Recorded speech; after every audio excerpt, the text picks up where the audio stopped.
Awaken. It was as if he could hear someone calling to him, and the boy opened his eyes. It was dark. Nighttime maybe, but it wasn't pitch black. There was light. A flame, above his head. A flame had been lit. A candle. Not just one candle, but a series of small candles spaced in even intervals in a line along the wall that seemed to stretch on forever. Where was this? It was hard to breathe for some reason. He touched the wall and found it hard and rough. It wasn't a wall really, it was rock and, like what one would expect from sleeping on rocks, his back and bottom were sore. Maybe he was in a cave? It sure felt like it. A cave? Why was he in a cave? The candles were placed fairly high above him, but if he stood up and stretched out his hands, he could probably reach them. However, it was dark enough that he could only see an arm's length in front of him and almost nothing beneath his feet. He could sense other presences there with him. If he listened carefully, he could hear the faint sound of breathing. Other people? What would he do if it were something else? He didn't know, but it would be terrible. Though in a way, the sound seemed to be that of people. Is there someone else here? He called out, tentatively and a bit fearfully. Yet, the reply came immediately. A male voice. I'm here. Another voice, female, answered. Another male's response. I thought so, someone else said. How many are here? Why don't you try counting? More importantly, where's here? Who knows? No one here knows. What the hell is this? He was confused. What was this? Why was he here? Why? How long had he been here already? The boy clutched tightly at his chest as if he were trying to tear something out. He didn't know. How long had he been here? Why was he here? When he thought about it, it felt like some part of his brain was close to grasping the answer, but it vanished before he could catch hold of it. He didn't know. It irritated him. He didn't know anything. Can't just sit here forever, someone said. A male voice, husky and low. He could hear the sound of pebbles being ground underfoot. It seemed like the speaker had stood up. Where are you going? A female voice asked. I'm gonna to try following the candles down this wall, he replied, completely matter-of-factly. Wasn't the guy afraid? Why wasn't he more upset? The guy, standing 2 candles distance away, was quite tall. He could see a little of the guy's head, illuminated by the candlelight. His hair wasn't black, it was silver. I'm going to, one of the girls stated. I guess I'm going to, another person said. A male's voice. Hold on, then so will I, another boy said. There's also a path the opposite way, someone else said. The voice was a little highly pitched, but probably a guy. No candles though. If you want to go that way, no one is stopping you, the silver-haired guy said dismissively, walking on. It seemed like everyone was following the silver-haired guy. If so, the boy should too. He had no desire to be left behind alone and hurriedly got to his feet. He walked along stiffly, one hand feeling along the stone wall. The ground wasn't smooth, but somewhat uneven, though it was still relatively easy to traverse. There were people in front and behind him, but he had no idea who they were. From their voices though, he guessed that everyone was rather young. Even if it's just 1 or 2 people, maybe there's someone here I know, he thought. Someone he knew? An acquaintance? A friend? Odd, no one came to mind. No, that wasn't it. More accurately, it was as if the faces connected with the words acquaintance and friend vanished just as they were about to surface in his mind. He didn't know. It wasn't just his friends, but even his family. It didn't feel as if that the memories were lost to him. It felt more as if they slipped away when he should have been able to remember them. Maybe it's better just to not think about it, the boy said to no one in particular. A reply came from someone behind him. Definitely a young girl's voice. Not think about what? No, nothing. Nothing really. It's nothing? Really? Was it really nothing? What was it? The boy shook his head. At some point, they seemed to have stopped moving. Keep walking. They needed to keep walking. It was better not to think about anything. He got the feeling that the more he tried to remember, the more he would come to forget. The row of candles continued. When they would end, he did not know. How far had they walked? Probably a good distance. Maybe not far at all. He couldn't tell. He had lost all sense of time and space. There's something here, someone ahead of him said. It's bright. A lamp. It's gated, Silverhair said, to which someone else replied, maybe it's the way out. Instantly the boy's feet felt lighter. Even though he couldn't see anything, he had a feeling they were going the right way. Everyone's pace quickened and soon enough they could see it. Brighter than any candle, it was a lantern hanging off the wall. The light it gave off was illuminating what indeed looked like a gate. Silverhair placed a hand on it and gave it a rough shake. On top of his hair color, he was dressed like some kind of teenage gangster too. I'm opening it, Silverhair stated, and when he gave it a yank, it creaked open. Whoa, several people cried at once. Can we get out from there? Said a girl, directly behind the guy. Her attire was rather flashy, gaudy even. Silverhair took a few steps forward through the gate. Stairs. We can go up. The stairs led into a narrow, moldy-smelling corridor that further led to another stone staircase. There were no candles, but light was filtering down from somewhere above. Everyone formed a line and ascended one step at a time. At the top there was another gate, but this one wouldn't budge. Silverhair banged on it several times with a fist. "Anyone there? Open the gate," he bellowed. He sounded quite angry. The gaudy girl behind him joined in, shouting at the top of her lungs, "Is anyone there? Open the gate. Hey, open the gate." The person behind them, a boy with short, messy hair, shouted as well. Something happened shortly after. Silverhair took his hand off the gate and backed away slightly. It looked like someone had come. Gaudy girl and messy hair had also fallen silent. The sound of tumblers falling into place could be heard, and the door opened. "Get out," someone said. Somehow, the boy knew it belonged to the man who had unlocked the gate. The stairs led into a room built from stone. There were no windows, but lamps kept the room brightly lit. There was a set of stairs leading to another floor, in addition to those that just ascended. The room itself looked rather primitive and smelled of must. It didn't look like anything out of the present day and age. The man who opened the gate was dressed strangely as well, and by strangely, he meant that what covered the man's body wasn't just clothing. It were made of metal and, was that actually, armor? And that thing covering the man's head, the boy really wanted to call it a war helm. The object hanging at the man's waist, it wasn't a stick, possibly a sword, armor, helm, and sword. What time and age was this? Or, considering everything else, should that be the least of his worries? When the armored man pulled on something mounted to the wall, the walls and floor trembled slightly, and a heavy sound reverberated throughout the room. A portion of the wall moved, opening up slowly. The stone wall sunk away and a rectangular hole appeared in its place. "Get out," the armored man said once more, thrusting his chin towards the opening.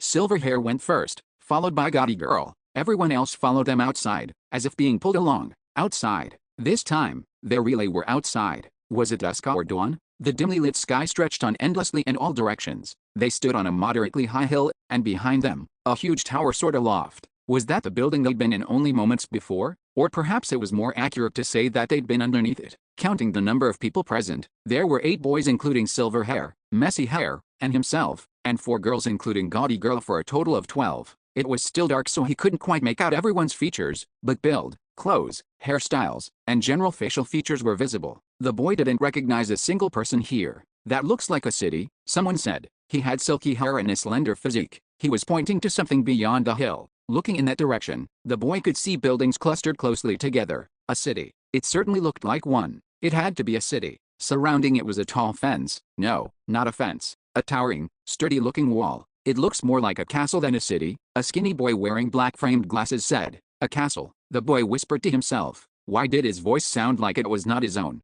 "So, where is this?" A petite, shy-seeming girl directly behind him inquired, nervously. "No use asking me, I don't know," the boy replied. Sorry. Does anyone know? Where are we?" No one knew anything. Unless everyone was conspiring to give shy petite girl trouble or was hiding the information for some reason, no one had the slightest idea. "Seriously," Messy Hair said, sifting his hands through it.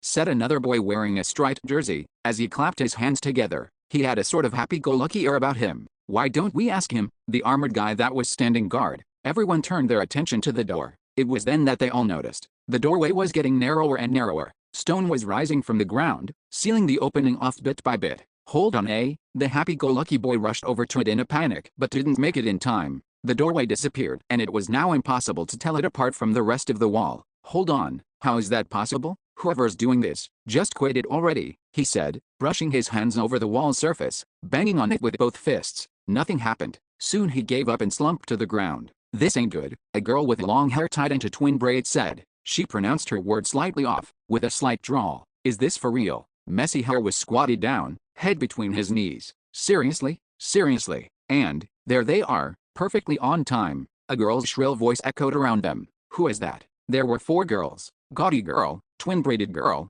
shy petite girl, and finally a girl even smaller than her, probably less than 4 feet 9 inches. The shrill female voice didn't seem to belong to the Gaudy Girl, twin braided girl, or the shy petite girl. It probably wasn't super small girl's voice either. Everyone appeared. Came to visit. Where, you say? Here, I say. Where? Happy-go-lucky shouted, jumping to his feet. "Don't rush, don't shout, don't let your hair down, don't pull your hair out." For some reason the voice seemed to be coming from behind the tower. "Tra-la-la-la-la-la-en, tra-la-la-la-la-la-en, lalin," humming a tune. Another girl poked her head out from the side of the tower. Her hair was tied into bunches, in a kind of country girl fashion. "Hello, how are you? Welcome to Grimgar. I'm Hyomu. Please allow me to be your guide. Pleased to meet you." "Nice to meet you too, Kaipi. The way she talks pisses me off," a boy with a buzz cut said, his jaws clenched so hard his teeth ground together. "Wah." Hiyomu shrank back for a second then popped her head out again. Very scary. Very frightening. Please don't be thought mad. Okay? Okay? Okay? Okay? Okay. Buzzcut boy clicked his tongue at her. Then don't piss me off. Understood. Hiyomu leapt out from under the tower and curtsied in front of everyone. Hiyomu will mind her manners from now on. Carefully mind her manners. Is this okay? This is okay? Kyohei. You're doing that on purpose. Oops. They figured it out. Whoops. Oops. Please don't get mad. Please don't hit. Please don't kick. Hiyomu doesn't like ouch. In general she wants to be treated kindly. So, can I go on with the conversation? Can I do my job? Hurry up and get on with it, Silverhair said in a low voice. Unlike Buzzcut Boy, he didn't look obviously angry. However, his voice sounded rather threatening. Well then, Hiyomu smiled broadly. I'll get on with my job, okay. The sky was much brighter than a few minutes ago and was getting brighter with every passing moment. It wasn't dusk, it was morning. The night was turning into dawn. For now, please come with me, or I'll leave you behind. Hiyomu's ponytail swung from side to side as she walked towards them. A road led from the tower to the bottom of the hill. To either side of the well-trodden black dirt path were clumps of grass, and in the grasslands around the hill, a great number of large white rocks lay strewn on the ground. Their quantity was excessive and they looked like they were organized into some sort of pattern, like someone had purposely placed them there. Hey, are those? Messy Hair pointed to the rocks. Are those gravestones? The boy shuddered. Now that Messy Hair mentioned it, it did seem that there were letters carved into the stones. Some stones even had flowers placed in front of them. Graves. Could this entire hill be a cemetery? Hiyomu, making her way to the front of the group, didn't bother to turn around to look at him. Hey, she giggled. Maybe, who knows? But no worries now. No need to worry now. It's not anyone here's time yet. It's great that it's not anyone's time yet, right? Buzzcut Boy clicked his tongue at her again and kicked at the ground. He looked pretty angry, but seemed to intend to follow Hiyomu wherever she was leading them. Silverhair was already following her, as were Glasses Boy, Gaudy Girl, and Super Small Girl. Happy-Go-Lucky shouted, "Oi, oi, me too, me too, me too," and began chasing after Silverhair, only to trip and fall. It didn't look like there was any other option but to follow. But where was Hiyomu taking them? Where was this? The boy sighed and turned his gaze towards the sky. Wah, he squeaked. What was that? It was hanging pretty low in the sky, but it couldn't have been the sun. It was too big to be a star, and besides, it had already begun to wane. The shape was something between a half moon and a crescent moon. Speaking of which, maybe it was the moon. But if it were, that would be strange too. It's crimson. The boy blinked several times and looked again. No matter how many times he looked, it was the hue of red ruby. Behind him, Shy Petite Girl gasped. He looked back and saw that she was gazing at the moon as well. Wah! Twin Braided Girl seemed to have noticed too. She forced herself to blink a few times then chuckled softly. Oh great moon, you're so crimson and red. So very beautiful. The silky-haired boy looked up at the crimson moon hanging in the dawn sky and his expression turned to one of amazement. Whoa, Messy Hair said with a wide-eyed stare. An excessively large but seemingly mild-mannered boy grunted in a low tone of admiration. The boy didn't know where this was, where he was from, or how he got here. He couldn't recall anything related to that. But there was one thing that he was absolutely certain of, where he was from. The moon wasn't crimson. A place that was not here. A moon that was crimson was unearthly. There were areas where buildings made of stone lined the streets, and there were areas filled with nothing but wooden ones. The cobblestone street was full of so many twists and turns that it was difficult to see where it led. Muddy water flowed down narrow waterways along both sides of the broad road, but not in any great amount. Now and then, a stench that might have been human waste filled their noses, but after a while of walking no one seemed to notice it anymore. Hiyomu led the group of 12 into the city that had been visible from the top of the hill. According to her, the town was called Altana. The group passed a large number of what appeared to be the residents, as might be expected in a city, even though it was still quite early in the morning. The townsfolk stared at the newcomers as if they were exotic animals. But the opposite was also true. Just because the townsfolk were all dressed so strangely, their clothing was much simpler, with no decorations, and rather shabby compared to their own. Is this place? Happy-Go-Lucky began. I mean, is this place like some foreign country? Messy Hair tilted his head to one side as if that answered everything. A foreign country? Country? Hold up, which country am I from? Weird, I don't remember. I don't know my address either. Why, you haven't noticed yet? Silverhair said in a low tone. Nothing except my name comes back. Something about the way he phrased it bothered the boy. Nothing comes back. The connotation was different than if it was simply something they had forgotten. Maybe like himself, when Silverhair tried to recall certain memories, they also disappeared before he could fully grab hold of them. Name. Messy Hair thumped his chest. My name's Ranta, butter. I don't remember anything else. My memories are gone? Seriously. His tone came across as something the wise guy would say in a two-man comedy routine. putting it that way, and the boy felt himself beginning to play act the straight man. It had been unintentional, and he regretted it a little, but he couldn't stop now. Sounds like maybe you've got amnesia, or something. Probably. Hey, Ronta sighed. If you're gonna play the straight man, do it with more, say your line with more confidence. Doing it in a half-assed way makes my idiot act look weak and no one is laughing either.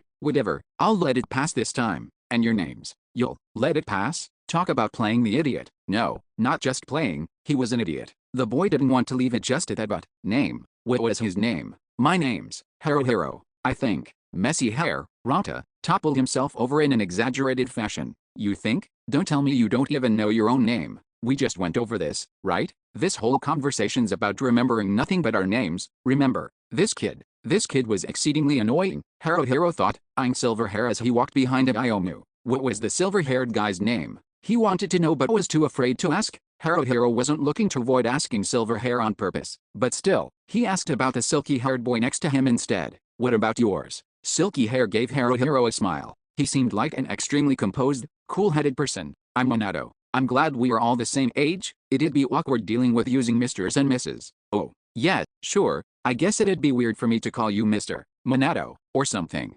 Yes, exactly. Monado grinned and Hero returned it without thinking. Outwardly Monado seemed like a good guy, a trustworthy person. Meanwhile, the brat's name was Ronta. As for Silverhair, he was too afraid to ask and Buzzcut Boy had a rather unfriendly demeanor. Hero got the impression that Gaudy Girl was from a completely different world and, even though Glasses Boy looked approachable enough, he found him hard to actually ask for some reason. What about Twin Braided Girl, Shy Petite Girl, and Super Small Girl? Shy Petite Girl was nearest to him and he had been wanting to strike up a conversation with her for a while now. For starters, maybe he should try asking her name. But when Hero opened his mouth to ask, he began to get a little nervous. He gave a short cough. Excuse me, yes, it's up. It's nothing really but, not that it's important and I don't mean to pry or anything. The name's Kiko. Happy-go-lucky loudly cut in, striking a queer pose. Forget about the boys though. Let's start with the girls. How about getting to know each other, right now, all in one go? Twin Braided Girl tilted her head to the side.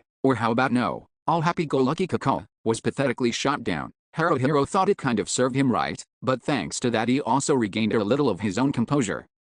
What's your name? He asked Shy Petite Girl, doing his best to make the question as direct and short as possible. I mean, it'd be easier to talk with you if I knew. Well, easier than not knowing. Shy Petite Girl's gaze dropped and she tugged rather forcefully on her bangs, as if she were doing her best to hide her face behind her hair. Her features were all rather modest but there was something really cute about her face. There was definitely nothing to hide. My name is Shiharu. My first name. Probably. Sorry. You don't have to apologize. I'm sorry, it's a bad habit. Sorry, I'll be more careful. Shiharu was trembling like a newborn baby deer. Was she really going to be okay? Hero couldn't help but worry. She was the sort that he instinctively wanted to protect. You're pretty tall, Hero said to a seemingly mild-mannered but giant of a guy. How tall are you? The giant blinked, his expression rather vacant. Height? 5 feet 9 inches. 5'9". Ronta cut in. You mean that makes my over 5 feet 6 officially short? No, that's not right, the giant said. I think it's something like 6 feet 1, maybe. Oh, my name's Mogzo. Probably. Give me 5 inches right now, Mogzo. Ronta demanded absurdly, poking him. If I get 5 inches from you, I'll be 5 minutes, and 11 seconds and you'll be 5 feet 8 inches and our places would be switched. Awesome, right, I would if I could. Hero didn't have anyone to blame but himself for having his conversation taken over again by Ronta. You're not over 5 feet 6, you're only 5 feet 5. Shut up. And that's bad how? Judging by looks, you're the same as me. I'm just under 5 feet 6 though. You're such an ass. A jackass that discriminates against people because of 1 little inch. And you're seriously one bratty little kid. Did you say something? I couldn't hear you. What did you say? Nothing. I didn't say anything. Liar. You just called me a lying perverted fiendish bastard, didn't you? You can't fool my devilishly good ears. I heard what you said. You said, go back to hell, curly-haired demon. I seriously didn't say anything like that. And you called me curly. No one is allowed to call me that. The very word is banned. I told you, I never said that. Don't put words in other people's mouths. I heard you. These devil's ears hear too much? I listen so much my ears get talked off. Whatever. For now, just remember this. I'll never forgive anyone who goes so far as calling me curly. It's the death penalty for anyone who does. Death, curly, Silverhair said, turning around. You're making a scene. Shut it. Yes sir. Curly Ronta seemed to shrink. I apologize. I will now stop talking. I thought you said you wouldn't forgive anyone who called you that. Haruhiro said with a shrug. Idiot, Ronta said in a whisper. I'm a man who chooses his time and place. They call me the Choice Master. I'll become King of Decision. Yeah, okay. Become whatever you want. King of Derision. Not King of Derision. King of Decision. When I'm king, I'll show you. Curly. Silverhair stopped and turned to look back at Ronta again. Shut up. Ronta immediately went to his knees and bowed. I beg your forgiveness. Instead of the Decision King, Haruhiro said, gazing down at Ronta, why don't you aim to become the Prostration King? Prostration King. No way. No matter how good I am with prostrating myself, that's just too uncool. Curly. Silverhair's tone now had a dark edge to it. This is the third time. Ronta again went to his knees, bowing so low his forehead touched the cobblestone road. I'm super ultra sorry. Please forgive me. Please. This guy's already the king of prostration,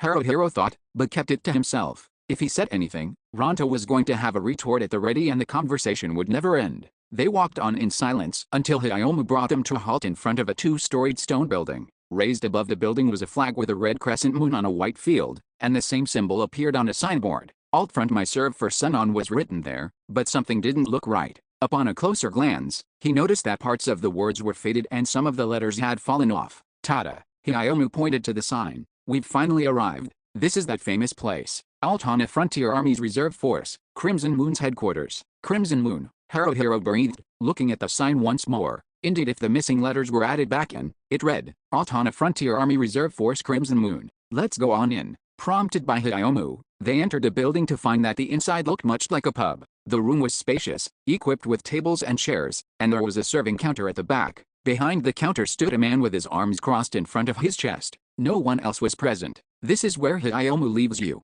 Hayaomu bowed to the man behind the counter. Bree-boo, would you be kind enough to explain to them the details so on and so forth like usual? Right, the man called Bree replied simply, waving Hayaomu off with a hand, his belly flopping with the waving motion. Then if you'll excuse me, bye-bye. The tension in the room seemed to increase after the door swung shut behind Hayaomu. Perhaps it was due to the way Bree was looking at them, as if conducting an inspection. No, not perhaps. It was definitely because of Bree. He was odd. Very odd. Bree leaned forward, placed his elbows on the counter, and rested his chin atop folded fingers. Haruhiro noticed he had a cleft chin. Enough about that though, it was his hair color, green, and that maybe it was lipstick, but the color of his lips were black. That he had long, bushy eyebrows and circling blue eyes, a gorgeous sky blue, made them remarkably frightening. That his face was covered very heavily with makeup and his cheekbones were highlighted with bright red blush. But no matter how Haruhiro looked at him, he was definitely a man. Very good, Bree said, nodding. He straightened and continued, welcome, young kittens. My name's Brittany. I'm the commanding officer, or boss if you will, of Altana Frontier Army's Reserve Force, Crimson Moon. You can call me Commander or Bree. Whichever you use, make sure you use it affectionately, like a child to his mother. Got it, Commander. Silverhair strode up to the counter and tilting his head to one side, demanded, answer me. I got that this place is called Altana. What's the Frontier Army? What's the Reserve Force? Why am I here? You know, don't you? You've got spunk. Bree remarked pleasantly, laughing. I like kids like you. What's your name? Renji. I don't like faggots like you. Is that so? What happened next? Haruhiro didn't quite catch. Bree's movements were not only fast, they were smooth as butter and almost casual. Renji, let me give you some advice, Bree had said, eyes narrow into slits. But by the time Haruhiro realized what had transpired, Bree was holding the tip of a knife right under Renji's chin. No one who's called me a faggot has ever lived long afterwards. You seem like a smart kid, so you should understand what I'm saying. Want to keep pushing me? Really? Renji replied. Haruhiro gasped as Renji grabbed the knife with a bare hand. He was gripping it firmly enough in his fisted palm to keep it fixed in place. Blood was running profusely from where the edge cut into the flesh below his thumb. I never had any intention of living a long life anyway, and it's not in my nature to back down to threats. If you intend to kill me, then kill me, Commander Fag. Eventually, Bree licked his black painted lips and stroked Renji's cheek. I'll do you perfectly, again and again, in a way you'll never forget. You know, Rontu whispered to Haruhiro, when he says do he probably means a different do than the usual do. Mostly likely. How exactly is he gonna do him? Twin-braided girl asked Ronta, expression confused. That's up. I mean, he's gonna put it in where it's not originally supposed to be put in. You know, the place where it usually comes out. You know what I mean? Right, Haruhiro. Don't get me involved. You started this conversation, you take full responsibility. That's cold. You antisocial or something? Your people skills are below absolute zero. Hey, happy-go-lucky Kakal inserted himself between Renji and Bree. Did you two just meet? There's no point in fighting over a misunderstanding. Let's just forgive and forget. Be happy and get along, okay? Okay? For my sake. For your sake, Renji scoffed, glaring at him. But nevertheless, he let go of the knife. Bree also withdrew the knife, wiping off the bloody blade with a cloth. There always seemed to be a few reckless ones in every group. 8 boys, 4 girls. A little short on girls, but I like it that way better anyway. Boys tend to be better at fighting, so no problem. Minato's eyebrows narrowed. Fighting. You heard me. Bree chuckled softly. Actually, the sound kind of grossed Haruhiro out. Fighting. This place is the reserve force's headquarters, so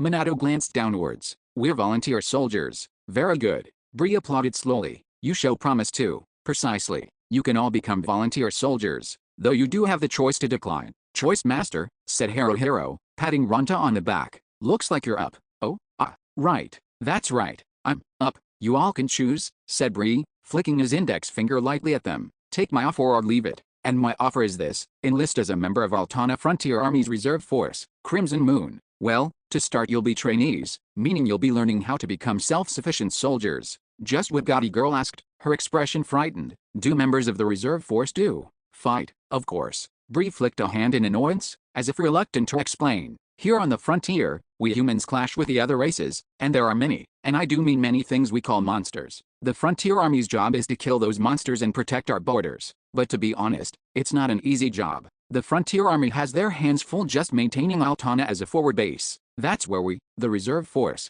come in. In other words, Glasses Boy said, pushing his glasses up to the bridge of his nose, while the Frontier Army stays back and protects this city, the Reserve Force goes out to quell their numbers. Am I right? To put it simply, Bree said, putting his hands together then opening them in an impression of a blossoming flower. He was doing it to look cute, but in reality, it came off as rather disturbing. Actually, we're a part of the regular Frontier Army. Protecting the border isn't just about defending. Expeditions are sent out to hide our enemies where they lurk. However, these small-scale operations aren't for something the size of the regular army. Moving such a big force requires planning and preparation of logistics, supply lines, and such. That's where we're different. Kik Hall nodded enthusiastically, perhaps excessively, at Bree's every word. And how are we different? The Reserve Force. Bree folded his hands and twiddled his fingers. We're mobile and adaptable. We scout, infiltrate, hit and run. We weaken the enemy's ability to fight. Even if we were to cooperate with the regular army, we wouldn't employ the same tactics. We're organized in small groups of about 3 to 6 people per group, and each group uses their own wits, ability to collect information, and judgment when taking on enemies.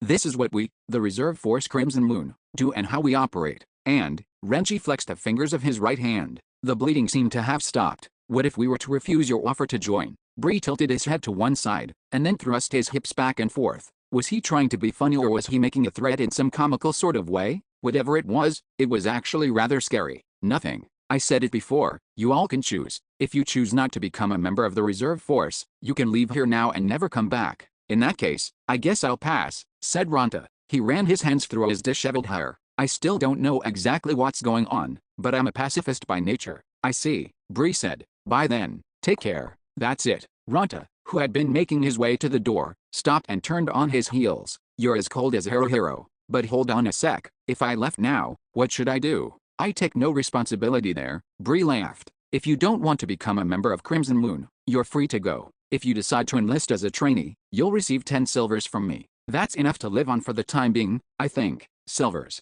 Minato's eyes widened as he searched his pockets for something. I forgot. Money. Haruhiro searched the front and back pockets of his pants too and pulled his hands out empty. He had no money. Part-time job. Ronta groaned, crumpling his face. Need to find a part-time job. Maybe, temporarily. Best of luck, Bree said with an exaggerated shrug. Other available jobs are way more difficult than volunteer soldier. Even if someone were to hire you, your wages would be so low you'd barely scratch out a living. You'll also start off as pretty much a slave boy to your new master.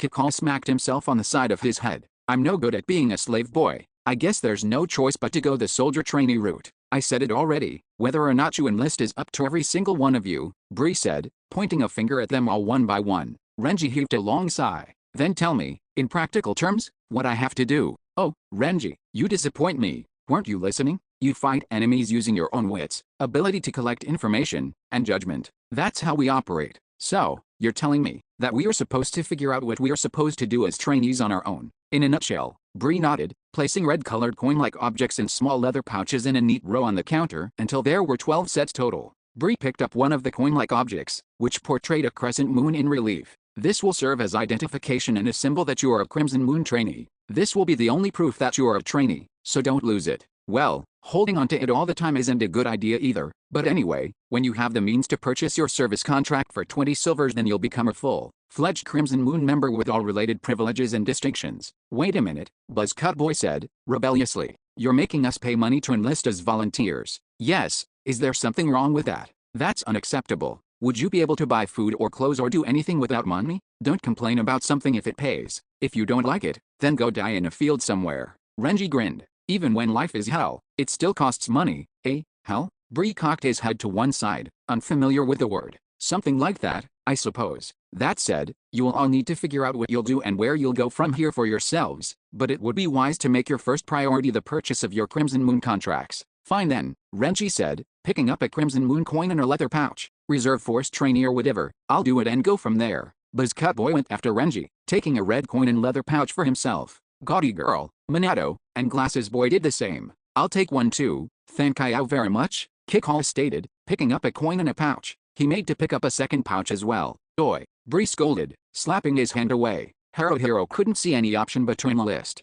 But for what? He didn't know. Maybe for the money and to survive in this place? If joining Crimson Moon was the only way to earn money, then he didn't see any other options, but a part of him didn't like it at all. Shihoru, Twin-Braided Girl, and Super Small Girl all looked hesitant. So did Ronta and Giant Mogzo. Bree's sky blue eyes fell on them. And what about all of you? I get this nagging feeling I'm walking into some sort of trap, Ronta muttered to himself while making his way to the counter. Where there's a will or will, there's way away, and where there's no will or will, there's no way away, Twin-Braided Girl chanted, following Ronta.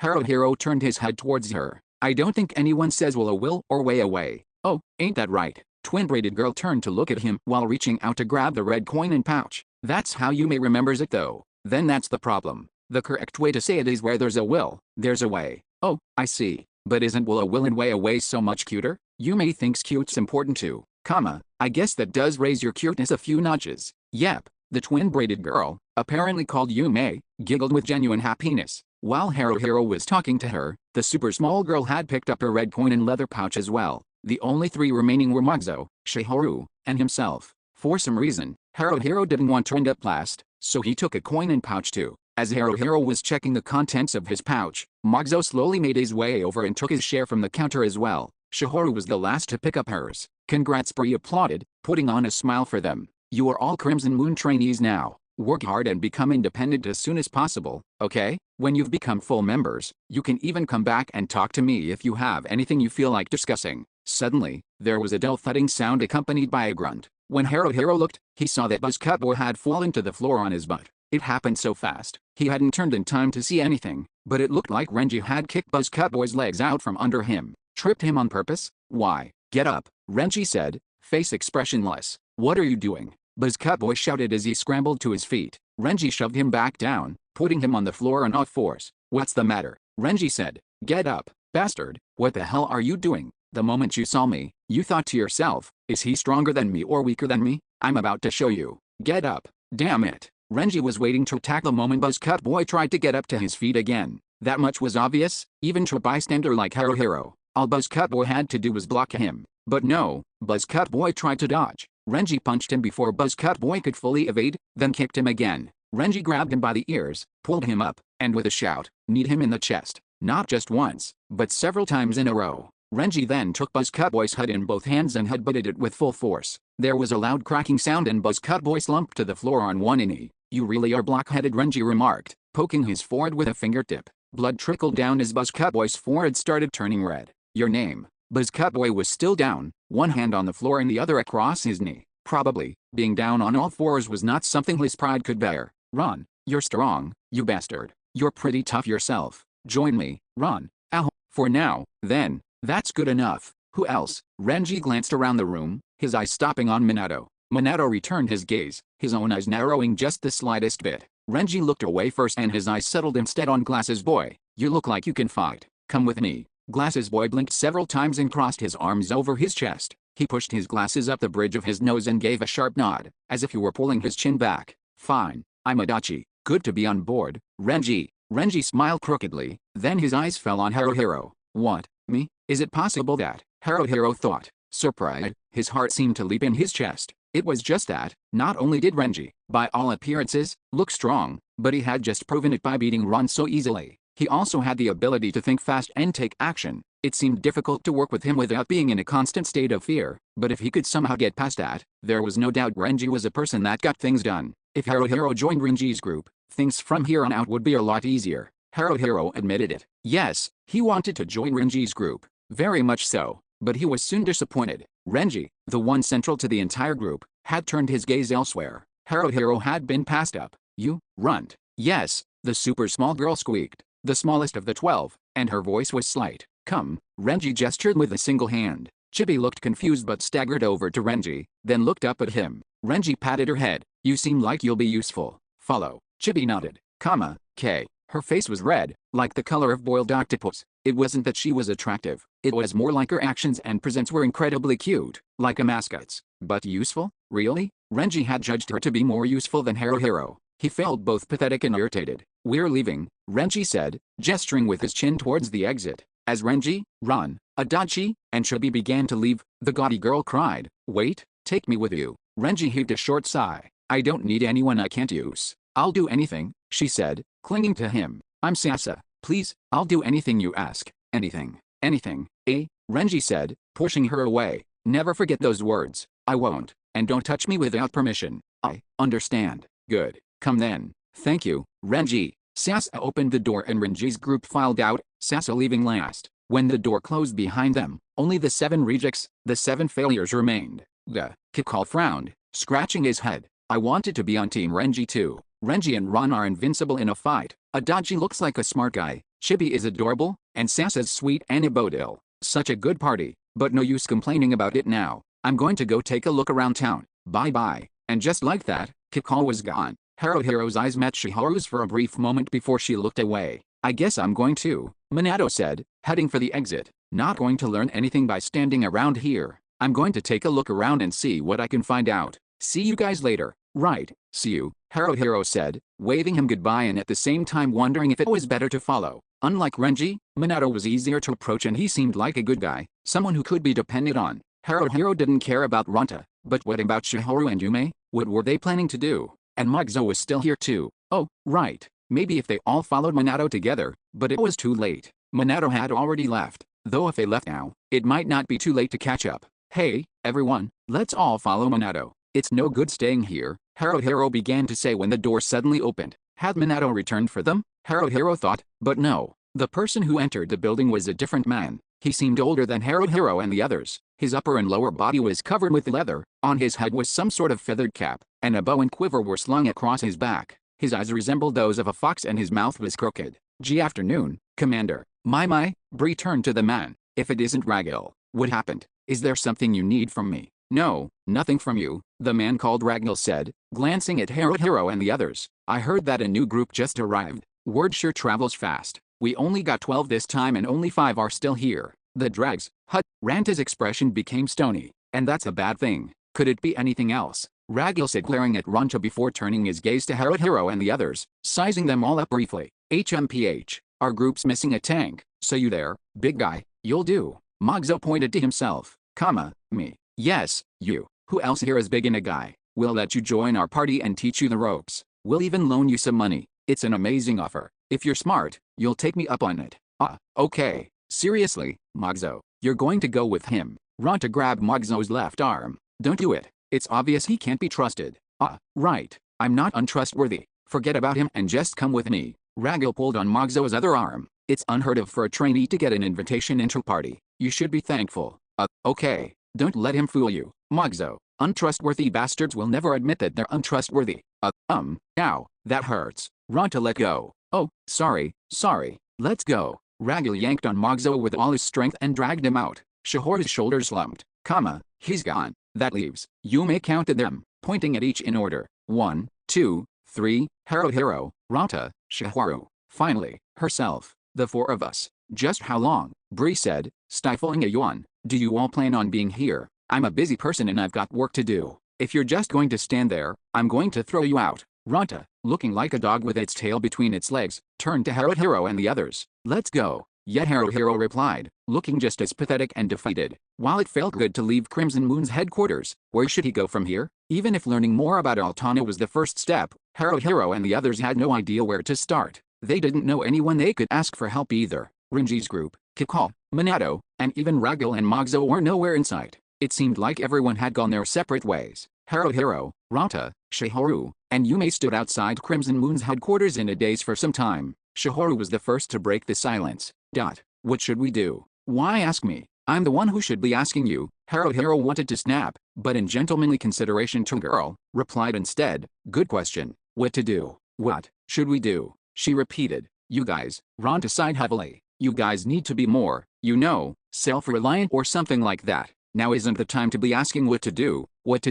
Any ideas then? Haruhiro said. I'm thinking really hard about it. Yume giggled. So you have no idea either. Ranta rubbed the bottom of his nose with a finger. Damn straight I don't. This honestly kind of sucks. Haruhiro couldn't help thinking. Maybe Ragel was right. Maybe they were the good-for-nothing leftovers. They were the four dregs who couldn't make any decisions or do anything on their own. It wasn't even like they said they'd team up in the first place. They just sort of ended up standing in front of the headquarters building together. Out of all the possible outcomes, this was probably the very worst. Mogzo's so lucky, Ranta said, and inwardly, Haruhiro didn't disagree. Ragel seems like the shady sort, but he is a veteran. Mogzo's home free, maybe even having an easy time, joining up with a veteran party who knows their way around. Why did he get picked? I'm the one that shoulda got picked. I'm seriously way more useful. Seriously, I don't know about that, Yume said pleasantly, and Haruhiro chimed in, I doubt it. Ranta pointed an accusing finger at both of them in turn. You're only saying that because you have no idea what I can do. Don't forget this, I'm a man of ability.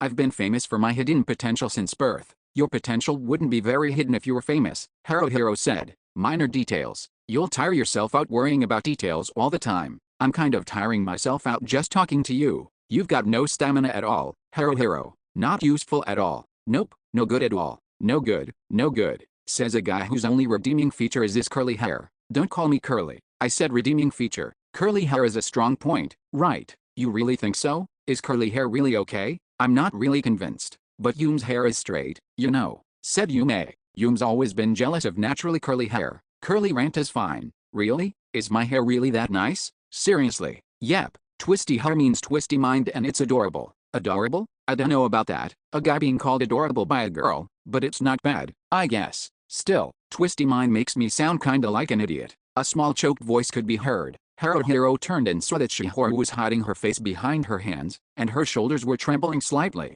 Whoa, Ranta stared in surprise. Yume also looked over at Shihoru. She blinked. Of course, Haruhiro was surprised, too. Shihoru was crying. What's wrong? Haruhiro asked, extending a hand to place on her shoulder but stopping halfway. Maybe it wasn't a good idea to make physical contact. She was a girl, after all, and nothing. Shihoru hiccuped. It's nothing. I'm just a little worried, that's all. Haruhiro said. He couldn't think of anything to say. Even under these circumstances, there the three of them were, bantering away without due gravity. At least Shihoru was saying what she really felt about the entire situation. There. Yume gently patted Shihoru's back. Good girl, as alright. Everything'll be fine. How it'll be fine? Yume doesn't know but. Ranta frowned. That's not really reassuring. Haruhiro rubbed the back of his neck. But I don't think it's good to stand here doing nothing. Even if we stop talking, it won't help. Maybe we should, there's got to be other veteran Crimson Moon members like Ragel around. Maybe we can look for someone like that and ask some questions. In that case, go for it. Ranta slapped Haruhiro on the back. Find someone quick and get info out of them. I'll leave it to you, Haruhiro. How refreshingly original, making others do all the work. Like a breath of fresh air. You really piss me off. To be totally blunt, I don't really care about your feelings. Asshole. Shut up. It was your suggestion, so go do it. That's how things usually work, Ranta stated. But fine, we can split the work. Haruhiro, your job's to go find a Crimson Moon member and get information. Shihoru's job is to be all depressed. Yume's job is to make her feel better. And my job's to stay here and wait for you to come back. Ranta, you really intend to just be lazy and stay here? Haruhiro replied. I'm more than glad to do anything, but I don't want to do anything that's not fun. Having fun isn't the point. Fun's the entire point. I'm a guy whose entire goal in life is to enjoy life. If my life isn't enjoyable then it wouldn't be my life. What about you, Haruhiro? You're probably the don't enjoy life type. What with your sleepy eyes and all. I always look like this. It seemed that Ranta had another comeback ready to throw at Haruhiro, so he continued, fine. I'll go. I'll look around for a Crimson Moon member. Finally, why didn't you just say so in the first place and save us all the trouble? Haruhiro was tempted to snap back at him, but thought better of it. Guys like Rhonda had a way of bringing you down to their level. It just wasn't worth it. I'll be back in a bit, just wait here, Haruhiro said to Yume and Shihoru instead, and left the Crimson Moon headquarters behind. He still had no idea where he should go. The direction of the sun was probably east, so that meant over there was north, here was south, and west was that way. To the north, a huge castle-like tower soared into the sky. It made for a good landmark, so Haruhiro decided to head in the tower's direction for now. But he wasn't a tourist, Haruhiro reminded himself. Was it a good idea to go there then? Haruhiro had no doubt that everything was going well for Rinji's group. Minato was probably managing one way or another, and the excessively happy-go-lucky Kakao was probably shamelessly questioning everyone in town. Haruhiro hoped Mogzo hadn't been deceived by Ragil. If not, then Mogzo probably had the best start out of all of them. Guess I have no choice but to find someone to ask, Haruhiro said to himself. But who? Maybe those people, walking down the street there, but wait. Firstly, what should he ask about? The reserve force. Right, he should ask about Crimson Moon. Where would he find a Crimson Moon member then? He began searching the other passersby for someone appropriate to ask. Age didn't matter, but someone who looked friendly would be good. Almost half the people he passed met his gaze. More accurately, they were staring at him. Was Haruhiro that strange looking? He probably was. His clothing was entirely different. No matter where he looked, he couldn't find anyone who seemed approachable. He got the feeling that everyone saw him as some sort of alien. Or was he just being paranoid? Doing this is too high of a hurdle. Or maybe I'm just too cowardly. Haruhiro wandered the unfamiliar streets, heading in the general direction of the tower and trying to summon up his courage. Well, he had a feeling that sooner or later his courage switch would suddenly flip on. Better sooner than later, but then he arrived. Past a spotlessly clean public square stood the lofty stone tower. The buildings surrounding it were mostly 2 stories high, with a few 3-storied buildings here and there. The shorter buildings might have made the tower seem even taller in contrast, but it was still huge. It was a magnificent structure. It looked extremely sturdily built, and its windows and gate were adorned with finely crafted decorations.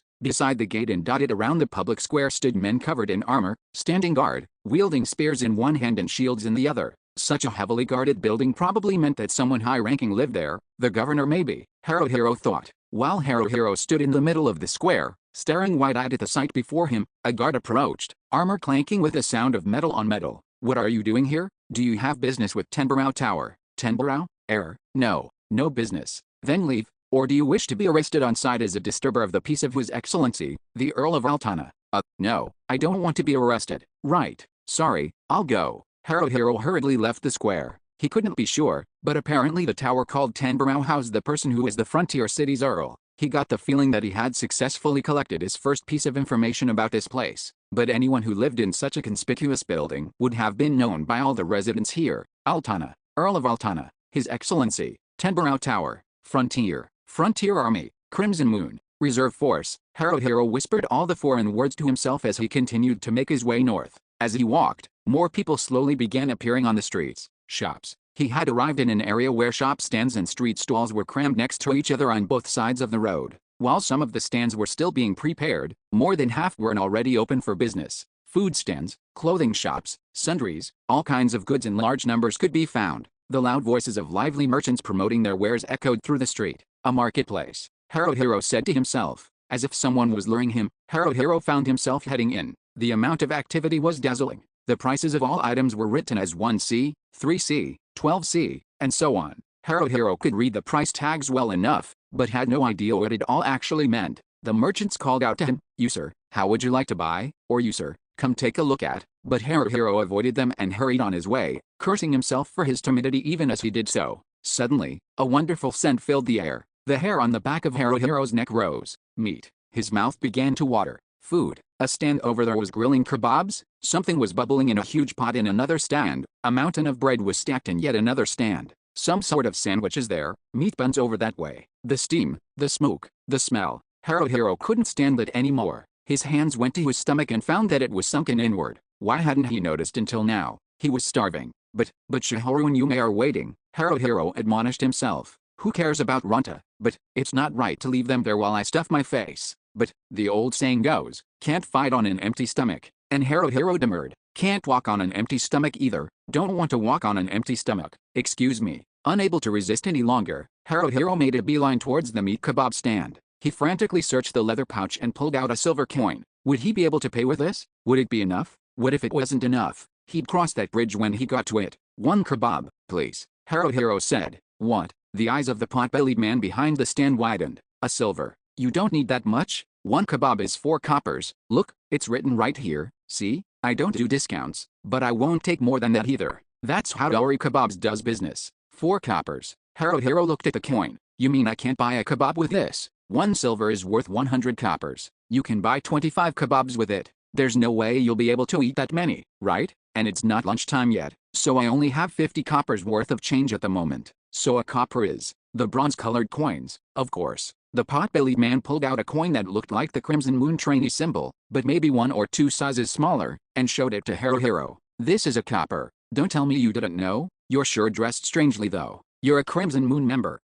Not really. Just a trainee. Just became one, actually. I see. Well, you Crimson Moon members are all a little different, if you know what I mean. Even though you've got silvers, you don't have any coppers. No coppers. And 1 silver is 100 coppers. In other words, the 10 silvers Haruhiro had now was the same as 1,000 coppers. He could buy 250 kebabs. But just one of those kebabs was so big, it pretty much made an entire meal. So 250 kebabs was 250 meals. 3 meals a day, and that would equal more than 80 days of food. That was quite a lot. Sorry, I'm still just a trainee. So you didn't know about coppers. The pot-bellied man frowned and then took a deep breath. I guess that means that you don't know about Yorozu's bank then. Why don't you go there and have a look? You can get change from there and, for a fee, deposit your money to Yorozu's bank. It's south of this marketplace. Exit from the Tenbarao Tower side, go 3 streets down, then make a left. It's around there. There's a sign outside so you shouldn't have trouble finding it. Yorozu's bank. Or at least that's what the sign said, outside of the thick-walled, warehouse-like stone building.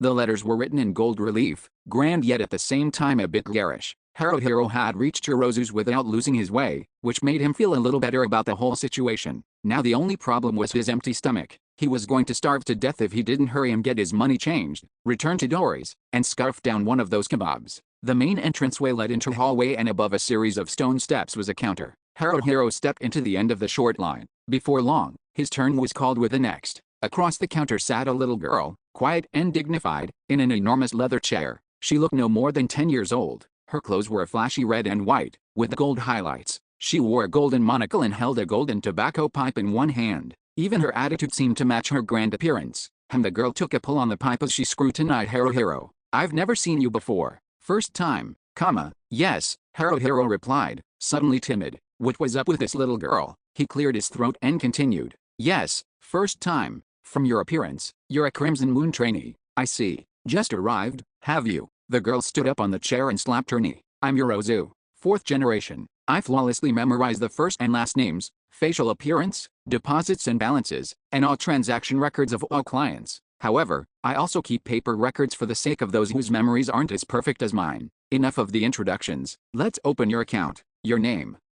It's Haruhiro. I see. Yorozu leaned forward, opened an account book that had been lying on the counter, and began to scribble something into it with a feather pen. Done. Now you may begin to do business with Yorozu's bank. Haruhiro stole a quick glance at the book and indeed, on a brand new page Haruhiro was written in elegant handwriting. When Haruhiro looked up again, Yorozu's face was right in front of his own. She may have had a small stature, but 10 years old she was not. Probably significantly older than 10. Ignoring her height and looking more closely, he noticed she had very distinct features. Blue eyes as delicate as finely crafted glass, soft pink lips. She was quite beautiful, actually. What? Yorozu puckered her lips and abruptly turned her head to the side with a huff. You don't need to be staring at my face, mister. Lack of manners. Sorry. Let's make something clear. Yorozu thrust her pipe right in front of Haruhiro's nose. This 4th generation Yorozu might be young, but she is a flawless Yorozu. Engrave it on your skull and don't make the mistake of underestimating me. Also, Haruhiro, I have you perfectly memorized as rude and impolite.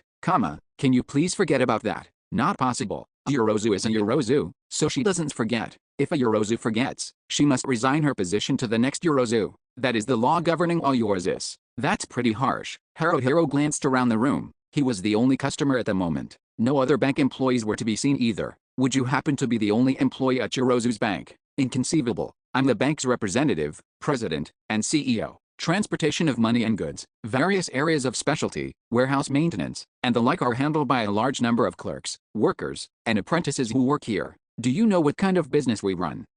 money deposits, changing money, and stuff like that. Not just money, goods as well. In the case of cash, we charge a deposit fee of 1% of the total amount, while for goods, the fee is 2% the value of the object as determined by our professional appraisers. 1%, so for every 100 coppers deposited, 1 would be taken as a fee. Isn't that just plain expensive? If that's your opinion, Yorozu drew on her pipe, then don't deposit your money here. It's no skin off my nose. But allow me to say that a reserve force soldier like you will eventually see the value of our services. So then, Mr. Lack of Manners, what business brings you here today? Mr. Lack of Manners, Haruhiro repeated. Was he going to be called that from now on? He took out 1. No, he had better make it 2. Silver coins from the leather pouch. I wanted to get these changed to coppers. HMPH. Amazingly, we offer money-changing services at no charge. 2 silvers is 200 coppers, but you do realize how cumbersome that is to carry, Mr. Lack of Manners.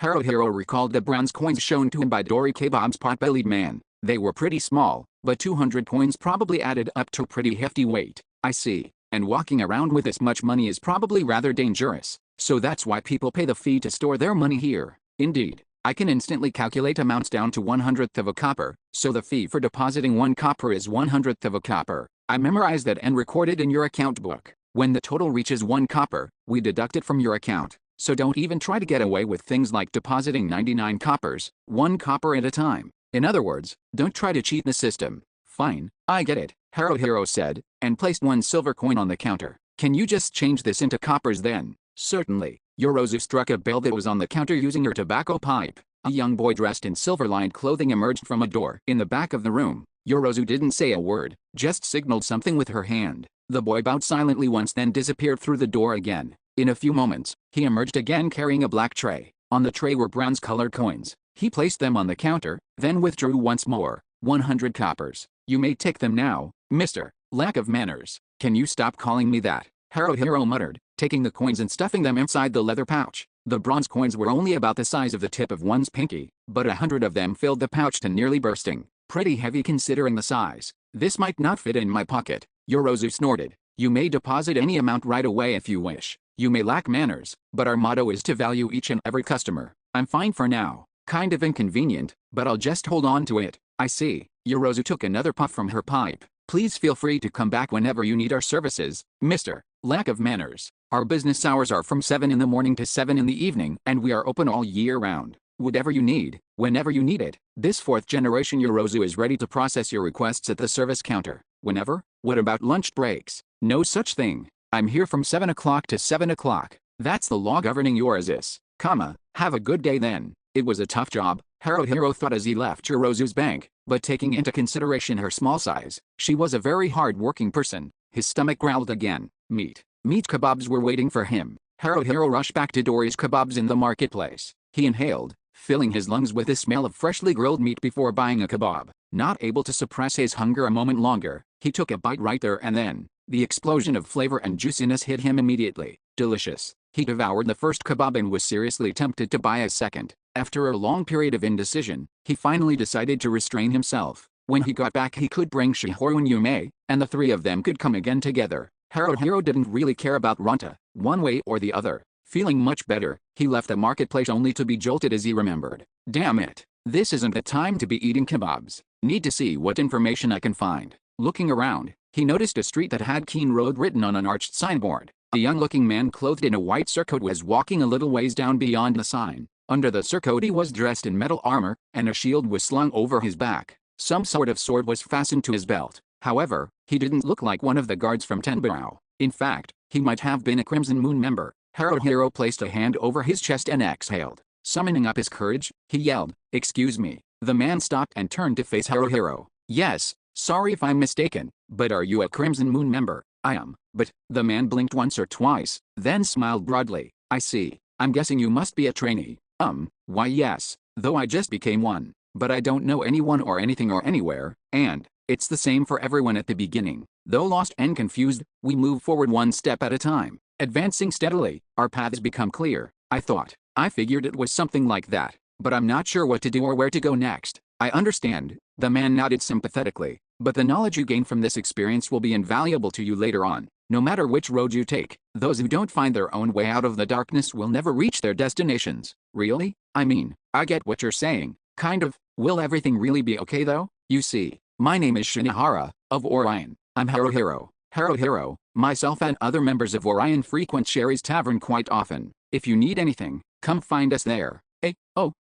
Right, Orion, Sherry's Tavern. That's right. I wish you the best of luck, Haruhiro. Until we meet again then. Shinohara left, leaving Haruhiro with only the impression of a person with a friendly smile and elegant manner. Question asking, failed. Haruhiro hung his head low. He should have stopped Shinohara and kept at it. But Haruhiro also had a feeling that Shinohara would have politely but firmly refused to answer. Shinohara didn't seem like it, but maybe he was unfriendly after all. Or maybe it was just Shinohara's way of giving guidance to newcomers. Find him at a tavern. Haruhiro looked up at the sky and squinted at the brightness of the sun. He couldn't be sure, but he had a feeling that the tavern wasn't open this time of day. Having nowhere else in particular to go, he continued down Keene Road, eyes peeled for anyone else who looked like a Crimson Moon member. He passed by a few that might have been, but they were either rather shady looking, seemed unapproachable, or returned his gaze with disdainful glares. He didn't have the guts to stop any of them to ask. He didn't want to do this anymore. Haruhiro squatted down at the end of the street, past the flower beds and a big building that looked something like an inn, and stayed that way for a while. If he just remained like that, maybe someone would eventually get worried and ask him what was wrong.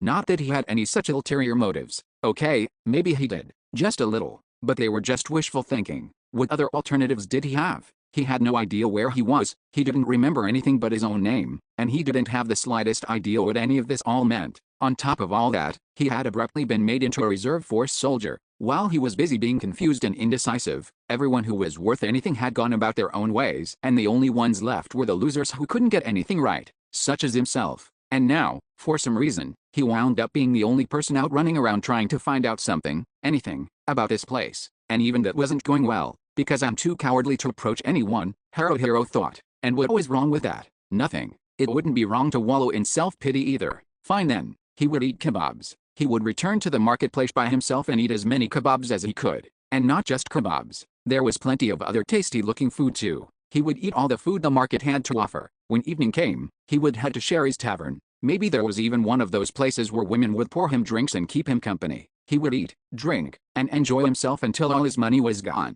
No, Haruhiro got to his feet. While he couldn't bring himself to feel entirely optimistic, it wasn't like him to despair either. He turned around and headed back towards the marketplace. What to do now? Maybe he should head back to the Crimson Moon headquarters. Although he didn't have any useful information to take back, a good amount of time must have passed already. Everyone else must be hungry as well. But if he was going to take them to get something to eat, they would have to make a trip to Yorozu's bank to get their money changed first. When Haruhiro thought about it though, knowing about Yorozu counted as useful information. He had also met Shinohara. After they all gotten some food, they had the option of searching for Sherry's Tavern. It wasn't like he had to do everything alone. That's right. That was absolutely right. They were a team after all, so it was decided. He started back to headquarters, in rather higher spirits than before. But something was wrong. Using Tamburao as a landmark, he was sure he was headed in the right direction, but no matter how much he searched, he couldn't find the headquarters building again. Am I lost? He didn't want to admit it, but it seemed that way. It didn't seem like he had any other options, so he headed towards Tamburao's public square again. From there he would carefully retrace his steps. He found the path he had used to get from headquarters to the square. So it has to be that way. If I go this way, it should lead me back, he thought. Probably. Or maybe it was that path over there, or over there? No. Yes. Which way was it again? Can't remember. Haruhiro never imagined anyone would call him by name here, so he was startled to hear it now. It was like hearing the voice of an angel descended from the heavens. And, though it must have been some trick of the light, it was no joke. The smile of the person who was running towards him, one hand raised in the air, seemed to radiate like a beam of sunshine. Minato. Haruhiro began running towards him as well. Minato, I've been trying to find my way back to the headquarters, but I can't. So this is what it feels like to find a saint in hell. You're exaggerating, Minato said. He glanced around. Haruhiro, you're alone? Where are the others? Ranta, Shihoru, and Yume are supposed to have stayed behind at headquarters. Shihoru got upset and started crying, and I left to see what information I could gather while the others waited. I see. And after learning a thing or two, you're on your way back. Well, Haruhiro rubbed the back of his neck. He was tempted to exaggerate his accomplishments, but it would be obvious that he was lying. I didn't really find out much. There's Yorozu's bank and that's about it. Yorozu's bank? Never heard of it. Really? You can deposit your money, get money changed and stuff like that. It seems like it's pretty important for Crimson Moon members. Then there's a food stall in the marketplace that sells delicious kebabs, but I guess that's not really important. I also passed by the marketplace, but I didn't realize kebabs were sold there. If they were that good, I want to try them too. I'll show you the place. I remember it perfectly even though I can't remember the way back to the headquarters. We should go back together then, Minato said, tone casual, as if it were only natural to do so. I was planning to head back there anyway. Haruhiro didn't know what to say. He never expected to hear those words from Minato. Of course, Minato had said, "See you guys later," as he left the headquarters, but Haruhiro assumed that had been just an offhand statement and hadn't taken it seriously. Had he been wrong? Had Minato been intending to return to the headquarters from the start? It warmed Haruhiro's heart a little to think so. Minato tilted his head slightly to one side. Something wrong. And nothing. Haruhiro slapped Minato on the back in a friendly manner. Let's go. Back to headquarters.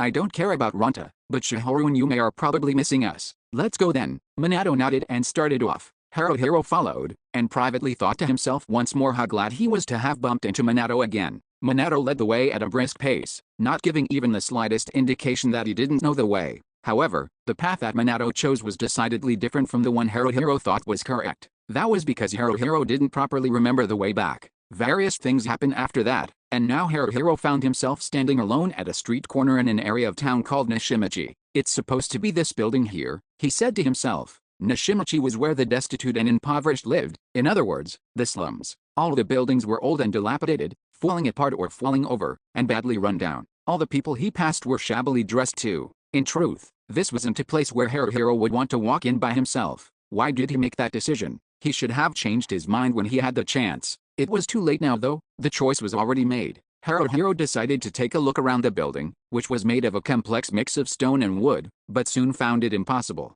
Even when he, with difficulty, navigated the narrow pathway that seemed to circle it, a wall made out of the same materials as the building cut off access to both the sides and back of it. However, the pathway did lead down to an extremely low door. At the center of this rusty door was a device that had some emblem-like design on it, which had a keyhole carved into it. Strange. Was this really the entrance? Excuse me. When Haruhiro's inquiry got no response, he tried knocking. That made his hand hurt, so he tentatively grasped the doorknob, turning, pushing, and pulling on it. It wouldn't budge. Maybe he had the wrong place. Just as he was leaving, a low voice echoed through the alleyway. State your business. Where had it come from? Haruhiro didn't know. There was nobody there but him and the door was still tightly shut. He didn't think he was just hearing things though. It was definitely someone's voice. I wish to join a guild, he replied. Enter, said the voice, and at the same time a clanking sound reverberated from the door. Had the door been unlocked? When Haruhiro gripped the doorknob this time, it turned. He pulled, finding it unusually heavy, but it opened. Beyond the door was a narrow walkway that smelled of old dust. Both sides of the path were lined with shelves crammed full of ropes, metallic objects, cogs, and other objects unfamiliar to Haruhiro. When he nervously closed the door, he found that it was brighter inside the building than outside. The light came from a lamp down the pathway. Near the lamp, the path turned and became even narrower. Haruhiro turned his body sideways and somehow made his way down until he finally entered a room. It was dim, so he had no idea how large the room actually was. A desk had been placed in the room and sitting cross-legged on top of it was a woman, casually fiddling with a knife she held. Her hair was long enough to keep half her face hidden, but the rest of her body was much less intentionally concealed. In fact, her arms, legs, and chest were all boldly exposed. So, you wish to join the Thieves' Guild? Why yes, Haruhiro gulped. It was probably better not to stare, so he averted his gaze. That's the plan, anyway. By your appearance, you're a Crimson Moon trainee, the second to come here today. Second, doesn't matter. If you wish to join us, your training will be one-on-one for 7 days. I will be your mentor. An honor, isn't it? Haruhiro stole a glance at the woman from the corner of his eye. It wouldn't do to look at her legs or chest, so he focused on her face instead. What was her age? Probably not that young. Somewhere in her 30s, he guessed. Pretty up there for Haruhiro's 16 years. That didn't change the fact that she was hot. Her sex appeal was off the charts. An honor. Yes, if you find this unsatisfactory, another can instruct you. No, not at all. But let me tell you this. She licked her lips and thrust the tip of the knife into the desk. I am very demanding. If you can't keep up, you will be punished. Please go easy on me. The woman chuckled softly and tied up her hair. Are you familiar with the rules and regulations of the Thieves' Guild? In Altana, there were organizations consisting of people who worked in the same profession, called guilds. The Blacksmith's Guild, Carpenter's Guild, Mason's Guild, Chef's Guild, and so forth. Additionally, there was the Warriors' Guild, Mages' Guild, Paladins and Priests Guild, Hunters Guild, Dread Knights Guild, and finally the Thieves Guild. The guild protected an individual's rights and offered a place to learn the trade. Meanwhile, guild members offered mutual protection for each other. Those who wanted to pursue work in a given profession with an autonomous join the related guild. Anyone attempting to enter a trade without becoming a guild member would soon find their business deliberately obstructed by the guild. And because everyone knew about this consequence, no one did business with those who operated outside of a guild anyway. Having two professions was strongly discouraged, but even though this was a rather severe restriction, the guild put effort into fostering younger generations of members. Once one became a guild member, the guild would also teach them the craft. In reality, there was no way to learn the skills and techniques required of a profession without joining its guild. Of course, it wasn't about simply being listed as a member. All members had to abide by established rules and regulations or risk being penalized. Well, according to what Minato had said, anyway. Minato had even informed Haruhiro of one of the Thieves Guild's more peculiar laws. But even taking that into consideration, Haruhiro chose the Thieves Guild over all the rest. If I recall, the rule is that there are no rules. Haruhiro replied. Precisely. The woman yanked the knife out and gave it a twirl. Of course, that doesn't mean we have no code of conduct. For example, we don't operate in an area claimed by another, nor do we conduct our business on fellow members. Conditions that apply to Crimson Moon soldiers are that one party is allowed only one thief and that we don't steal from fellow thieves or other reserve force members. You will be taught this code of conduct gradually, if you become a thief, that is. I want to become one, I think. It's not about what you want. The woman turned to face Haruhiro and held out her hand. Palm up, if you can't afford it. Joining a guild wasn't as simple as just applying for membership. Haruhiro reached into his pocket, pulled out the leather pouch he had forcefully stuffed in there, and loosened the drawstring. According to Minato, payment was necessary to join any guild, and on some sort of previous agreement the fee was the same across all guilds. Newly inducted members into any of the guilds were also required to make it through a demanding 7-day crash course on the basics of the trade. Haruhiro started pulling out silvers from the pouch. 1 silver, 2 silvers, 3 silvers. The membership fee was very expensive in his opinion, but he had no choice but to pay. It was impossible to become a Crimson Moon member without any knowledge or skills. Haruhiro acknowledged the necessity, but that didn't make it any less expensive. 4 silvers, 5 silvers, 6 silvers, 7 silvers, 8 silvers total. 8 silvers, 800 coppers. 4 coppers per kebab meant he could buy 200 kebabs. Did he really have to join the guild? Yes, there was no way around it. Everyone had listened to Minato's explanation and agreed on this course of action. Everyone else should be joining their respective guilds right now, too.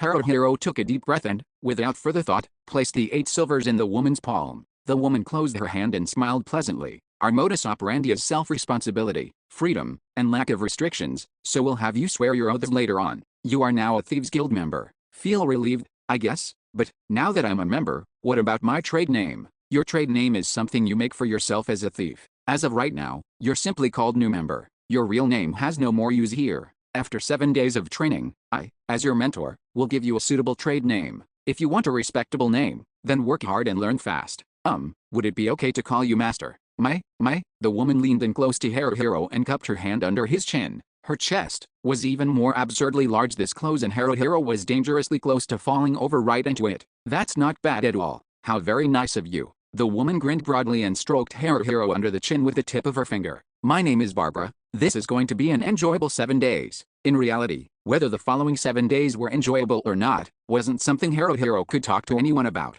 One was free to quit the freedom-loving Thieves Guild at any time and, if another 8 silvers were paid, one was readmitted quite easily too. However, those who were not qualified to be mentors were forbidden to speak to others about the guild's stealing techniques, surprise attack techniques, killing techniques, and other secret skills. As a corollary, that also included everything learned in the crash course, so Haruhiro couldn't speak of any of it, nor could he mention the name that his mentor had given to him. It was a name to be known and used only amongst thieves, and there was no need for outsiders to know. Not that Haruhiro wanted anyone to know his name anyway. That was because he had ended up being named Old Cat. According to Master Barbara, it was because his eyes always had a sleepy look about them, like an old cat. When Haruhiro thought about it, he admitted it might be true, but that didn't mean she had to go that far. She could have named him Panther, or Jaguar, or Wolf, or Hawk, or any number of other, cooler names. Anything was better than Old Cat. For the time being though, Haruhiro had completed his 7 days training, which included housing and meals, and was now a full-fledged thief. Or not.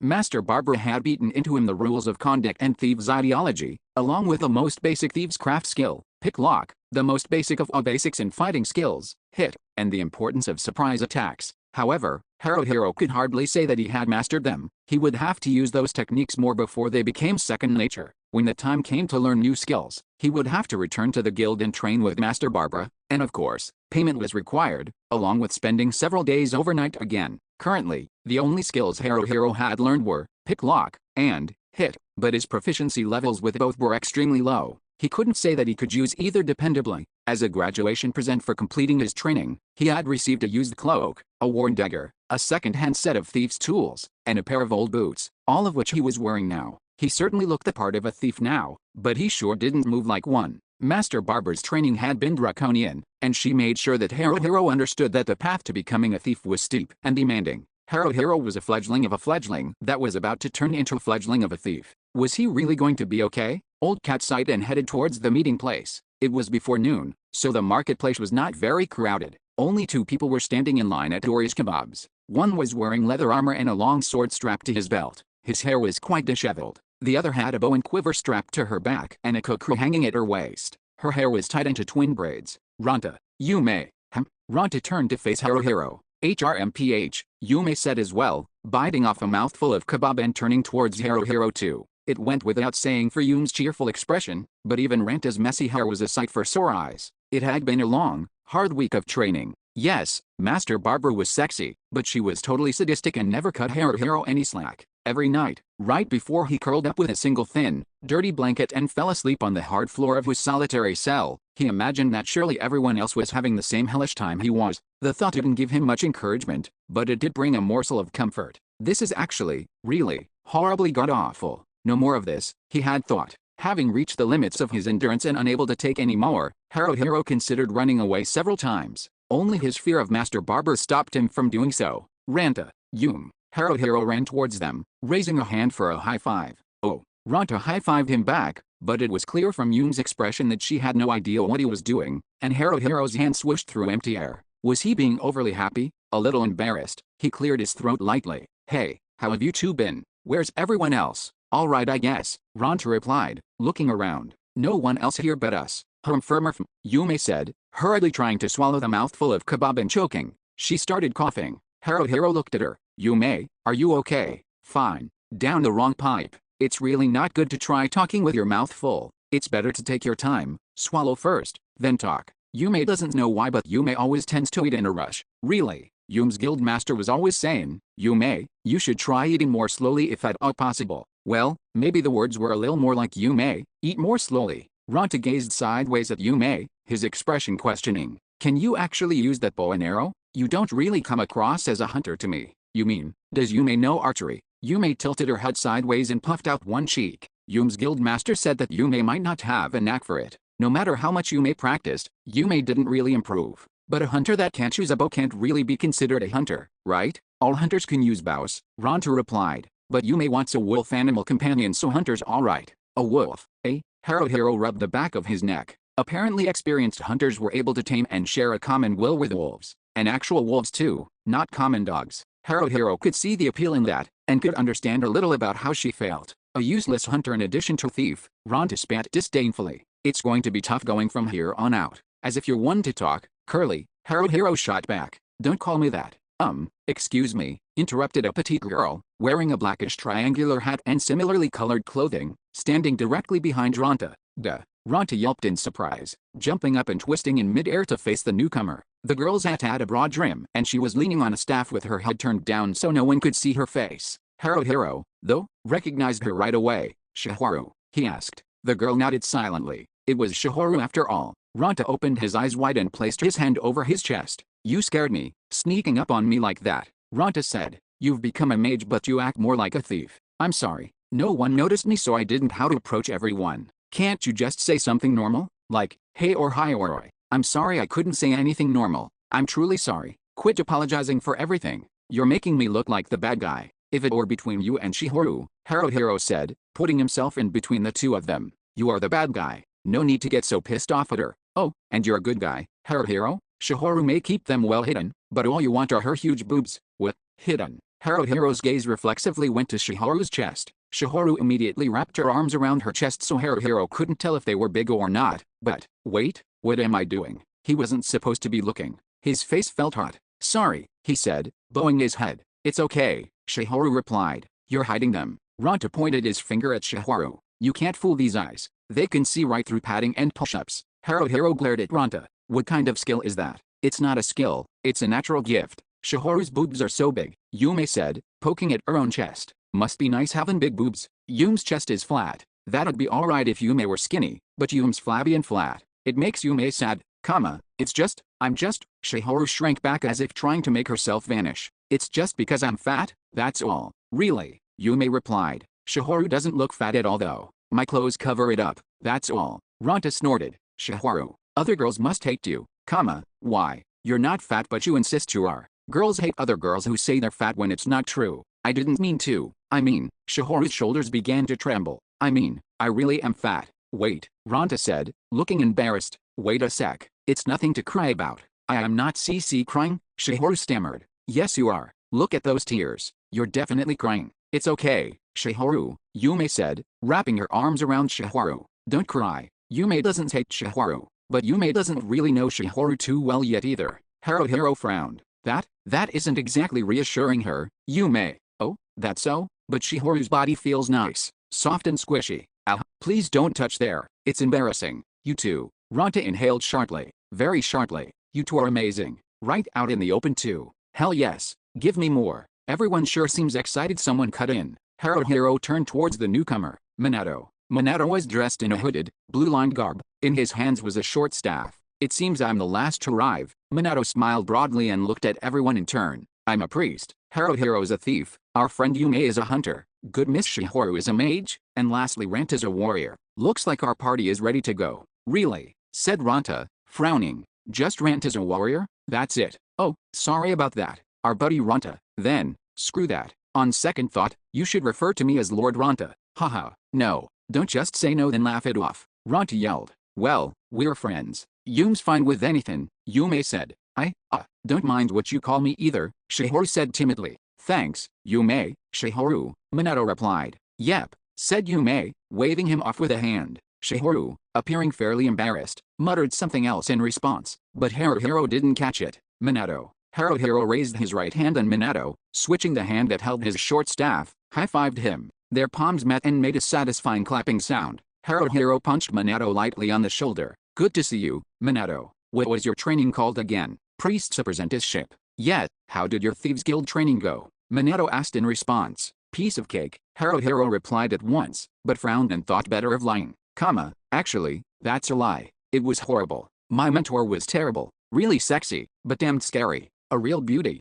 Must have been nice. My master was a grisly old man, stern with a booming voice that hurt my ears. Hurt your ears? Minato, just how much did he yell at you? I don't remember, but I imagine that his entire reason for being born was just to yell at me. He was angry all the time. Haruhiro, constantly chewed out by Master Barbara, had lost all his self-confidence before he could even build any. Honestly, it was quite depressing, but it seemed like Minato's experience had been similar. Maybe it was the same for everyone joining a guild for the first time. The thought that he wasn't the only one made him feel a little better. Maybe there was no need to be so depressed after all. Thanks to Minato, he felt quite relieved. Minato was also the one who had found out about the guild system and helped them all decide which guild to join. Where would they be now without him? Haruhiro didn't even want to think about it. I guess now's as good time as any. Ronta sighed. His expression was a little strange. Actually, I have an announcement for you all. A very important announcement. Haruhiro raised his eyebrows. Like what? What is it? Yume said, blinking in surprise. Shiharu gazed at Ronta nervously and Minato was looking at Ranta's equipment and armor suspiciously. Something was off. Ronta was dressed in hardened leather armor and a used longsword was hanging off his belt, but that was similar enough to a warrior. Minato said, his eyes narrowing. Aren't warriors supposed to be equipped with chain? Listen up. Ronta was puffing his chest out so much that Haruhiro was afraid he was going to fall over backwards. I told everyone that I was going to become a warrior, but I changed my mind. It became completely obvious that my ungodly, unworldly genius wasn't going to be put to use by joining the Warriors Guild, so I didn't join. Minato started, but then was at a loss for words. His face drained of color. Haruhiro couldn't blame him. After all, according to what Minato was able to find out, there were two classes that no party could be without, a priest and a warrior. The warrior was the frontline fighter, the tank who faced enemies head-on with strength and fury. The priest was the party's healer, who supported his companions during fights. Because of that, Minato volunteered himself to become a priest while suggesting that either Haruhiro or Ranta become a warrior. Ranta had volunteered himself because he thought it was cool, so Haruhiro decided to join the Thieves Guild. Ranta's expression was completely nonchalant. Something a matter? Act more shocked, will you? It's a super surprise, right? Not shocked, Haruhiro said, rubbing his temples. More like dismayed. Why did you decide to join a different guild without discussing it with the rest of us? A feeling, a hunch, intuition, sixth sense. The gods within me whispered to me, you're not meant to be a warrior. It's unbecoming. You're a bigger man than that. Then, Minato said, apparently having regained most of his composure, though his expression was still a bit agitated, which guild did you join? Look, Ranta pulled out a skull-like necklace. No, an actual skull on a necklace, and pointed to his chest. Seared into the leather was an emblem of a skull. I'm a Dread Knight. Glory be to the ruler of death, the dark god Skull Heel. Yume placed her index finger on her bottom lip. A Trendlight? No, Ranta yelled, spit flying. A Dread Knight. Isn't it an awesome name? I'm way above any regular warrior. Please don't say, Shihoru softly whispered, that you became a Dread Knight just because the name was cool. Just? Ranta sighed in an exaggerated manner. Do I need any other reason? No, I don't. No other reasons even exist, no matter how hard you think. Haruhiro wanted to punch the daylights out of him. He was really tempted to, but he didn't. Even if he did, it would be too late and wouldn't help the situation. The Dread Knight Guild has a special rule, don't they? Haruhiro said instead. Once you join, you're not allowed to leave. If you try, they'll come after you, until thou art embraced by the Dark God. Thou shalt not embrace any god besides him, is the commandment. Understand? Embraced by the Dark God means death, Ranta said. So what can Dread Knights do? Haruhiro asked. I can summon demons. Ranta raised a clenched fist then lowered it. But not at the moment. During the daytime, the god of light luminous power is too strong, so you can only summon it at night. For now, he gets stronger as I collect vices. So what can the demon do? It whispers to me, telling me when enemies are close, and once in a while it'll burst out with demon jokes. What? What do you mean what? Dread Knight is perfect for me. You're right, Minato nodded, smiling lopsidedly, tone dripping with sarcasm. It suits you perfectly. That's right, Ranta said proudly, missing it completely. What a carefree guy, Haruhiro thought. Ranta may have been happy about everything, but the outlook was not good at all for the party as a whole. Were they idiots for depending on a guy like him in the first place? Haruhiro hung his head. Yes, they were. For the time being, they had no choice but to make do with the way things had turned out. Haruhiro considered leaving the Thieves Guild to join the Warriors Guild, but it wasn't practical. He couldn't keep everyone waiting another 7 days while he went through the training course. Then there was the matter of money. They had received a total of 10 silvers for becoming Crimson Moon trainees, but 8 of those were spent upon joining their respective guilds. That left only 2 silvers they could use freely, and even that wasn't entirely true, though room and board had been provided during their crash courses with their guilds. After that, they were on their own for food and housing. If they didn't splurge on food, then 10 coppers a day was enough to get by. Housing, unless they wanted to sleep on the streets, was another matter. He hadn't done the proper research yet, but it seemed that renting a room averaged around 40 to 50 coppers per person per day. In order to save money, they could skip housing, but they had to eat. That meant a minimum of 10 coppers per day, 2 silvers, 200 coppers, 20 days of food. They had to find a way to earn money. Before they could even think about buying their Crimson Moon service contracts from Bree, they had to figure out how to live from day to day. How could they make money? By working, of course. So Haruhiro and the others had left Altana through the northern gate to begin working as Crimson Moon trainees. They hadn't gone far when they encountered a large man dressed in rather shabby, dirty chainmail armor sitting in the grass by the side of the road. Mogzo? Haruhiro asked. The big man looked up slowly and blinked. He opened and shut his mouth several times, but no words came out. Haruhiro and Minato exchanged glances. Huh? Yume shifted her gaze to the fluffy clouds in the sky above. Mogzo, weren't you dragged off by Ragmound to join his party? Not Ragmound, Ragel, Haruhiro corrected mildly, then approached Mogzo. Is something wrong? Are you here all alone? Mogzo knitted his eyebrows together and gave a slow nod. I got it, Ranta said, making a snapping motion with his fingers, though no sound came out.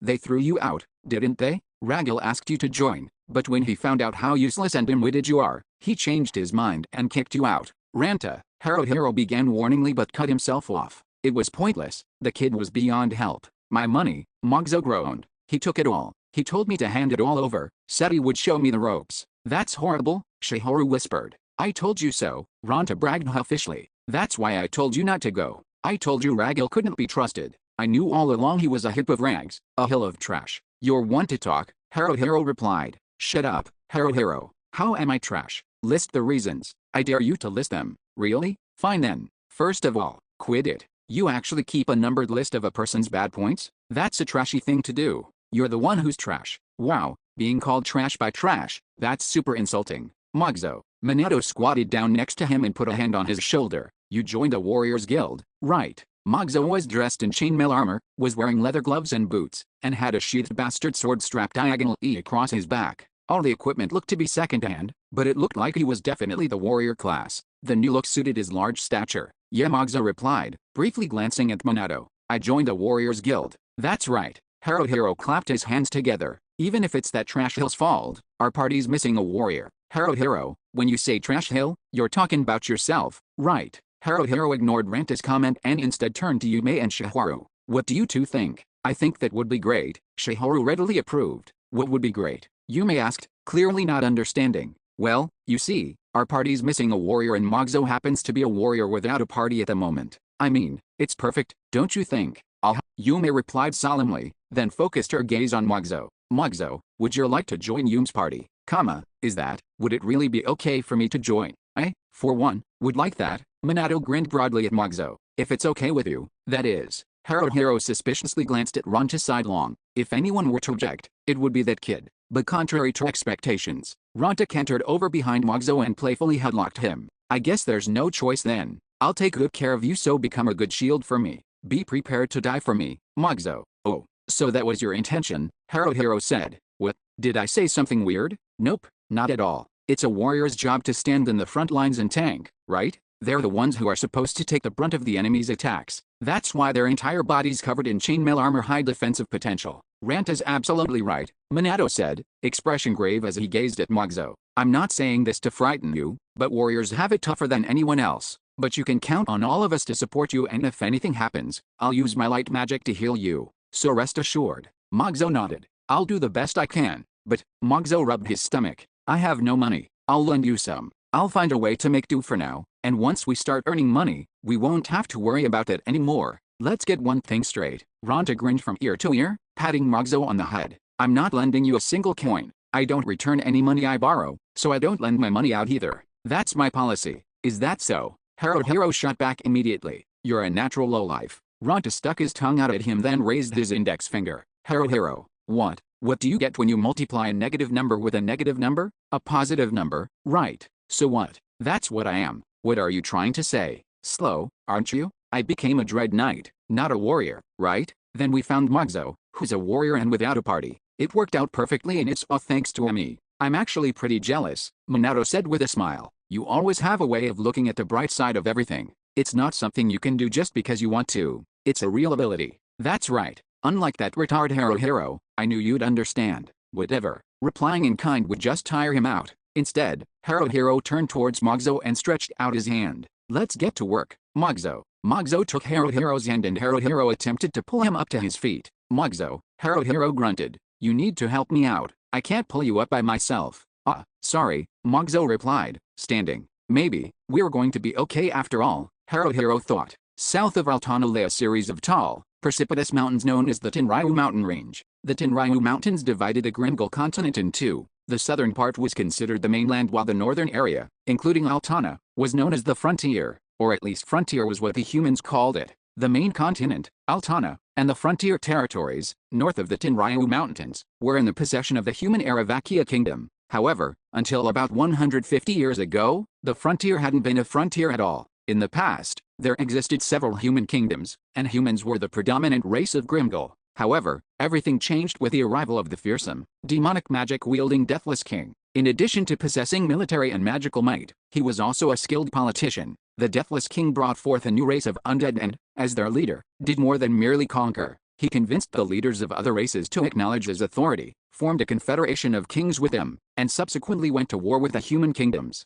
The humans were easily defeated and forced to flee south of the Tenryu Mountains. Afterwards, the Deathless King was nominated by his fellow kings to become the emperor, and thus the Undying Empire was born. Until the death of the Deathless King about 100 years ago, humans were largely unable to set foot north of the Tenryu Mountains, but with the loss of his unifying leadership, the Undying Empire fell apart. Taking advantage of the opportunity, the Aravakia kingdom established Altana as their stronghold in the north, and so it has remained to this day. And of course, all of this information had been obtained by Minato. The lands across the Tenryu Mountains south of Altana were mostly used for farming or raising cattle, with villages dotting the landscape. To the north were open fields and forests. And round here, Yume said, brushing her hands across the tall grass as she explained, there's deer and foxes and other animals. And 'cause it's springtime now, bears appear now and then. Then there's them chimas, small, fluffy, round critters with beady eyes, long, thin tails, tiny ears, hands, and feet that hop around. They're pretty good little guys. Then there's the savage pit rats, big as cats with super hard fur. Really? Ronta formed a visor with his hands and looked around. 'Cause I don't see squat. Yume frowned. But when Yume and her guild master went outdoors to train, he'd bag us game with his bow and arrow. Maybe they're all just hiding, Minato said, pointing to a forested area to their right. In the wooded areas. Haruhiro nodded. You might be right. If I were a wild animal, I wouldn't feel really safe out in the open where there's no trees or brush to hide in. Ronta snorted derisively. See? They all know to fear me. So if we can't find any game, it's your fault. Shut it, Haruhiro. It's thanks to me. It's all in gracious indebtedness to me. You shut it. Even if there were any game around, yelling like that will scare them off. And it's all thanks to my godly self. It's no use. The kid's clueless.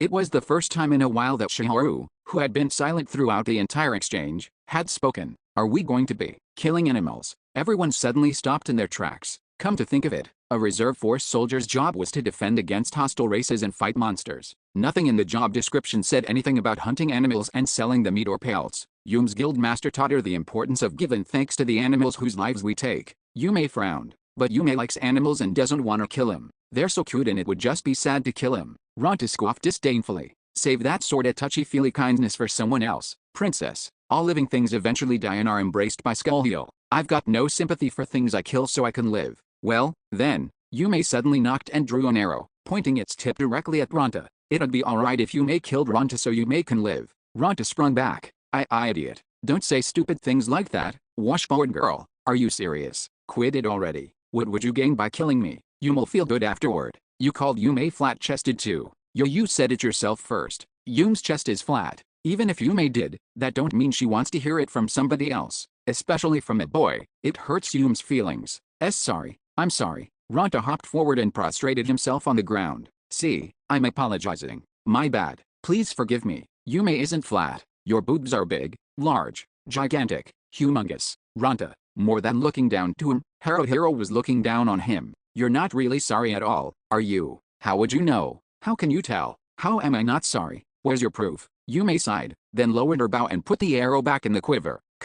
Not worth the arrow. Ronta exhaled in relief and stood up, wiping the sweat off his brow. Anyway, you would have missed even if you tried to shoot me. But I was apologizing just in case, you know. Hey, Yume, quit that. Don't draw that cookrit. It was a joke. Cuts are painful. You'll kill me. I'll seriously die. No different than killing a wild animal, I'm sure, Minato said with a wry smile. Though I can't say exactly, I heard that we don't have to venture too far from Altana to find mud goblins, ghouls, and the like. Creatures that even trainees can probably handle. Goblins and ghouls. Haruhiro tilted his head to one side. He had the feeling he'd heard of those before. Maybe it was just his imagination, but he visualized them as sort of humanoid creatures. So that means, Shiharu began in a voice that was quite strong, considering the way she usually spoke. We're going to search for these mud robins and coolies. Mud goblins and ghouls, Haruhiro corrected mildly, slipping into the part of the straight man again. Shiharu's face turned a bright red and she shrunk back. Whatever, that's fine with me, Ronta agreed frivolously. It's better than killing animals, Yume said happily.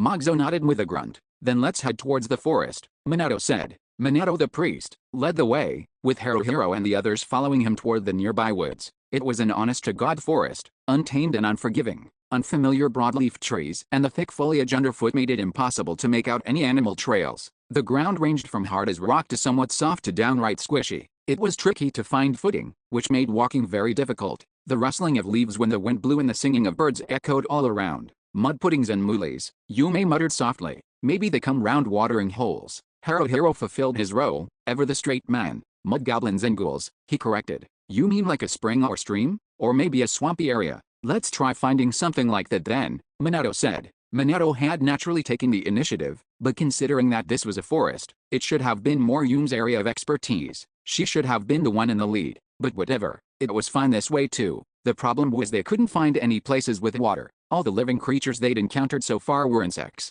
The sound of birds surrounded them, but not a single one could be seen. Ronta gulped in an overly exaggerated fashion. This is like the forest of death, and it's no doubt all Ranta's fault. Yume puffed out her cheeks and stared at Ronta. It seemed like she hated Ronta now for calling her flat-chested. It's cause Ranta's being so painful to their ears. All the animals have fun off. I'm being quiet. I haven't said a word this entire time. Ronta protested. Just to be in here, your very existence, is a pain in the neck. Thanks for the compliment. And just the fact that your hair makes you flat. Yume scowled, furious. Sorry. That was my bad. Just a slip of the tongue? Speaking the truth. Ronta suddenly jumped up into the air. What the hell? Haruhiro blinked several times. Ronta was lifting his feet up and down like he was dancing. There was something clinging to his leg, scratching and tearing at it. It was big as a cat and covered with needle-like fur. A pit rat, Yume said. She started glancing around the area. They're supposed to attack in packs. There's probably more around him. Shihoru let out a yelp and tried to turn and run, only to slam into Magzo. Quick! Minato brought up his short staff. There's more. What? Ronta danced backwards. Help me guys. Your first priority is to save me. Help. Someone help me. Fight. Dread Knight. Haruhiro drew his dagger. The pit rats were swarming on the ground around them at amazing speeds. Haruhiro had no idea how many. The fighting techniques he'd learned from the Thieves Guild were geared towards humans or humanoid opponents. He couldn't even begin to guess what to do in a case like this, so he took aim and sporadically stabbed at them with his dagger. He didn't come close to even scratching any of them. As expected. They're too fast. Magzo gripped his bastard sword with both hands, lifted it overhead with a grunt, and slashed downwards with a yell, right at Ronta. Ronta sprang away with a yelp, and Magzo's blade hit the ground where Ronta had been standing just a split second earlier. The bastard sword sprayed dirt as it hit hard enough to split open the ground. Magzo, you bastard. Are you trying to kill me? Ronta had finally drawn his long sword, but that was all he did with it, because as expected, he ran. Damn it. Damn it. Damn it. I almost got killed by my own teammate, and he's going to come after me again. Screw this. Magzo was trying to save your ass. You should be thanking him. Haruhiro was getting nowhere with a dagger, so he tried kicking the pit rats instead. They dodged him with ease. He didn't save me at all. Ronta swung his longsword with a yell. Hatred's cut. My Dread Knight skill. I can't hit them at all. Quit wasting your techniques uses. Haruhiro chose one pit rat and focused on chasing after it. It ran and disappeared behind a tree. Arg. He grunted in frustration. Malikum Palik. Shihoru was drawing an elemental glyph with the tip of her staff as she spoke the incantation. It was the magic missile spell. A ball of light about the size of a fist burst from the end of her staff, and hit Ronta square in the back of the head. Duh. Hut. Shihoru opened her eyes. It seemed like she had fired off the spell with her eyes closed and had guessed the wrong target. Sorry. Bitch, I'll kill you. Or rather, I'll make you let me touch your tits. Rubbing the back of his head, he started chasing after Shihoru. Without hesitation, Minato stuck his staff out at Ranta's feet. Ranta's foot caught and he tripped with a grunt. What are you doing? Minato said, berating Ronta and striking out at a pit rat at the same time. As far as Haruhiro could tell, Minato was handling the short staff with a fair amount of skill, but it still wasn't enough to actually land any blows. Just a little. Yume was swinging her kukri around wildly. Maybe that was why she couldn't get close enough to pit rat to actually hide it. Yume's guild master told her cause they're just animals. We just need to hit them a little and they'll scram. Everybody hang in there. Magzo swung his bastard sword and it hit the trunk of a tree. The force of the blow caused leaves and insects to rain down directly onto his head. Magzo, now covered in bugs and leaves, howled. At this rate, Haruhiro gathered up his resolve and crouched low, one knee on the ground. Without running, without moving, he waited for a pit rat to approach him. There, directly in front of him, a pit rat. It was headed towards him. Haruhiro thrust out his left arm. Come, take a bite. I dare you. It was no larger than the size of a cat, but he was extremely scared of it. It was fast. This was bad. But he waited, staying absolutely still. Crippling pain suddenly shot through his leg, making him cry out. Another pit rat had approached from behind and was biting down into right calf. He was just about to try to stab it when the pit rat in front of him clamped its teeth onto his left arm. Ow! Haruhiro, don't move. Minato ran to his side. He swung his staff down in a swift motion. There was low thud sound, and Haruhiro immediately felt a release of pressure on his right leg and left arm. The pit rats were running away at amazing speeds, and even while Haruhiro was gawking at the other rats, the pit rat that Minato had struck had disappeared. Are you okay, Haruhiro? Minato was on one knee by Haruhiro's side, examining his wounds. Yeah, I'm fine. Rolling up his pant leg and the sleeve of his shirt revealed a series of small holes in his flesh, teeth marks from the pit rats, and blood was running from them. The injuries were hardly serious, but they still hurt. Let me heal you.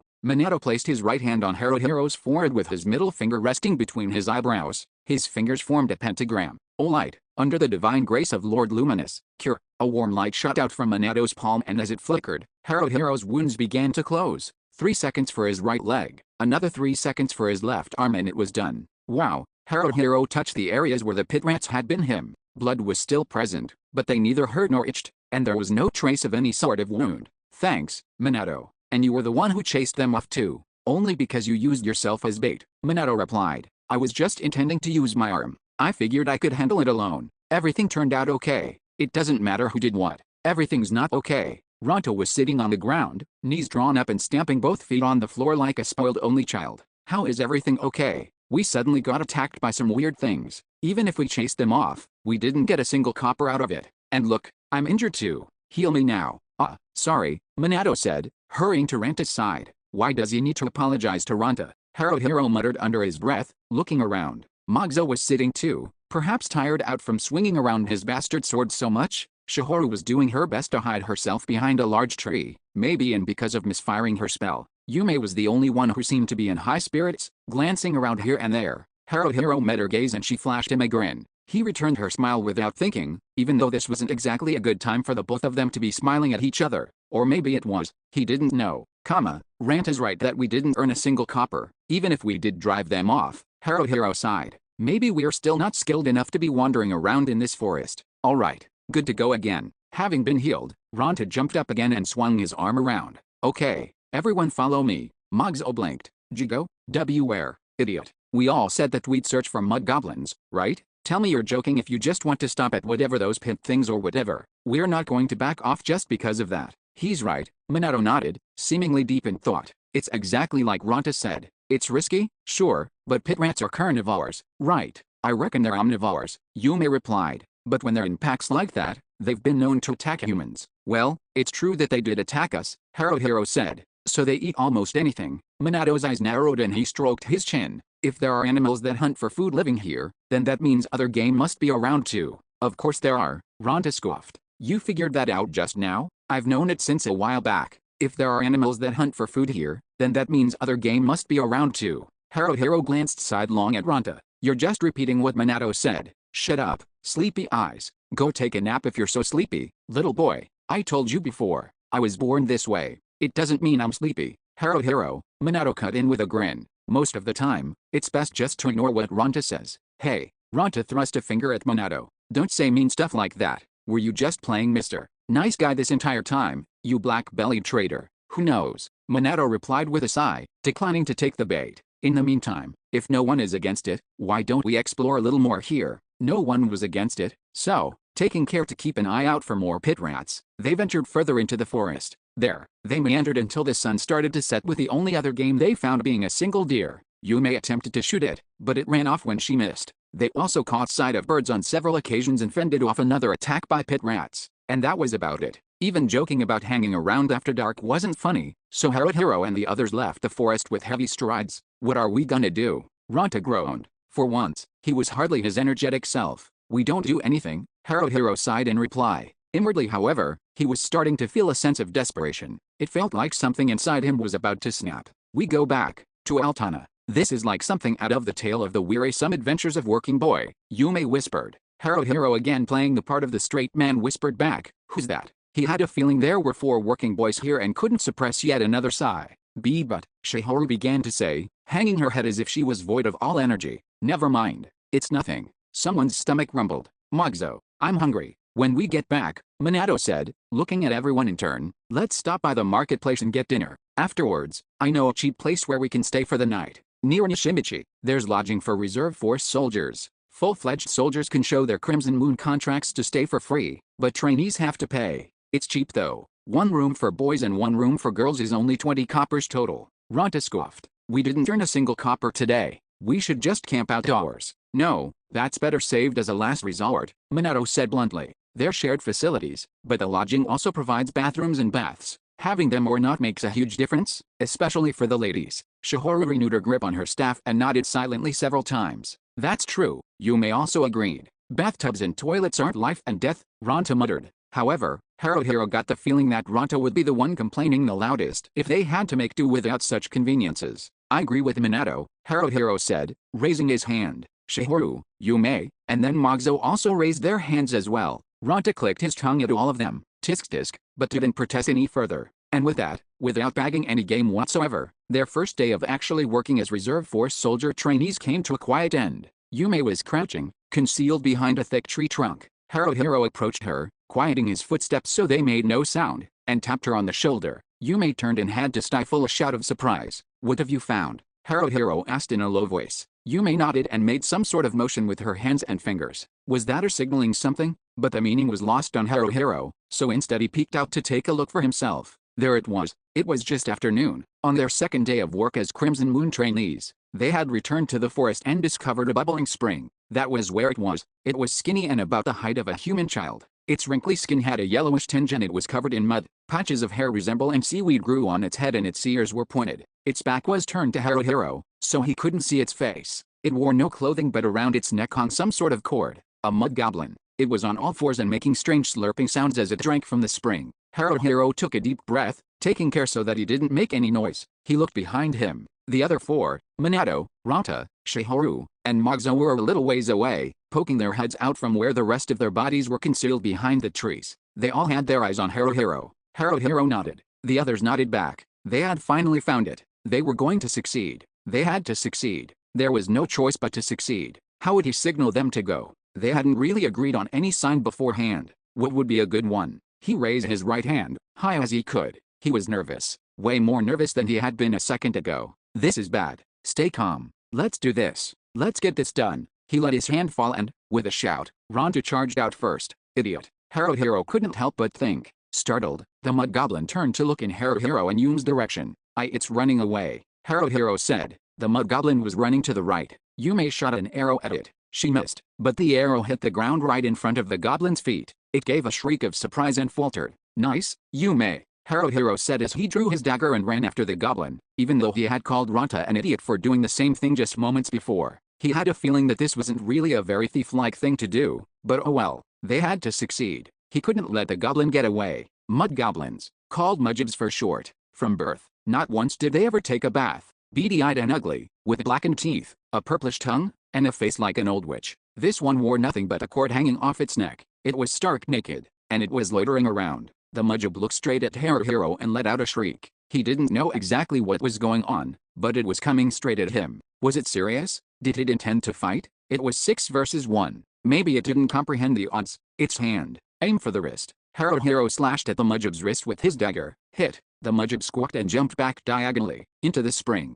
Had he missed? No. Blackish red blood was running from a shallow cut on its left hand. Haruhiro's knife had just grazed it. The mudjib leapt away from the spring and straight towards Haruhiro. It's coming? It's really coming? No way. Why would this stupid thing be coming at me? Haruhiro thought, as it let out a low roar. Haruhiro quickly dodged to the left and somehow avoided the mudjib's charge. Hatred's cut. Ronta jumped at the goblin, swinging his longsword aggressively but without any control. It was only natural that he missed, slipped, and fell on his behind. The mudjib roared and started charging headlong at Ronta, attacking from above while Ronta was still down. Minato struck it on the shoulder with his staff, causing its attack to miss by a hair. The goblin shrieked again and hopped backwards. Malik Shihoru started to chant while drawing the elemental glyph with her staff, but Ronta cut her off. You've got your eyes shut again, he yelled. Shihoru shrunk back. Sorry, Magzo, directly in front of it, Minato said brusquely, thrusting a finger out at the mudjib. Everyone else, surround it. Don't let it escape. Magzo grunted in assent, and encumbered by armor, sluggishly ran towards it.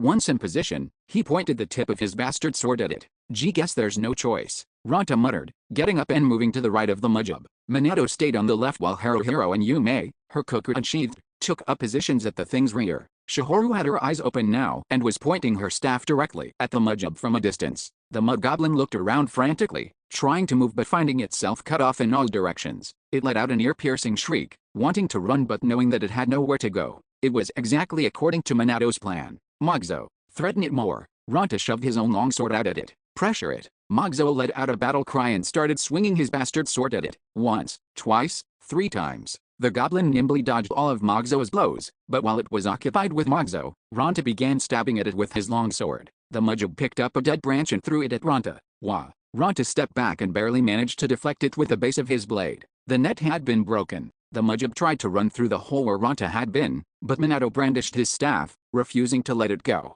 The Mudjib let out a cry of pain as Monato's staff connected with its shoulder. It began charging at Monato, letting out a terrible shriek that sent chills down Haruhiro's spine. Even Monato backed away a bit. And why shouldn't they be frightened? The mud goblin was desperate. It didn't want to be killed. It wouldn't just stand there and die. It would try to kill, and kill, and kill some more before it was killed itself. And at the very least, it seemed resolved to take a few of them down with it. All of you. Ronta licked his lips several times. Now is not the time to get all scared. Kill or be killed. I'm going to kill it and get my vice. Don't be careless. Monato warned as he landed another blow on the goblin with his short staff. This time, it was on the goblin's head. Without paying any heed to the blood spurting out, it glared at Monato and swung both its fists at him. He's a tough little guy, Yume whispered, voice trembling slightly. Geez, Haruhiro thought. Even the blood was running profusely down its head. It seemed to be perfectly fine. Mogzo swung his bastard sword at it 3 times in succession. It backed up, but doing so of course brought it closer to Haruhiro and Yume. Here's our chance,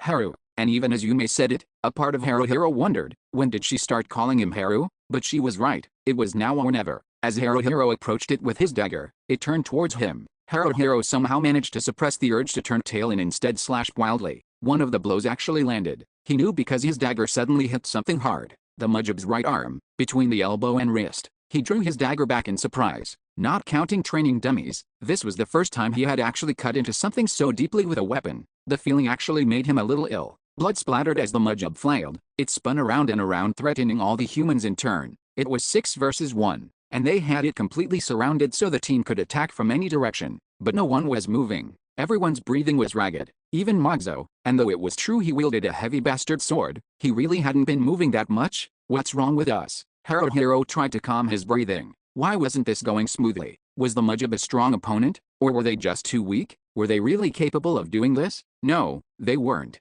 Thinking about it rationally, of course it was impossible. Haruhiro wasn't suited for fighting. No one else was either. This was all wrong. All of this was unimaginable. Why was he doing this? Wouldn't it be better to just stop? What would they do if they stopped now? What would happen to them? No one said this was going to be easy. Monato shouted. This is a fight to the death. Us, the Mud Goblin, we're all fighting for our lives. The outcome determines who lives and who dies. No living creature wants to die. Malik Impalik. A ball of light shot out from the tip of Shihoru's staff, flew between Mogzo and Ronta and hit the Mudjib right in its face. Garg, it shrieked. Now, Monato commanded, striking at the Mudjib at the same time. Ronta swung his longsword with a shout. The blade bit into the Mudjib's right arm. Duh, I hit bone. Mogzo raised his sword overhead and brought it down with all his might directly on the Mudjib's head. The force of the blow smashed its head in, crushing it to somewhere between a half and a third of what it had been. It was over. Yes, Ronta pumped a fist in the air. Haruhiro started to exhale in relief, then inhaled sharply.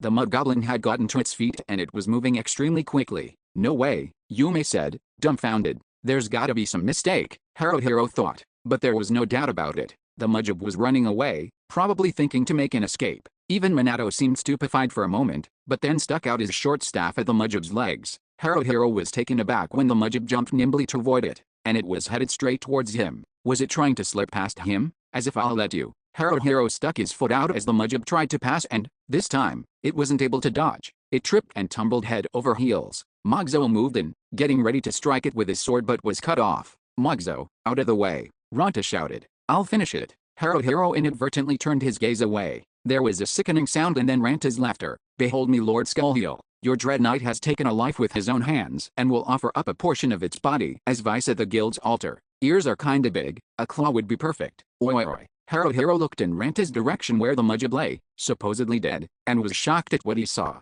Shihoru let out a little gasp and seemed as if she was about to cry. It ain't dead, Yume said softly. She put her hands together and muttered something indistinct in prayer. Haruhiro hesitated a little before entering the role of the straight man. No, it's not dead yet. We need to finish it, Monato said, lifting his staff above his head. Otherwise we're just prolonging its suffering. Haruhiro didn't want to look, but also felt that he needed to see this out to the end. Monato dealt the Mud Goblin a final, ruthless blow, and then confirmed that its breathing had stopped. He made a gesture that resembled a hexagram, and looked as if he was considering offering a few last words as well, but he didn't say anything. Perhaps he didn't want to make any excuses for doing what was, essentially, his job. Monato, Ronta pointed a finger at him. You bastard. You stole my kill. I told you I needed to collect vices. Monato forced a smile then scratched his head. Sorry, I wasn't thinking. Sorry doesn't cut it. Even so, I did say I didn't mean to. Doesn't matter. I want a redo. Do everything over. How are we going to do that? We can't.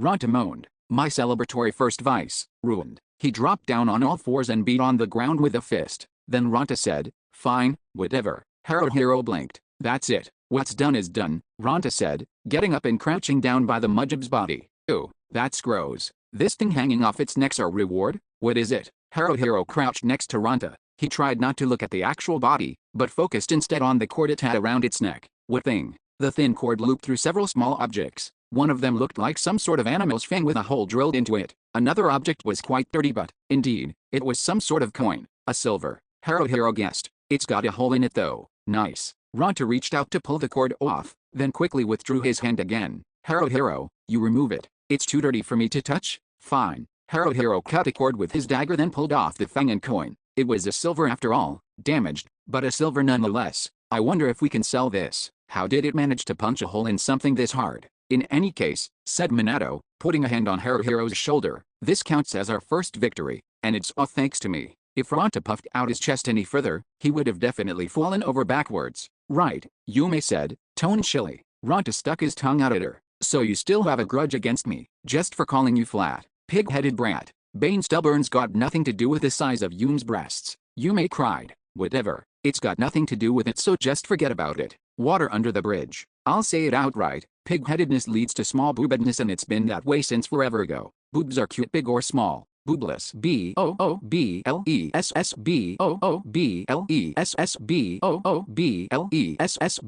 Boobless. Hello, Ms. Boobless. Goodbye, Ms. Boobless. Boobless. Yume's face turned a bright red and her cheeks made like a pufferfish. She knocked an arrow onto her bow and aimed it at Ronta. Yume's gonna shoot you, and she's got a feeling she ain't gonna miss. Wait. You sorry? I'm sorry. Ronta twisted his body around, spun several times, and prostrated himself on the ground, still spinning. I'll stop it, so forgive me already. I didn't hear it, please. And what you wanna say is please find it in the kindness of your heart to forgive me. Lady Yume. Lady Yume. Please, I am sorry, forgive me, I'm begging, I'll do anything you ask. Nope, not convinced. Yume's cheeks were still puffed out, but, unexpectedly, she lowered her bow a bit. She gestured with her chin to the bubbling spring. In you go. Then, wah. The spring. Jump in there. Jump in and I'll forgive you for what Cha said today. I idio you, that's who do you thigh. Yume raised her bow again. Fine. Yume'll simply shit you, I will be happy to jump in. Good luck. Haruhiro patted Ronta on the shoulder. Be careful, Minato said to him with a grin. Like I don't already know to be careful, Ronta muttered. Just as he prepared to jump into the pool of water, Shihoru whispered. He had it coming. Haruhiro caught what Shihoru said, but Ronta was already leaping in midair, so Ronta probably didn't hear her at all. He's definitely going to catch a cold, Mogzo remarked. Scattered about Altana's marketplace were a few shops that sold sundries, but no matter which, the highest any would pay for a silver coin with a hole in it was 30 coppers. Haruhiro found it rather incomprehensible that the value of the coin was cut by 2/3 just because it was a little damaged. Meanwhile, and quite unexpectedly, the animal fang had been worth 1 silver. 3 species of wolves dwelled in the forested areas of the frontier. There were the forest wolves, sometimes called gray wolves. There were the white wolves of Eldritch the White Goddess. And finally there were the enemies of the white wolves, the black wolves of the Black God, Rigel. Apparently, the fang they found on the Mujib belonged to a black wolf. It was believed that the fang of a black wolf contained magical power and made for a good charm for warding off evil. That brought the total of their day's earnings to 1 silver and 30 coppers. 20 coppers were paid for their lodging that night, while the rest was split evenly among the 6 of them. That made for 18 coppers per person, while Minato held on to the remaining 2 coppers, to be added to their earnings next time. After each of them bought dinner at the marketplace, they made their way back to the shabby Reserve Force soldier lodge near Nishimichi. For some reason, it felt like they had finally returned home. Despite the fact that Reserve Force soldiers who presented their Crimson Moon contracts could stay for free, the place was empty. The public bath was a single room with a hole dug into the floor and lined with stone for a bathtub. The boys washed themselves first and then let Yume and Shihoru know that the baths were available to use before returning to their shared room. Haruhiro was rather tired, so he laid down on his straw-lined bunk and closed his eyes. The lodge offered 2 types of rooms. One of them could accommodate up to 4 people while the other could accommodate up to 6. Both were the same price at 10 coppers per night, so the sizes of the rooms were probably the same as well. The only difference was that the 6-person room had 6 beds, making it very cramped. Not to mention the 6-person room beds were smaller than normal. The beds in the 4-person room were already on the small end, but the beds in the 6-person room were too small even for the 5 feet 6 Haruhiro. The 6 feet 1 Mogzo would definitely not fit into them. Their room was bare of all furnishings except for 2 straw-lined bunk beds and a single lamp that hung off the wall. The rooms couldn't really be used for anything besides sleeping, not that they intended to use them for anything else anyway. It was going to be yet another early morning tomorrow, and Haruhiro was ready to turn in for the night. The soft crunching of straw could be heard in the bunk next to him. It seemed as if Moguzo also intended the same. Bunking was arranged with Haruhiro on a top bunk and Minato on a bottom of one set, while on the second set next to them had Moguzo on the bottom and Ranta on the top. Minato, are you still up? Haruhiro whispered. Yeah, I'm still awake. Something wrong? It's nothing, really, but that wasn't entirely truthful. They had only earned 18 coppers each today. From the 10 silvers Haruhiro had received from Bree, 8 had been paid to his guild and he had spent 4 coppers on a kebab. That had left him with 1 silver and 96 coppers after the week-long training course with the Thieves Guild. Yesterday, he had spent 4 coppers on lodging, then another 10 on food, without earning a single copper. Then today, he spent 12 coppers and earned 18. Presently all the money he had came to 1 silver and 88 coppers. However, carrying around all those coins had become cumbersome, so he had deposited 60 coppers at Yorozu's bank, which meant that the deposit fee would eventually be deducted as well. Haruhiro was still okay, but he was concerned for Moguzo. His share of the lodging fee was split between everyone and Minato was lending him money for food, and perhaps it was because of his size, but he ate quite a large amount. Moguzo was already in debt. How long would it be before Haruhiro ran out of money and had to borrow from someone else too?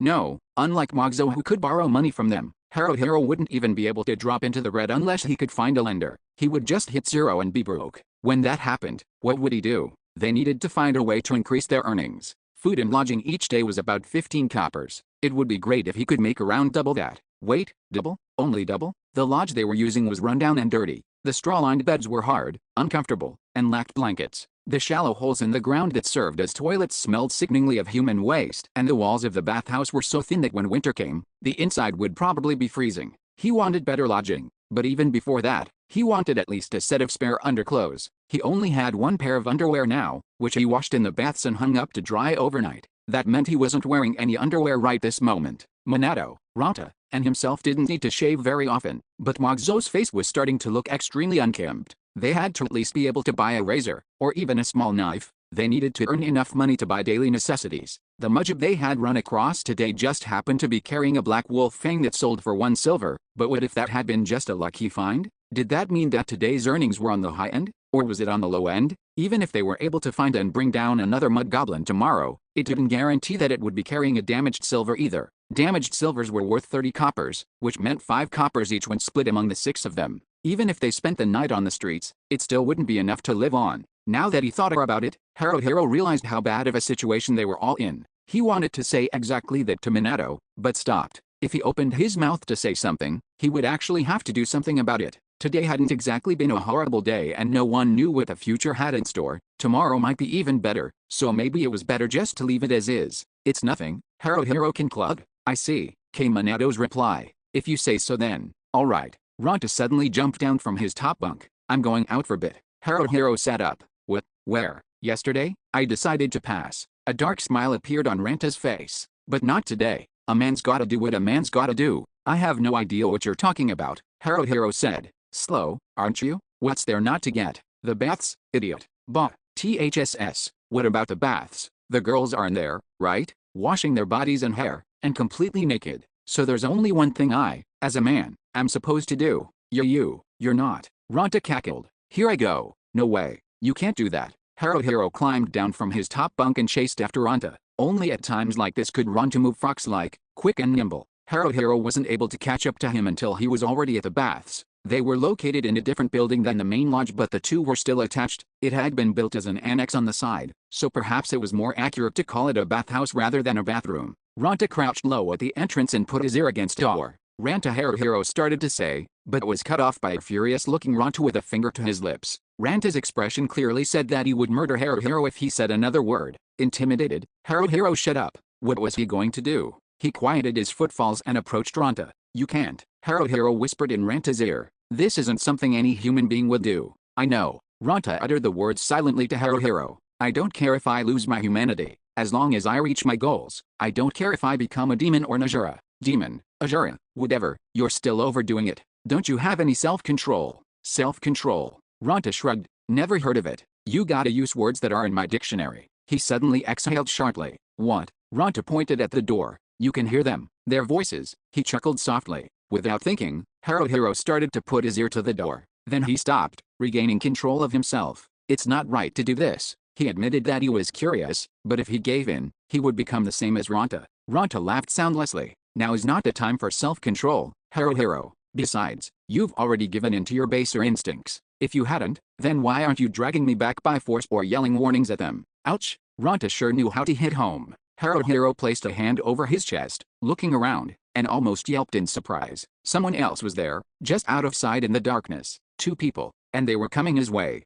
Hey! The newcomer raised a hand in greeting. It was Minato, and behind him was a giant of a person, Mogzo. Ronta blinked as if his eyes had been lying to him. You guys. No, I can explain, Haruhiro started to say, but was cut off when Minato brought his index finger to his lips to indicate silence. No way. Of all people, Minato too? Yes, Minato too. Was this really okay? Haruhiro looked questioningly at Minato, who gave him a silent nod in reply. Mogzo too nodded. Haruhiro laughed soundlessly. They had lost. Congrats, animal instincts, congrats. We raise our glasses to you. Honestly though, he was rather curious, and it wasn't like they could see anything, so it wasn't actually peeping, right? There happened to be a painless window above them where light and steam was pouring out in a sort of please come here and take a look sort of way, but it was too high for any of them to reach. Maybe if you rode on someone else's shoulders, or if someone boosted him up, it would be reachable, but he had no such intentions of doing any such thing. Nope, not at all. The mere thought of it never even occurred to him. He couldn't possibly do any such thing. No, no, no. Haruhiro and the others crowded together at the bathhouse entrance and put their ears to the door. They could hear voices, but rather faintly. Concentrate harder. He should be able to hear better. Yes, that was it. He could hear them now, and clearly too. Even though you were wearing that, Yume's voice. WW what? Shihoru's reply. Shihoru, they're so big. What are your boobs? So big, and adorably round. Adorable. Whether it was by chance or not, Shihoru's words echoed exactly what Haruhiro was thinking. And probably not just Haruhiro either. Ronta, Mogzo, Minato, everyone was probably thinking the same thing. Big, round, and adorable? Just what exactly did they look like? He couldn't even imagine. Yes, adorable. Can I touch them? Just a bit. Whoa, I reckon they'd feel real good to touch, and they sure do. Wait nah, you sound like a kitty, Shihoru. Why please don't touch, there. It's like boing boing, boing boing. Please don't. It's embarrassing. It'd be fun if you may had bouncy boobs too, but Yume's boobs just do this. I think Yume's boobs are cute too, though. No, that's not true. How are Yume's boobs cute? Oh, they're not fat like mine, but they still seem soft, but yours ain't fat at all. Yume's are flabby. They're soft, so I'm sure they look tasty. Tasty? Shihoru, don't say weird stuff like that. Yume's not edible.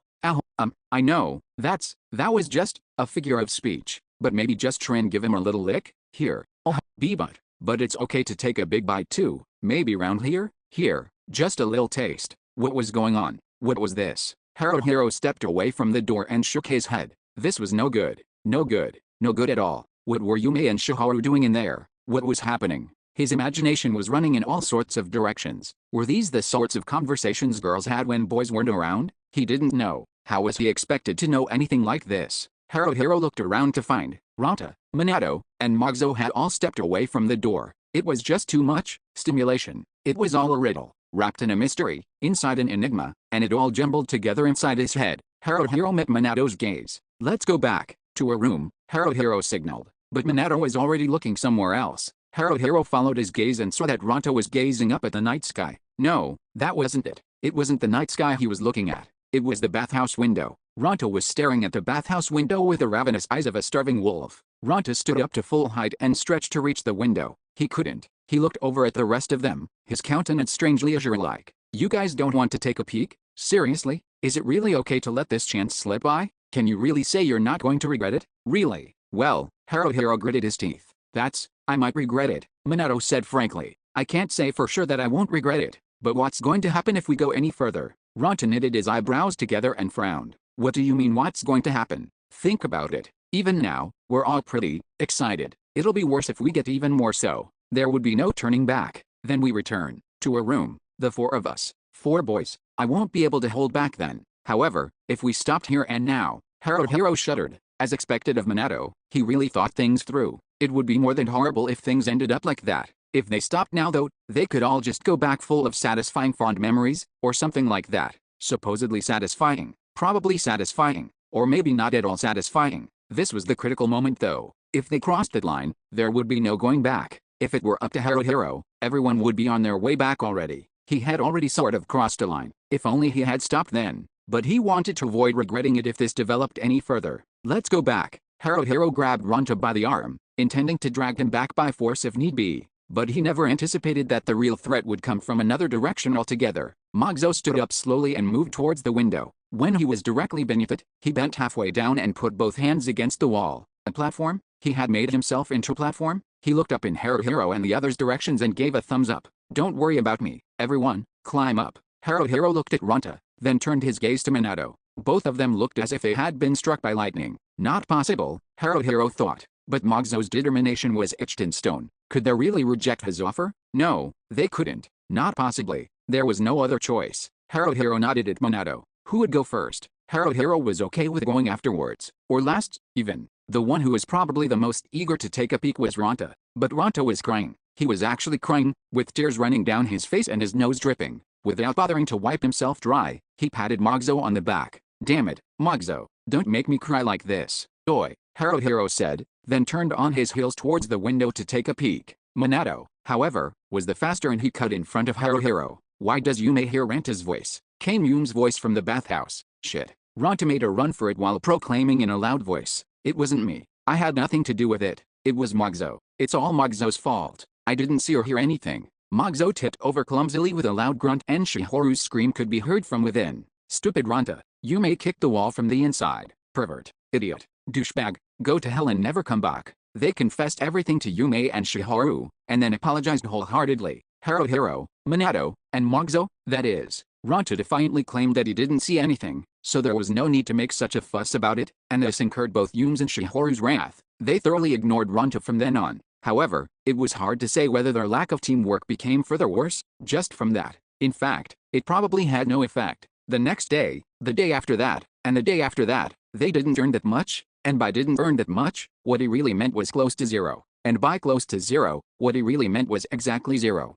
Haruhiro didn't want anyone inquiring about the state of his finances, so he had no idea how the others were doing either. Of course, he was acutely aware of how much money he himself still had. During the last 3 days, he had spent 14, 13, and 12 coppers each day. That meant 39 coppers spent with 0 earned. If the 1 copper technically owed to Yorozu's bank counted, then the total sum of Haruhiro's remaining money came to 1 silver and 49 coppers. All consideration for daily necessities such as razors or a spare pair of underwear had vanished. Staying at a better lodge, an outlandish dream that was laughably ridiculous now. If he spent successively 1 less copper on food per day, how much longer could he make his money last? That was his most immediate and pressing concern. Their earnings, having been 0 for 3 straight days, delivered despair so immense that when they returned to the lodge for the night no one spoke a single word to each other. They all just went immediately to bed, but it wasn't as if anyone could fall asleep right away either. There was no one amongst them with nerves strong enough to sleep so simply in the situation they were in. Or so Haruhiro thought, until he heard Ranta snores from the bunk beside him. That kid was really something. After getting past his initial disgust, Haruhiro found himself rather impressed. Maybe it was better for him to just go to sleep rather than keep thinking about the past. Today was over, he couldn't do anything about it, and tomorrow might bring something better. Tomorrow was more important, so what were they going to do tomorrow? Renew their hunt for monsters. Even if they only earned 1 copper, that would be fine. No, just 1 copper was no good at all. He wanted to earn a lot of money, as much money as he could. He was determined to have more than nothing. As he turned over in his bunk, he felt the movements of someone getting up. Minato. Haruhiro called tentatively. What is it? Where are you going? It's still nighttime. Or well, it just turned nighttime. The bathroom. No. Minato stood up. I'm going out for a bit. It's nothing important, so don't worry. I'll be back soon. Going out at this time of night? Where? It's not that late yet, Minato said, as he flashed a smile. I'll be back. It's been a long day so go ahead and get some rest. Okay. But even as the words came from his mouth, Haruhiro thought that maybe it was better not to let Minato go alone. But it was too late. He was already gone. Still a little worried, Haruhiro struck up a casual conversation with the still awake Magzo and after a while, eventually fell asleep. When he woke, Minato had returned and was already up and about. Morning, Haruhiro, Minato called. I thought we'd try going somewhere different today. What do you think? Apparently, Minato had gone to Sherry's Tavern located on Keene Road the night before to gather information from other Crimson Moon members. At the tavern, he bought drinks for people, had drinks bought for him in return, and even now still seemed a little hungover. But the issue didn't stop at his overdrinking. Minato must have spent quite a lot of money, too. You should have taken me with you, Haruhiro said. Haruhiro, you can drink. I don't know. Haruhiro rubbed the back of his neck. I don't remember if I ever drank or not. Minato smiled devilishly. I don't dislike drinking, so I wasn't there all for business. Maybe part of me wanted to loosen up a bit. Later, when Minato brought his proposal to change locations up with the others, they all readily agreed. Everybody was sick of forests. There was a city about an hour's walk, roughly 2.5 miles northwest of Altana. In reality, it wasn't a city so much as a former city. Presently, no one, not even a single child, lived there, no one human. That is, 80% of the defensive wall that surrounded the city was in shambles, and more than half the buildings, perhaps closer to 60 or 70%, were collapsed. Rubble lay scattered about, plant life had overtaken areas here and there, and rusty swords, spears, and other weapons lay strewn about or sticking out from the ground. And frighteningly, skeletal remains could also be seen all over. Animals that seemed to be neither dogs nor cats roamed about the crumbling walls and broken rooftops, but disappeared as soon as they sensed Haruhiro and the others' approach. An incessant cawing sound could be heard, and when they turned towards the source of it, they saw a few dozen crows using the remains of a large building as a perch. Long ago, Damrau was the Aravakia kingdom's second largest city, larger than Altana by far. However, when the Deathless King and his confederation took it in an attack, it became a city of the undead. Now, it was different. After the passing of the Deathless King, his former goblin slaves rebelled and drove the undead out of the city before claiming it for themselves. Damrau was now primarily goblin territory. However, located in the southeast area of the city was Damrau's Old Town, a section of the city that had been left long neglected by the goblins. That wasn't to say that there were no goblins around though. There were. Just one. Haruhiro was hidden behind a wall that felt like it would collapse if he put even the slightest amount of weight on it. He was in the ruins of a house where all that remained of the actual building was the foundation. He was the thief, so the task of scouting had been left up to him. However, he had no skill in either stealth walk or steal. The most he could do was pick lock, which made him no different than an ordinary person who had some skill in opening locks. Was it really okay to let him do the reconnaissance for the party? The mud goblin they had killed in the forest before was one of many species of goblins. The one that Haruhiro found here certainly resembled a mud goblin with its yellowish skin, but it wasn't covered in filth. Also, it was clothed and had a kind of club-like weapon hanging from its waist. Slung diagonally across its back was a small sack, a goblin pouch. While mud goblins kept all their valuables on a cord around their necks, proper goblins kept theirs in pouches. Everything they had of value was kept in there, on the person, at all times. The particular goblin Haruhiro was watching sat itself down, gruffly crossed its arms across its chest, and leaned back against a wall. It hung its head down and closed its eyes. It was still daytime though, so it seemed like it was about to take a nap. Haruhiro hurried back to where the others were waiting, taking care not to make any sound as he moved. One goblin and it seems to be asleep, he reported. Okay, then, let's go for it. Minato's expression tensed as he went on. Mogzo's chainmail armor is going to make noise no matter how careful he is, so Haruhiro, Ranta, and I will approach it first. Mogzo, Yume, and Shihoru follow and close in after us. The three of us will try to close in and kill it in one blow without waking it up. If it does wake however, Yume, target it with your bow and Shihoru with your magic. Mogzo, come and back us up quick as you can. If it comes down to a dogfight, use the same formation as before. Everyone encircle it and don't give it a chance to run. Everyone nodded immediately in reply. They hadn't made any money in the last 3 days, so even Ranta was dead serious now.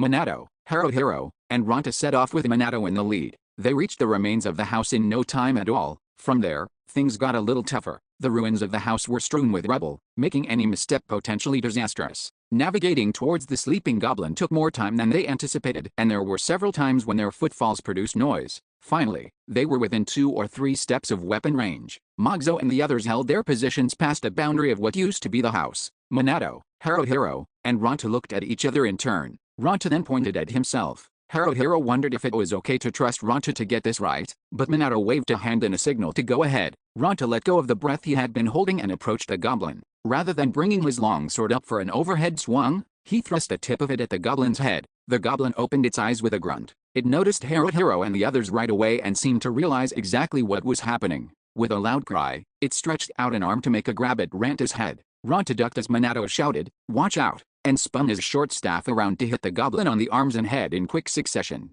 Damn it! Ranta thrust his long sword into the goblin, then pulled it back out with a twist. Haruhiro remained where he was, impotent. If he went in now, he had a feeling he would just be getting in Minato's and Ranta's way as they fought. The goblin flailed and thrashed, cursing in a language he didn't understand, but gradually stopped moving. The mud goblin had put up more of a fight. Was it because they caught this one asleep and unawares? Soon enough, it was still. Did we kill it? Ranta breathed heavily as he leaned forward and peered closely at the goblin's face. An image of the goblin springing back up and biting Ranta on the nose flashed through Haruhiro's mind, but nothing of the sort happened. Minato briefly closed his eyes and drew a hexagram in the air. It was over. Mugzo, Yume, and Shihoru entered the remains of the house. Ranta placed his boot on the goblin's head and pulled his long sword out, muttering, "Gotta remove a claw, or something. Need something for a vice? Need something for a vice." Minato gingerly removed the goblin pouch from its body and opened it up. Haruhiro's eyes widened. Silvers. Did goblins have a fondness for collecting human-made coins? And not just one silver coin, but four. Unlike the one they found on the mud goblin, these didn't have holes in them. There was also a glass-like stone and slender, finger-like bones from some sort of animal. Yume's eyes morphed into dots, and she sighed. Wow, it's a record. Though it's only her second kill. 4 silvers. Shihoru blinked again and again, lost for further words. Mugzo simply gaped slack-jawed. Minato looked skywards. Then he gave a long sigh and shook his head. No, not yet. There's no point unless we keep going. It was easy this time, but that doesn't mean it'll be easy every time. Now isn't the time to relax. We need to search for our next target. Minato. Ranta patted Minato's back. You need to loosen up. We finally got our first big victory, and it's all thanks to me. Why shouldn't we do a little celebrating? Minato's expression turned stern for a brief moment, but was then quickly replaced with a broad smile. You're right. It's not like I'm against celebrating. And you did really well, Ranta. I sure did. That's because I'm amazing. Especially that cruel smile I had on my face when I stabbed it with my blade. Super dreadnought-like. Nuh. Haruhiro waved him off. You were just flinging that sword around in pure desperation. Idiot. I smashed its head in. Piece of cake. Where were you looking? Ah, right. Over that way. Your sleepy eyes were too sleepy to notice. Always saying the same things over and over. Sorry, but I'm not taking the bait every time. No, take it. Take it or it'll make me really sad. Everyone laughed and savored the moment for a while. Then just as Minato suggested, they returned to the search for their next target seriously.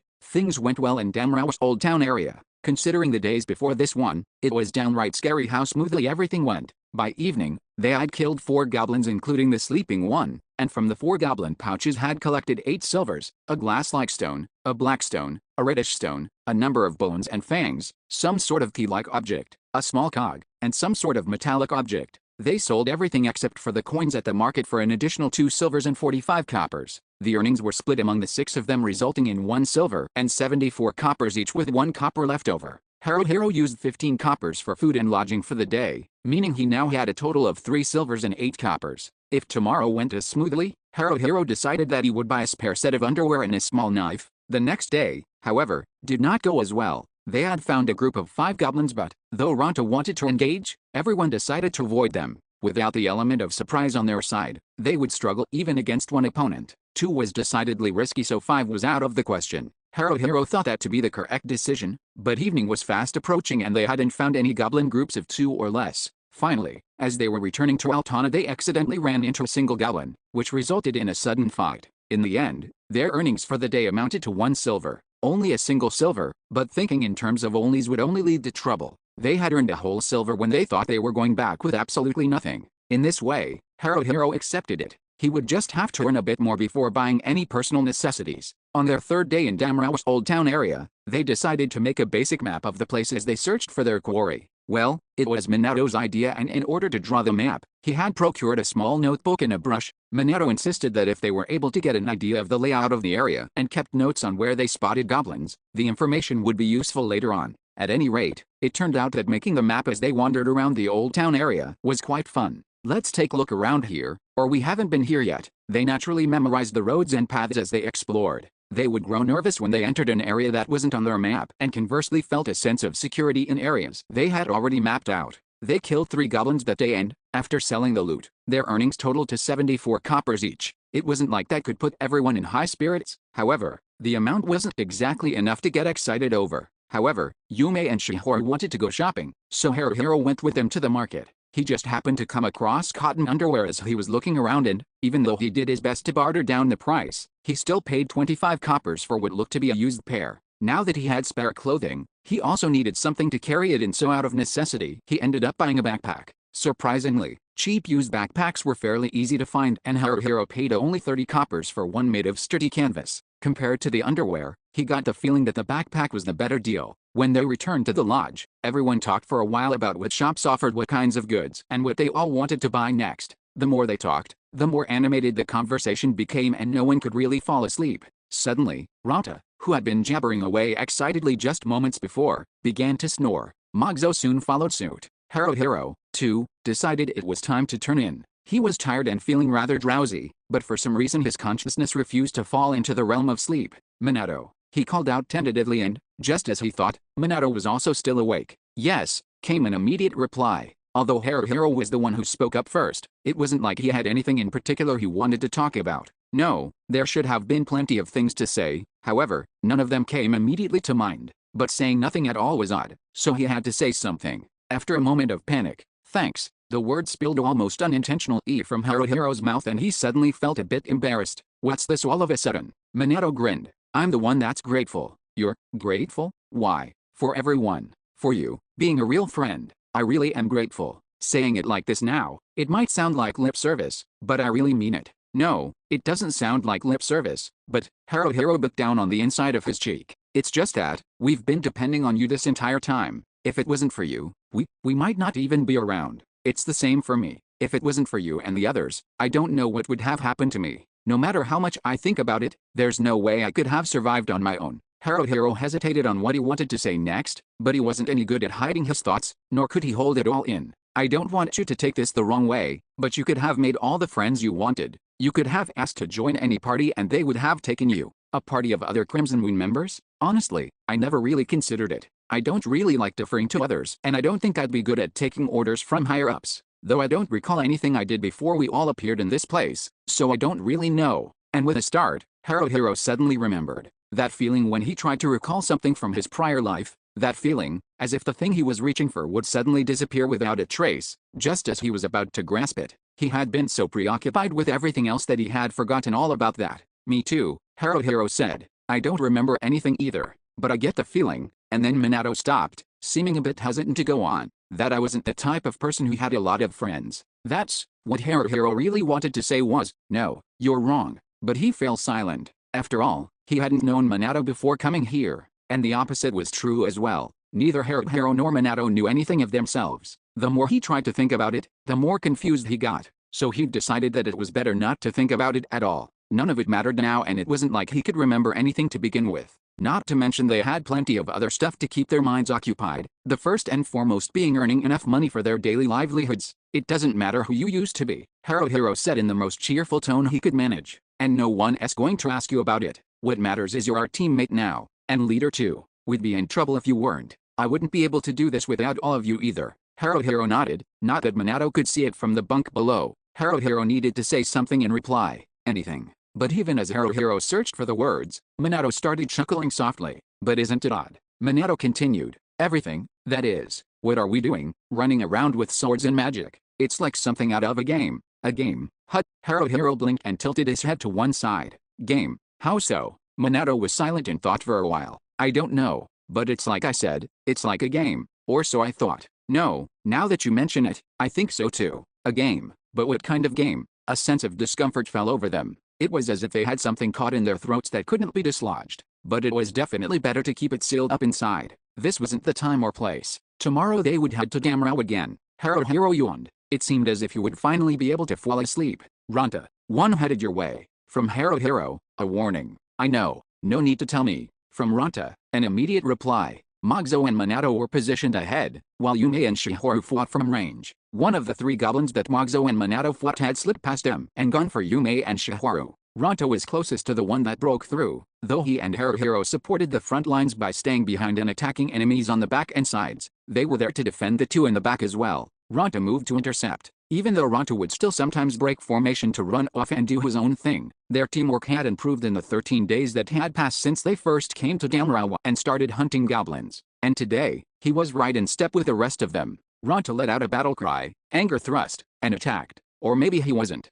Ronta had thrust his longsword at the goblin with his newly learned skill, but from outside the technique's range, it missed spectacularly. I missed. It can't possibly be a normal goblin, Ronta declared. Of course it's a normal goblin, Haruhiro snapped, exchanging a glance with Minato. Minato and Mogzo could definitely hold their own against two opponents, so Haruhiro rushed to sneak up directly behind the goblin that was attacking Ronta with its rusty sword. Damn it! Ronta cursed, looking at Haruhiro as he deflected the goblin's blows. Quit looking at me, Haruhiro thought even as tried to decide on a point to target. It wasn't just Ronta who had learned a new fighting technique. Everyone had returned to their guilds and came back with one new skill each. However, they were all still at a level where they only understood how to use it in theory. None of them had the confidence to make practical use of their new techniques in a fight yet. But without at least trying to actively use their skills in a fight, they would never reach usable proficiency. Since he had paid a good amount of money to the guild to teach him the new technique, Haruhiro was determined to make use of it. Easier said than done. The goblin somehow suspected him and looked behind itself often, clumsily swinging its sword at Haruhiro in an attempt to thwart any impending sneak attacks. He had a hard time finding any openings. If Ronta could just get its attention, but that was too much to expect out of a guy like him. Ronta wasn't the type to fight an enemy head-on and Haruhiro was the same. They were both afraid to face an enemy directly, preferring to attack from the back or at the very least from the side. Because of that, both Haruhiro and Ronta circled the goblin, trying to get into position behind it. The goblin, of course, didn't want an enemy at its back, so it circled too, and soon, no one had any idea what was going on anymore. Someone do something. Yume drew her kukri and leapt at the goblin. Taken by surprise, the goblin stopped moving for a fraction of a second, and Yume slashed with her kukri in a crisscross pattern. Crosscut. The goblin shrieked and quickly backed away, bearing a shallow cut from shoulder to chest. It now had its back to Haruhiro. Now, and even as he thought it, his body moved. In an instant, he had closed the gap between them and thrust his dagger into its back. Backstab. The goblin wore only soft leather as armor, so Haruhiro's dagger went a good 4 inches into it. Grunting in effort, he pulled it back out and retreated just as the goblin twisted around. The goblin coughed blood, looked like it was preparing to do something, then suddenly fell over, twitching. It was still alive, but finished. It would have kept fighting otherwise. Hut! Haruhiro stared at the downed goblin. It stared back at him. Did I stab it in a good spot? Or I guess a bad spot. Gotta kill it. Ronta jumped towards the goblin and slashed its neck with his longsword. Yes, got my vice. Yume narrowed her brows. Yume thinks the same thing every time, but Dread Knights really are brutes. I'm not a brute. I'm nobly cruel. Us Dread Knights do the bidding of Lord Skullheel. Inhuman we are, heartless by far. We knights bloodless, tearless, our foes will blades mar. Umbrelect, Shihoru chanted, drawing an elemental glyph with her staff. Veldash. Mages use the power of magical beings called elementals, and the shadow elemental that Shihoru had just summoned in front of her had the appearance of a frizzy black strand of seaweed. It was the Shadow Echo magic spell, and it flew forward with a peculiar vosh sound. Shihoru could have chosen to learn Alev, the magic of fire, Cannon, the magic of ice, or even Fatals, the magic of lightning, but instead she chose Das, the magic of shadow. Haruhiro had a distinct feeling that was perhaps Shihoru's personality starting to reveal itself. The shadow elemental hit the goblin that Minato was fighting square in the back of the head. However, it didn't only affect its head, its entire body began to tremble. Duh. The goblin cried in a strange voice. Shadow Echo wasn't magic that burned, froze, or shocked, but rather did its damage through high-frequency waves. As expected of Minato, he followed up with a blow using his short staff, then kicked the goblin down. Hatred's cut. Ronta viciously attacked the fallen goblin. Attacking something while it was already down was one of Ranta's special abilities. Common sense would say that it wasn't necessary to use their fighting techniques on already weakened and nearly finished enemies, but it was a fact that was lost on him. Ranta's longsword slashed through the air and didn't finish it. It had been deflected, having hit the goblin on the hard, bony side of its head. Ronta was enraged. Bastard, who do you think you are? Take this, and this, and this. Ronta screamed, beating on it again and again. While Ronta abused the dying goblin, Mogzo was still fighting the single one remaining. They had to finish it, but it didn't seem necessary for Haruhiro to help. The goblin attacked with a wild cry, slashing at Mogzo with its rusted blade. Mogzo intercepted the attack perfectly, using his bastard sword to lock blades with it, and stop the goblin's movements. It was here that Mogzo had the upper hand. He had a good amount of strength and had learned a follow-up technique. With a grunt, Mogzo spun the goblin's sword around with his own, then used the tip to cut into the goblin's face. Spiral slash. Mogzo didn't have speed, but he was fairly agile. The goblin winced and retreated back. Haruhiro shouted in encouragement, "Go, Mogzo," and Mogzo went. He stepped forward, then slashed diagonally with all his strength, shouting, "Thank you." Mogzo's technique, Rage Cleave, was the most basic of basic skills taught to warriors during their initiation into the Warriors Guild. It looked like something that could have been mastered just by watching and imitating, but it wasn't a skill that was easy to land. The reason why Mogzo shouted thank you when using Rage Cleave was because it stood for thank you for letting me kill you amongst warriors. But behind such a seemingly innocuous word was a formidable amount of strength. Mogzo's bastard sword cut a goblin from the top of its shoulder to the middle of its chest. He spun around and the goblin was lifted into the air by the bastard sword, still impaled by it. Then, with a grunt of exertion, Mogzo hurled it away, sending it flying as he pulled the sword back out. Ronta ran after the goblin, letting out a loud cry of triumph, and then starting hacking at the goblin with his long sword. Yume didn't just think so, Ronta really was a brute. What he was doing was completely barbaric, and when he was done chopping at the goblin's body, he used a knife to cut off one of its pointed ears. 3 vices in a row. He laughed with glee. That makes 11 total and an upgrade to my demon's power. If it feels like it, it'll whisper things in the enemy's ears to distract it. Awesome. What do you mean, if it feels like it? Haruhiro sighed. So a Dread Knight's demon is useless in reality. Hey, I heard that, Haruhiro. Ronta shot back. Don't openly diss my Zodiac. I'll have it curse you. Apparently Zodiac was the name Ronta had given to his demon. Or was that its real name? Perhaps a pet name?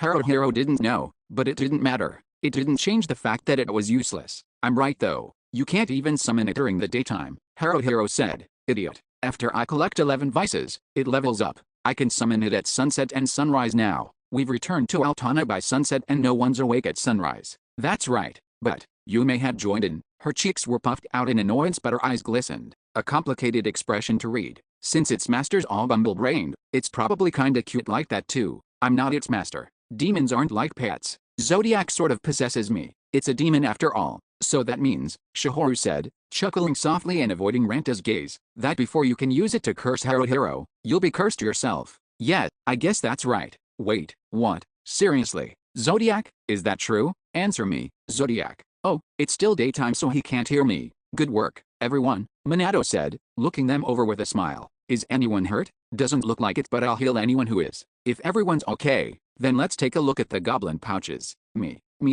I'll do it. Let me. Ronta instantly volunteered. Inside the 3 goblin pouches were 7 silvers, 2 precious-looking stones, 3 fangs and bones which no one was sure could fetch a price or not, and a few pieces of junk that were definitely not worth anything. Depending on how much the stones would sell for, that meant they had earned around 10 silvers, or, at the very least, 8 silvers. They had left Altana at 7 in the morning, had reached Amrau at about 8 o'clock and now it was past noon. They proceeded to bury the goblin corpses in shallow graves, then took a lunch break in an area a little ways away. Everyone had packed lunches consisting of bread, dried meat, and the like in their backpacks or bags and brought it with them. It was an enjoyable time for all. Gotta give thanks. Yume cut a few thin strips off the dried meat she had packed and placed them on the ground. Closing her eyes and folding her hands together, she prayed. Thanks, Eldritch. Here's an offering for your continued protection. Is praying and making offerings before each meal? Haruhiro asked, taking a bite of bread, something that's required by the Hunters Guild. He had bought it from Tatan's bakery just outside of Nishimachi. It was hard as rock, but cheap and tasted fine.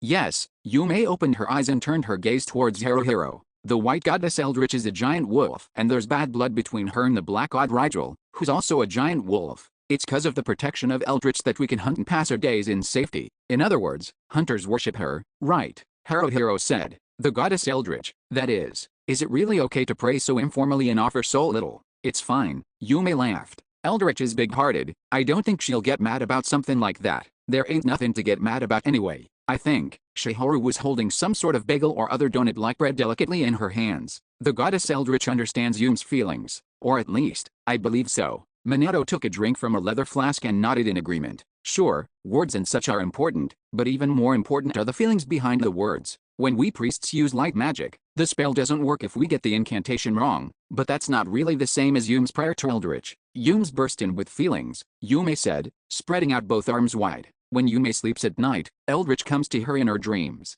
Yume asked you if she could ride Eldritch and Eldritch said sure can. Yume climbed onto her back and Eldritch ran so fast. It was incredible. So, Ronta said, frowning as he chewed noisily on a strip of jerky, where's the punchline? I've been listening to that silly story this entire time waiting for the punchline, so where is it? If you haven't prepared a good punchline, I swear I'll punch you. Punchline. Yume blinked and cocked her head. There ain't a punchline. What? Ronta tipped himself over dramatically. Idiot. What's the point of such a long story without a punchline? What are you going to do when I drown in a downward spiral of shattered expectations? How is that a bad thing? Shihoru said in a tiny voice. If you just go drown and die. Hey, Ronta pointed his finger at Shihoru. Hey, I heard you. I heard what you said, Shihoru. You want me to die? I was just saying, how is it a bad thing if you were to die by drowning? If you suggest a cause of death, it doesn't matter if you do it politely. You're the worst. The worst human being ever. The worst rotten villainous in all of history. Just ignore him, Shihoru, Yume said, hugging Shihoru and gently petting her head.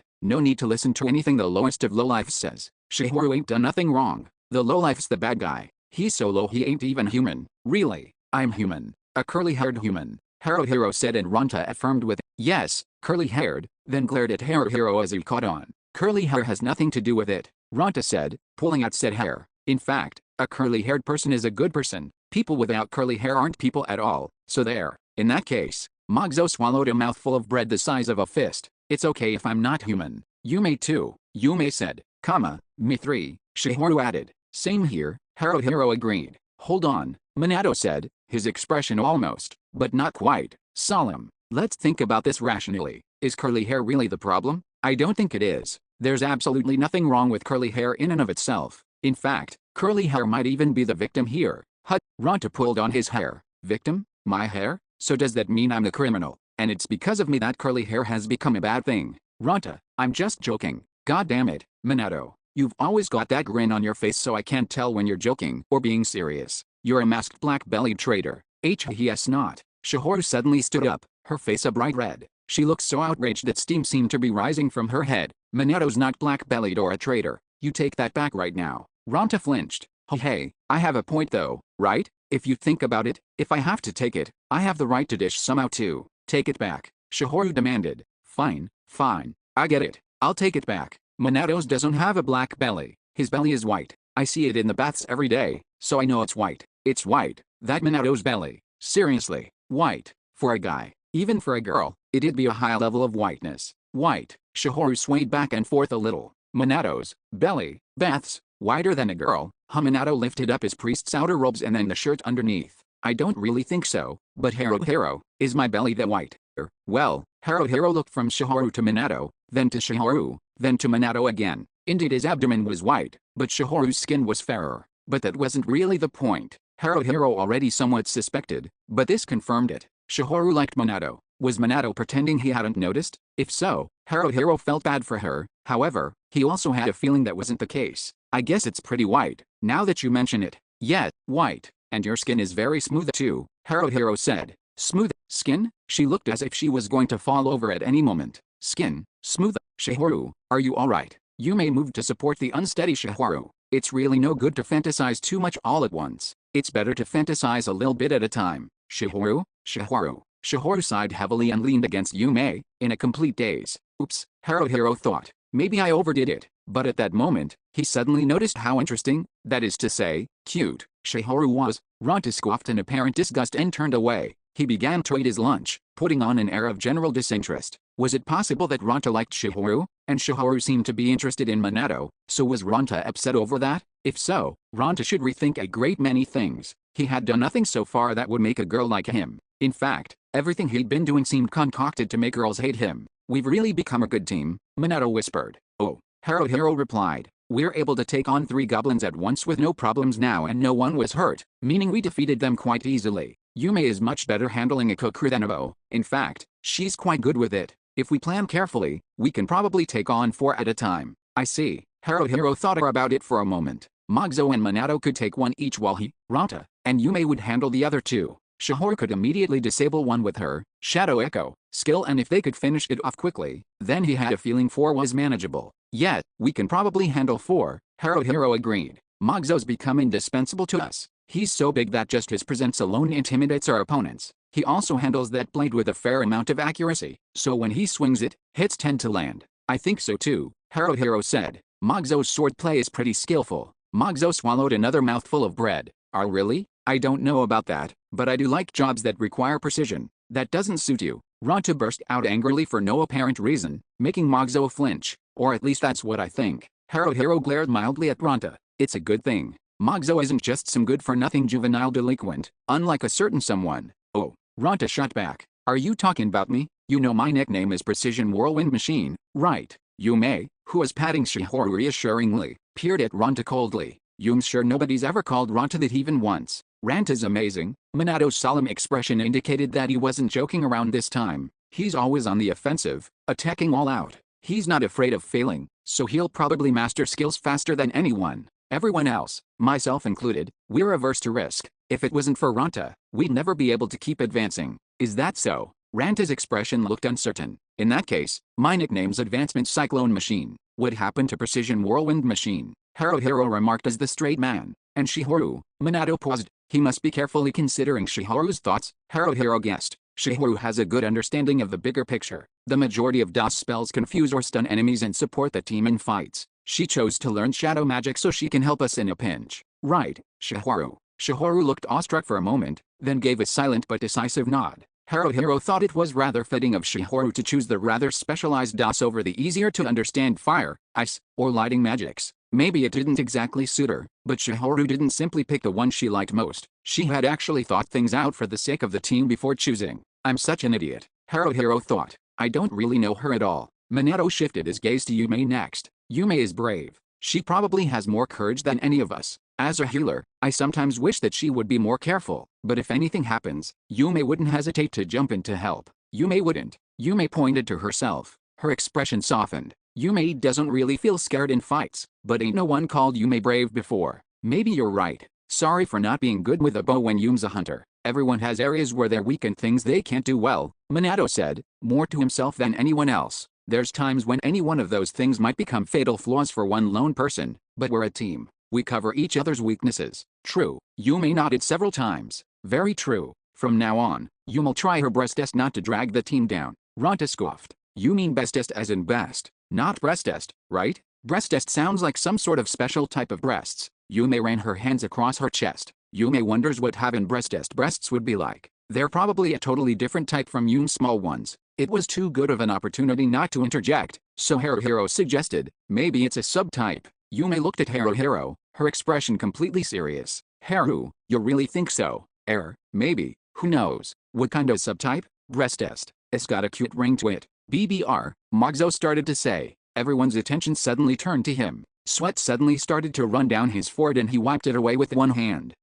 Never mind. Really, never mind. Now I'm curious," Shihoru said, eyes never leaving Magzo. Magzo turned his own gaze to the ground and after a while, finally said, sorry." With his apology, no one else pursued it any further but, what in the world was it that he wanted to say? Shihoru wasn't the only one who was curious. The chit-chat went on for a while longer as they finished their lunches. Then the afternoon portion of their goblin search began. It was only after they started off that Haruhiro realized something. Minato had plenty of praise for everyone else, but didn't say a word about Haruhiro. Maybe Minato had just forgotten about him, or maybe there was nothing about himself that was worth praising. Did Minato have a low opinion of him? Even though they often spoke, did Minato see him as nothing more than someone to make small talk with? That was a depressing thought, but it wasn't like he could go up to Minato now and ask, "Hey, what about me?" Fishing for compliments was just pathetic. Forget it, he told himself. Minato had just forgotten, or maybe the direction of the conversation had changed before Minato had gotten to him. It had to be one of those two reasons, Haruhiro decided. He felt a little, just a tiny bit, better. Concentrate. He had to concentrate on the task at hand. Haruhiro raised a hand, a signal for the team to halt. "Something's there." Reconnaissance went first, so everyone quickly concealed themselves while Haruhiro, as usual, went ahead alone. Ranta would also come along on rare occasions, but to be honest, it was easier when he only had to worry about himself. Of course, he was doing his best not to make any noise as he moved, but once he had enough money, he wanted to learn. For instance, the thief skill, stealth walk. There was definitely some sort of trick behind being able to move silently, and he wanted to learn it. He wanted Master Barber to teach him. There were goblins inside a crumbling two-story building made of stone. The balcony-like second floor was basically non-existent and a portion of the walls on the first floor had collapsed. On the balcony floor was a goblin in plate armor with a sword strapped to its back. A second goblin was sitting on the ground of the first floor. It was big for a goblin. Normal goblins were about the height of human children and usually just around 4 feet. Any goblin that reached 4.5 feet was considered a giant for the species.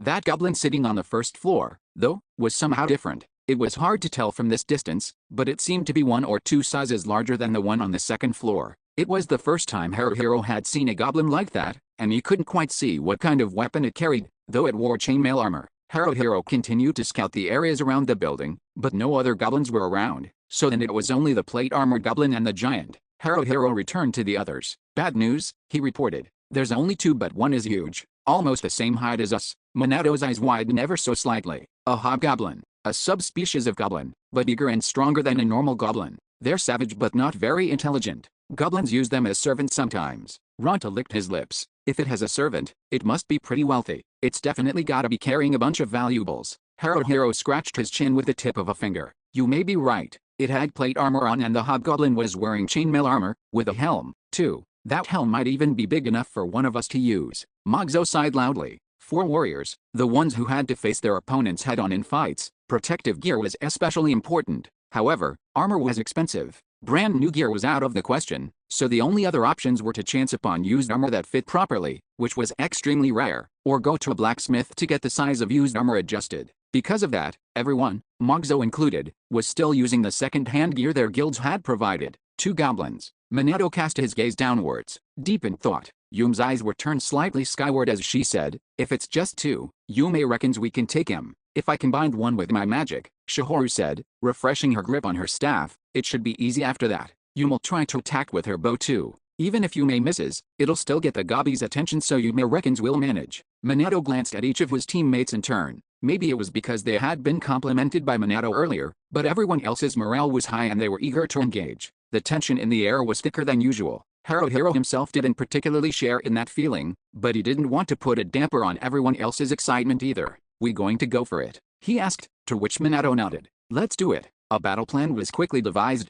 Haruhiro, Yume, and Shihoru would go in first, attacking from a distance. After the enemy realized they were under attack, Mogzo and Minato would take up positions at the front. While Mogzo took on the hobgoblin, Minato would engage the plate-armored goblin. Haruhiro, Ronta, and Yume would press the attack from the sides while Shihoru supported with magic from afar. The entire team formed a circle facing each other and stacked hands at the center. "Fight!" Minato called in a low voice, to which the rest responded as one with all or nothing, in equally soft voices. They had started that little pre-fight ritual some time ago, but inwardly Haruhiro always found it a little odd. Why the words fight, all or nothing? He thought out loud. Shihoru tilted her head to one side. "I don't know, but it feels familiar for some reason." "Yume's got that feeling too," Yume said, "but Yume doesn't know why." Strange. Haruhiro led Yume and Shihoru towards the two-storied building. Minato, Mogzo, and Ronta followed about 20 feet behind. Yume's bow had longer range, but the range of Shihoru's magic was only about 30 feet. Could they get within 30 feet of the goblins undetected?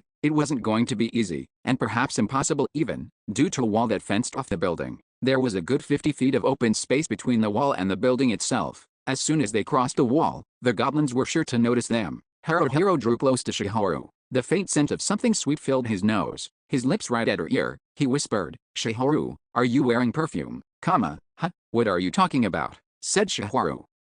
Never mind. Sorry, it's a little far, but can you hit the goblin from here?" "I'm not really sure, but I'll try." Shihoru pressed a hand to her chest and took a calm, deep breath. Yume had her bow up and arrow knocked and ready. Neither of the goblins were looking in their direction. Yume and Shihoru simultaneously stepped halfway out from behind the cover of the wall, and Shihoru drew an elemental glyph with her staff. Umbrelect Veldash, a frizzy, black, ball-like shadow elemental burst from the tip of her staff with a whoosh. At the same time that Yume released her arrow, the arrow flew over the plate-armored goblin's head, surprising it, while the shadow elemental hit the hobgoblin on its left arm. The hobgoblin grunted as its entire body began to tremble. The plate-armored goblin turned to look in their direction. "They've noticed us," Haruhiro shouted. "Let's go," Minato commanded. The hobgoblin picked up an enormous spiked club near its feet and got up clumsily. The Shadow Echo spell had done its job. The plate-armored goblin was also holding something. What was it? Some sort of weapon? It looked sturdily built, with something like a miniature bow fixed on the end, and the plate-armored goblin was pointing it straight at Haruhiro and the others with him. Haruhiro quickly grabbed Yume's and Shihoru's shoulders and opened his mouth to warn them to get back in cover. But before the words came out, an arrow came flying at them. Yume and Shihoru fell backwards, pulled down by Haruhiro. He grunted and quickly scrambled back as well. Then the pain made itself known. His right arm. An arrow. An arrow was sticking out from his right arm. "It hurts. It hurts. It hurts. It hurts." He bent down, crouched on his heels. It hurt when he moved. It hurt when he stood still. He was in so much pain, he could hardly breathe. Shihoru let out a gasp of shock when she saw Haru. Yume placed a gentle hand on his back. Haruhiro groaned in pain. "Don't touch me," Please don't touch me, because it hurt. This was bad. Was he going to die? He was going to die, wasn't he? Death? No way. He didn't want to die. But the pain. The pain. Help me, someone. This was bad. He wasn't going to make it like this. Haruhiro. It was Minato. Minato had come for him, and without any warning whatsoever, he pulled the arrow out of Haruhiro's arm. As the arrow came out, Haruhiro felt as if a huge chunk of something else had been yanked out with it. Blood was flowing from the wound fast and thick. Minato, I'm going to die. You're going to kill me, doing something like that. But Minato paid no attention as he promptly formed a hexagon with his hand and began chanting, O light, under the divine grace of Lord Luminous, cure. The light that spilled from Minato's hand began to bind up Haruhiro's wound. Though it was probably healing, the pain wasn't fading at all. Haruhiro gasped and gasped and gasped again. It hurt so badly he couldn't exhale. Finally, the pain began to recede. He was finally able to breathe normally once more, and he tentatively touched his right arm. It was soaked in blood, but no longer hurt. Minato. It was Rana calling. Hurry, I can't stall it forever. Will you be okay? Minato shouted at Haruhiro, and Haruhiro began a nod, but Minato was already moving away. Oh, right. While Minato was healing Haruhiro, the others were still fighting. Haruhiro glanced at the building and saw that Moguzo was battling the hobgoblin while Ronta and Yume were fiercely engaged with a plate-armored goblin.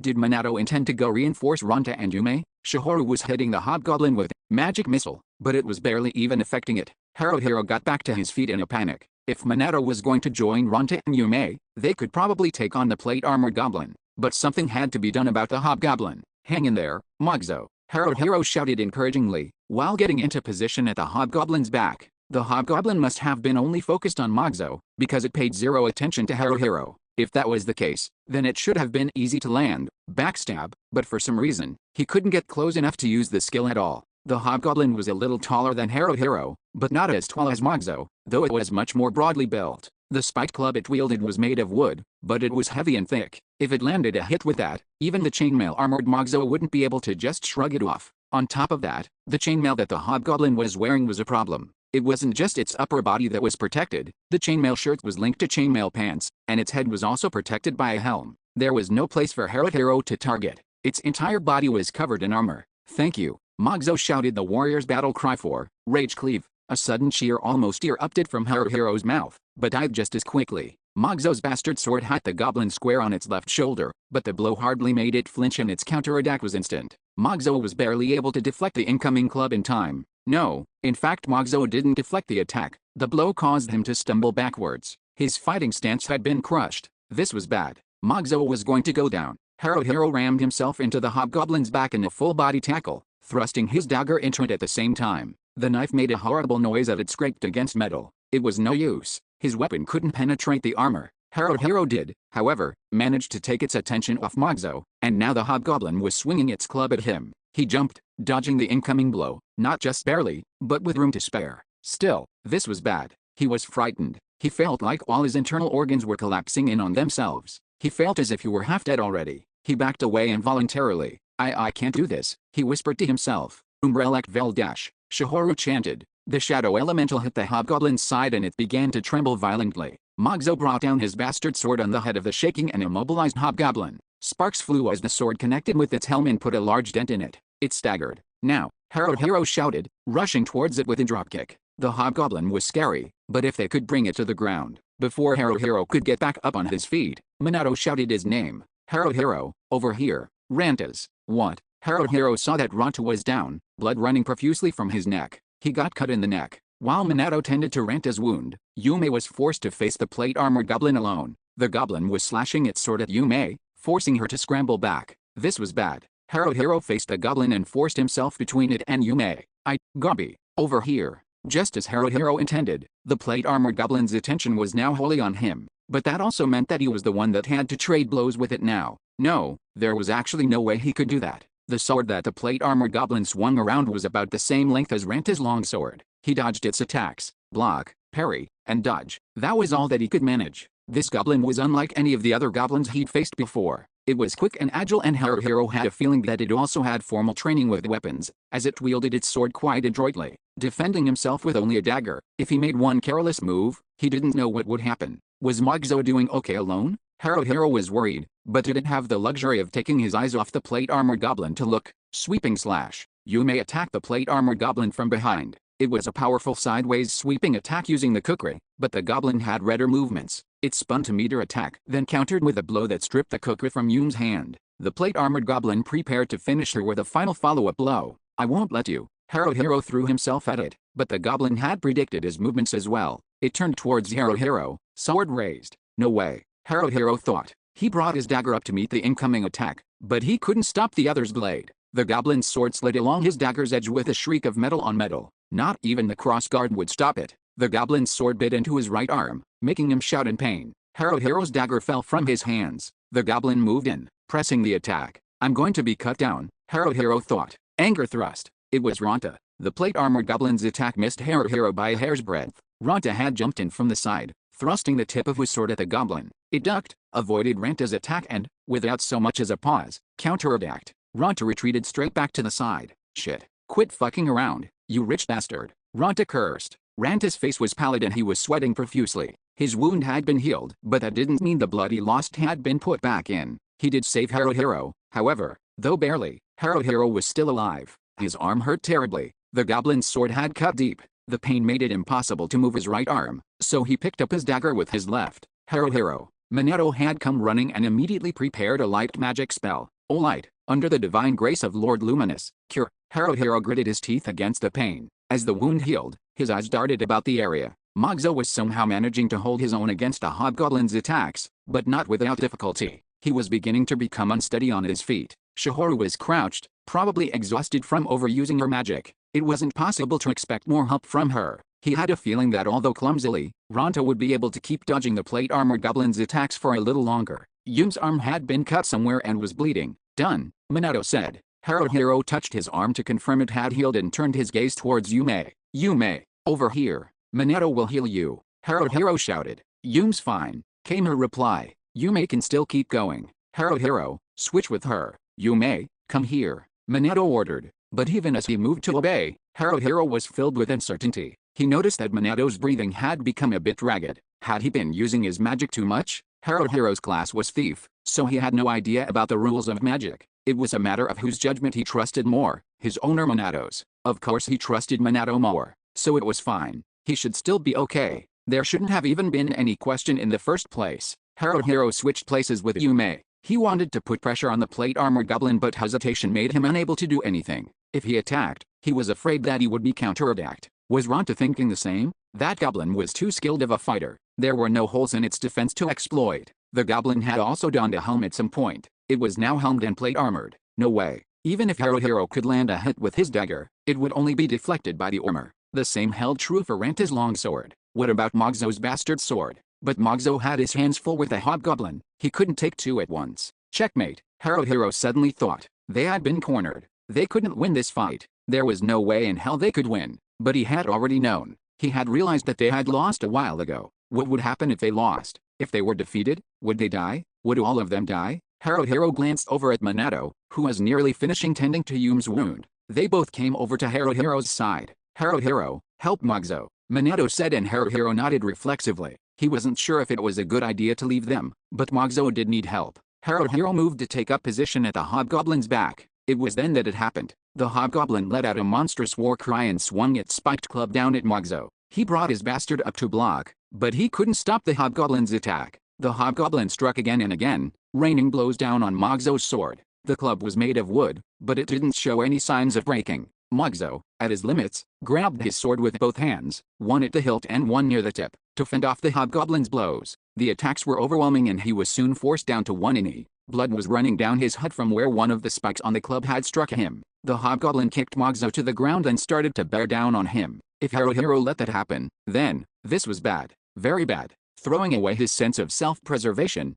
Haruhiro latched onto the hobgoblin's back. He would have liked to be able to pin down its arms as well, but it was just not possible. The hobgoblin struggled to shake Haruhiro off. Haruhiro clung desperately on. It let out a long howl of rage. That's it, Haruhiro. Keep it distracted, Minato shouted as he healed Mogzo. No way. It wasn't possible for Haruhiro to hold on for much longer. The hobgoblin elbowed him in the ribs so hard that it didn't just hurt, it almost made Haruhiro lose consciousness. This is bad. If he passed out, then it would be over for him. If he got thrown off, he would die. He would definitely die. It was then that something truly frightening happened. He had no idea what actually transpired, but he was thrown off and hit the ground on his back. The hobgoblin kicked him before he could get up, sending him tumbling. He couldn't breathe.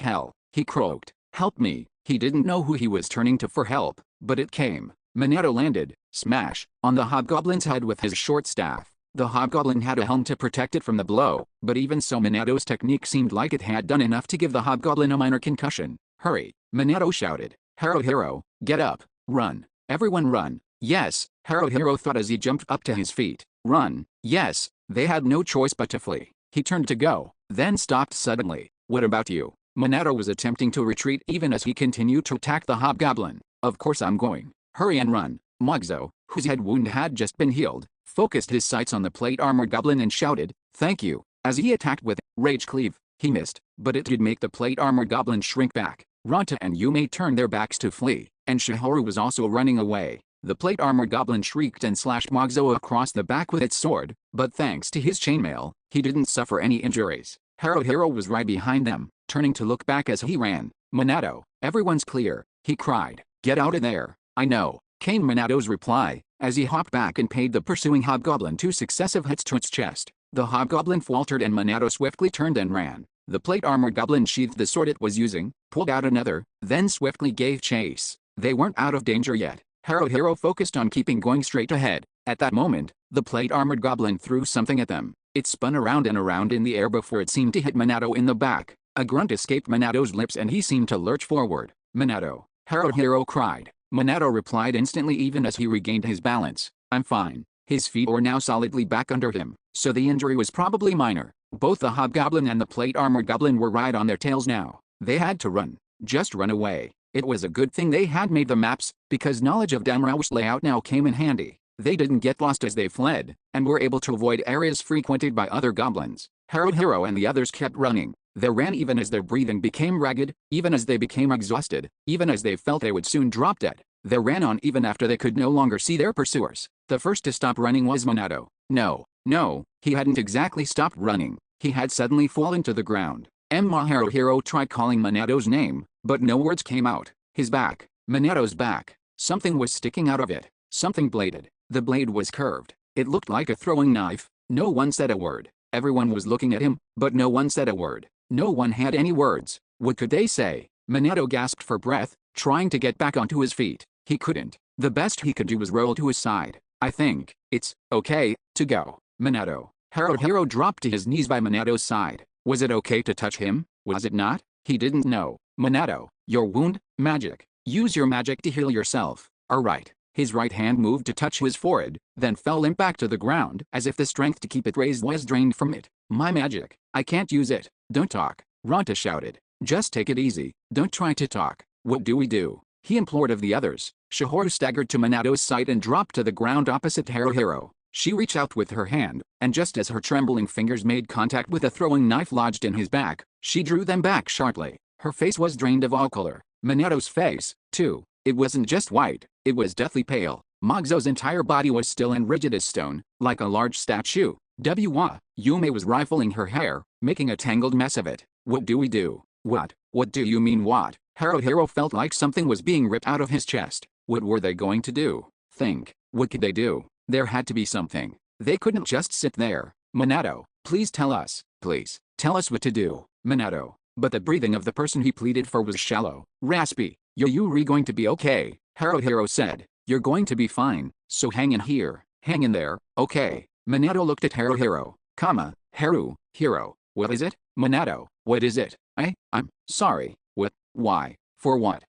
Can't everyone? Hiro, please what? What do you want me to do? No, don't say stuff like that, Minato. I can't see. Is everyone here? We're here. We're all here. Minato, everyone's here, so don't go. Minato seemed to exhale deeply as if sighing. No, don't go. Minato, you can't go. Don't go. Minato, please, don't go. He inhaled, then exhaled once more, and at that moment, his eyes seemed to glaze over as if turned into glass. Shihoru placed her hand on his chest. His heart stopped. CPR. Give him CPR. Ronta yelled and what Haruhiro admitted was a good moment of insight. They started CPR as if it would solve everything, everyone talking all at once about what to do. They pulled the knife out and rolled him onto his back, giving him CPR and mouth to mouth. Minutes passed, tens of minutes passed, maybe even more than an hour passed as they tried to revive him.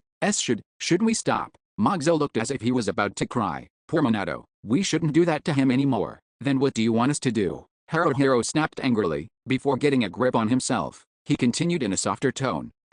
What should we do? We can't just leave him here. We can't just leave Minato here. Magic. Shihoru looked up. Her eyes were swollen and bloodshot. There may be a way to save him with magic. Light magic can heal. That's right, Yume said, nodding vigorously. Shihoru's right. Magical work. It's gotta work. We can take him to the Priests Guild and their temple. Temple of the God Luminous. Ronta wiped the tears from his eyes with the back of his hand. Me go there? You're saying for a servant of the Dark God Skull Hill to go into enemy territory? Mogzo lifted Minato up into his arms. I'll take him. Let's go, said Haruhiro with a nod. Ronta and Haruhiro both offered to take turns with Mogzo and help to carry Minato, but Mogzo brushed them off. He alone carried Minato all the way back to the north end of Altana until they reached the Temple of the God Luminous. The moment they set foot inside the temple, they were stopped by a group of men all dressed in the same colored robes, white lined with blue, as Minato was. There was one amongst them who seemed to recognize Minato. Master Hanan seemed to be his name, according to what the others were calling him. The master came to them straight away. He was built like a monolith, resembling a warrior more than a priest.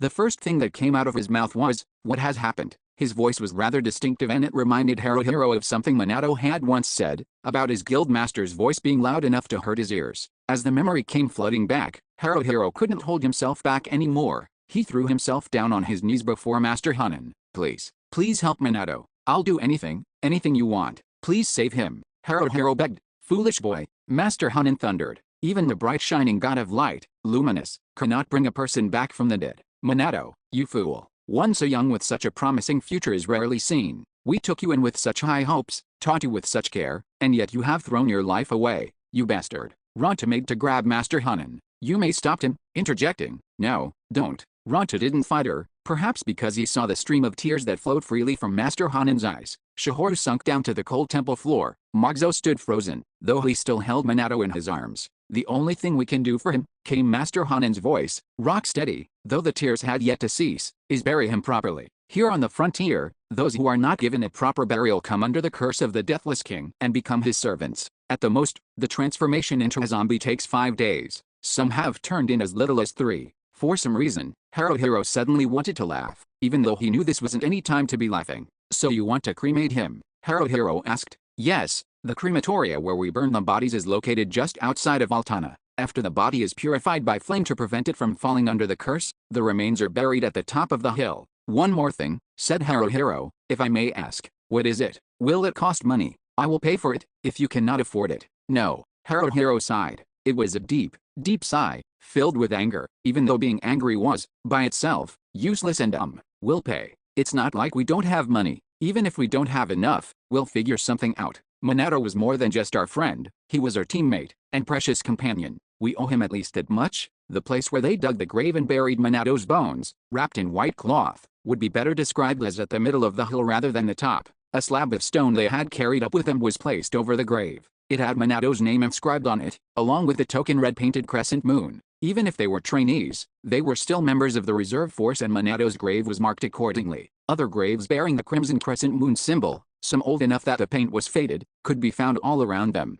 No small number of Crimson Moon soldiers called this hill their final resting place. At the very top of the hill was a tower that soared into the sky. It was a loathsome thing. That tower was where Haruhiro and the others had emerged. How long ago was that? Probably less than a month, but it seemed much longer. Had it really been from that tower? From all appearances, it had no doors or entryways. Where had they exited? Haruhiro didn't know, nor did he care. The cremation had cost 50 coppers, the grave on the hill another 50. Everything for the funeral had come to 1 silver. 1 silver for the death of a human being. 1 silver and no more. Haruhiro had paid it with his own money for the time being, but was that really okay? Minato had 7 silvers and 21 coppers in savings. His clothes were burned with his body, but there was his short staff, his backpack, and other personal possessions. What were they going to do with those? It annoyed Haruhiro to have to think about something like that. Minato was gone. He was really gone. It hadn't even been a full day. They took him to the crematorium yesterday evening and were told by a worker there to return at midnight. After Minato's remains were returned to them, they were unsure of what to do next, so they went back to the priests at the Temple of Luminous.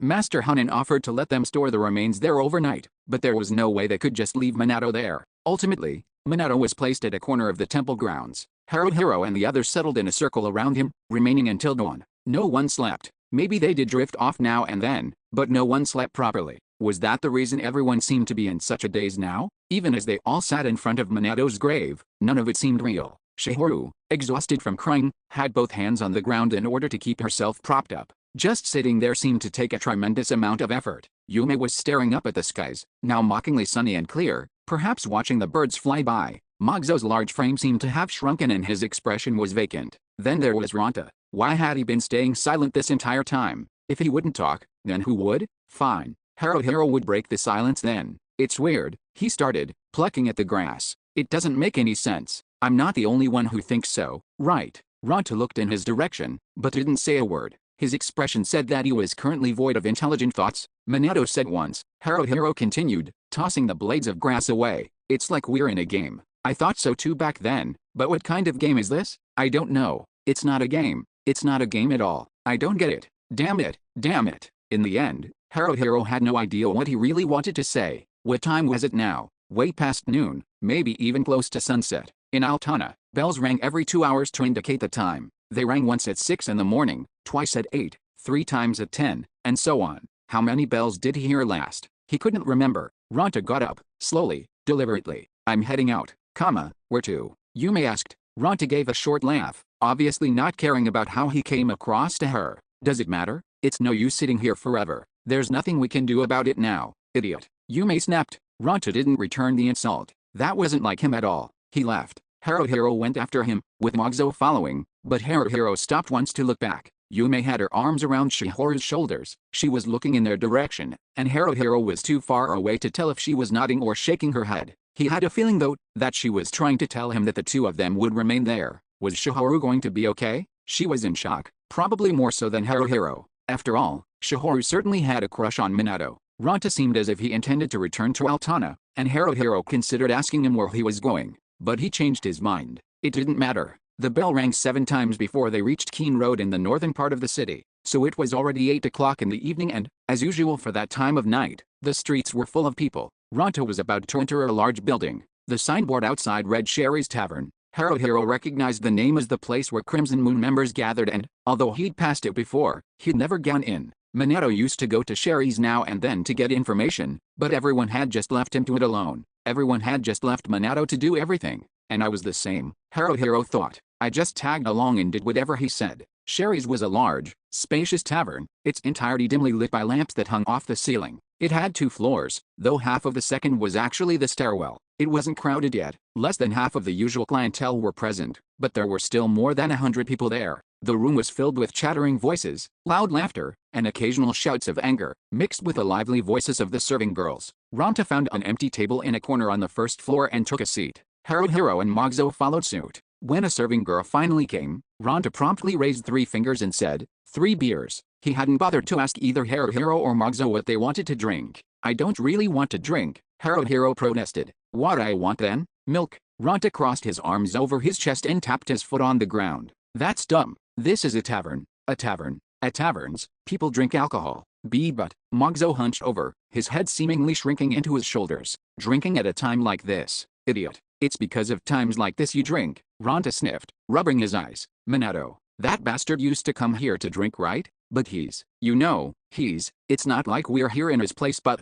right, Haruhiro said, resting his elbows on the table, head hung low. You're right. The serving girl returned with their beers, and, after paying her, the 3 of them clanked their tankards together and drank. Maybe it was because they were all thirsty, but the bitter brew tasted great. Did Minato order the beer they were drinking now when he came here? Had he liked the taste of it? Perhaps it was the alcohol, but Haruhiro's face grew hot and his mind went vacant. Ranta's and Moxo's faces too were red. Ranta suddenly slammed his earthenware tankard on the table. This is the worst. It really is the fucking worst. I quit. I don't want to do this anymore. I'm not kidding. It's not like I wanted to do this to begin with, but I did reluctantly go along. You two were the same, right? What the hell is a warrior? A thief? A dread knight? A priest? I've had enough. I quit. I quit it all. From today, I quit forever. Quit. Haruhiro ground his teeth together. What are you going to do if you quit? I ain't gonna do anything, Ranta replied. Nothing wrong with that. Do I have to do something? There's no rule making me do anything. Even if there was, I don't give a shit.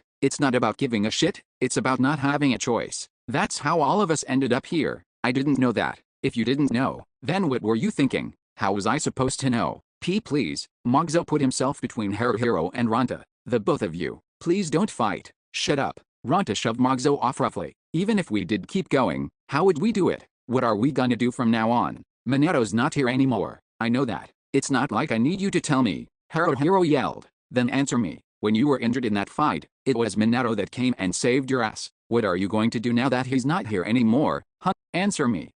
In fact, it was because you got injured so many times that Minato used up all his magic and things turned out like this. Ranta, is that what you really think? Am I wrong? Is what I'm saying wrong? No, muttered Haruhiro. You're not wrong. It's all because you suck at fighting. You always got wounded and dragged us down. It's all your fault. Stop it. An angry voice roared. Mogzo. For a moment, the entire tavern went quiet. Mogzo's eyebrows were knit tightly together in rage. Haruhiro was taken aback. He couldn't believe that Mogzo was capable of such anger. This isn't the time to be fighting with each other. Calm down, both of you. Haruhiro shifted in his chair.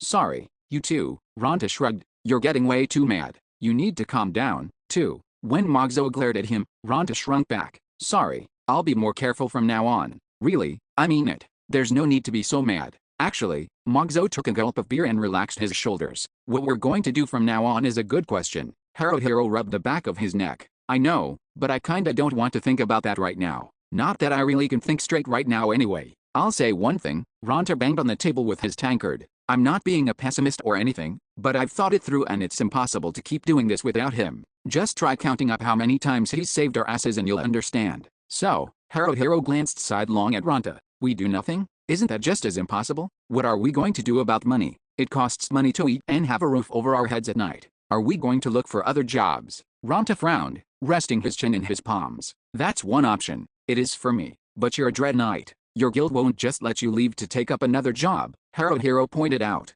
Ranta's jaw dropped. Or did you forget? I didn't forget. But once a Dread Knight, always a Dread Knight? Fuck. Why did I become a Dread Knight? Mogzo let out a long, heavy sigh. Other work. Hey. The voice that greeted them was one Haruhiro recalled hearing before. When he looked over, he saw a familiar person, as well. This person waved as he approached. Hey, it's you guys. I don't remember your names, but long time no see. How are you doing? Staying young. Kikal. Haruhiro blinked a few times. There was no mistaking that happy-go-lucky face of his. It was happy-go-lucky Kikal. But he was different now, or at least his appearance was. He wore armor reinforced with metal plating and had a sword with a fancy pommel strapped to his waist. From his gear, it looked like he was a warrior. Yo-yo. Kikal's grin stretched from ear to ear and he raised his hand for high fives from Haruhiro and the others. Haruhiro high-fived him automatically. Without asking, Kikal planted himself in a chair between Haruhiro and Mogzo. Beers. Are beers for everyone okay? Beers. He called the serving girls and ordered. So. How's everything? How's our things going? How are you guys? Bringing in lots of money? What was that place called? Damrawa. You guys are working in that area, right? I heard. A little while ago, I met Minato here so I heard it from him. Tell me, how's it been going? Kikal was as annoyingly upbeat as ever. A bit overwhelmed, Haruhiro replied honestly. It's not been going well. Perhaps a bit too honestly. Actually, Minato's a little, well, not a little, but, what? Kikal pushed himself backwards. What? No way. No why. He's going to get married. No way. Haruhiro said, smacking Kikal on the back of the head like a true straight man. Kikal yelped, his eyes seeming to bulge out of their sockets, but Haruhiro didn't regret hitting him a single jot. That's not it, Ranta said, his expression sour. He's dead. Got killed yesterday. Whoa. Kikal rubbed the back of his head at the same time as he tugged on his chin. I'm sorry. Really sorry, okay? I didn't mean anything by it. It's just that, I never thought that he would die. I always thought that he was a guy that could get things done, but of a different sort from that Renji. Or maybe he wasn't different. I don't really get them, those kinds of people, that is. But, hey, our drinks are here, alright.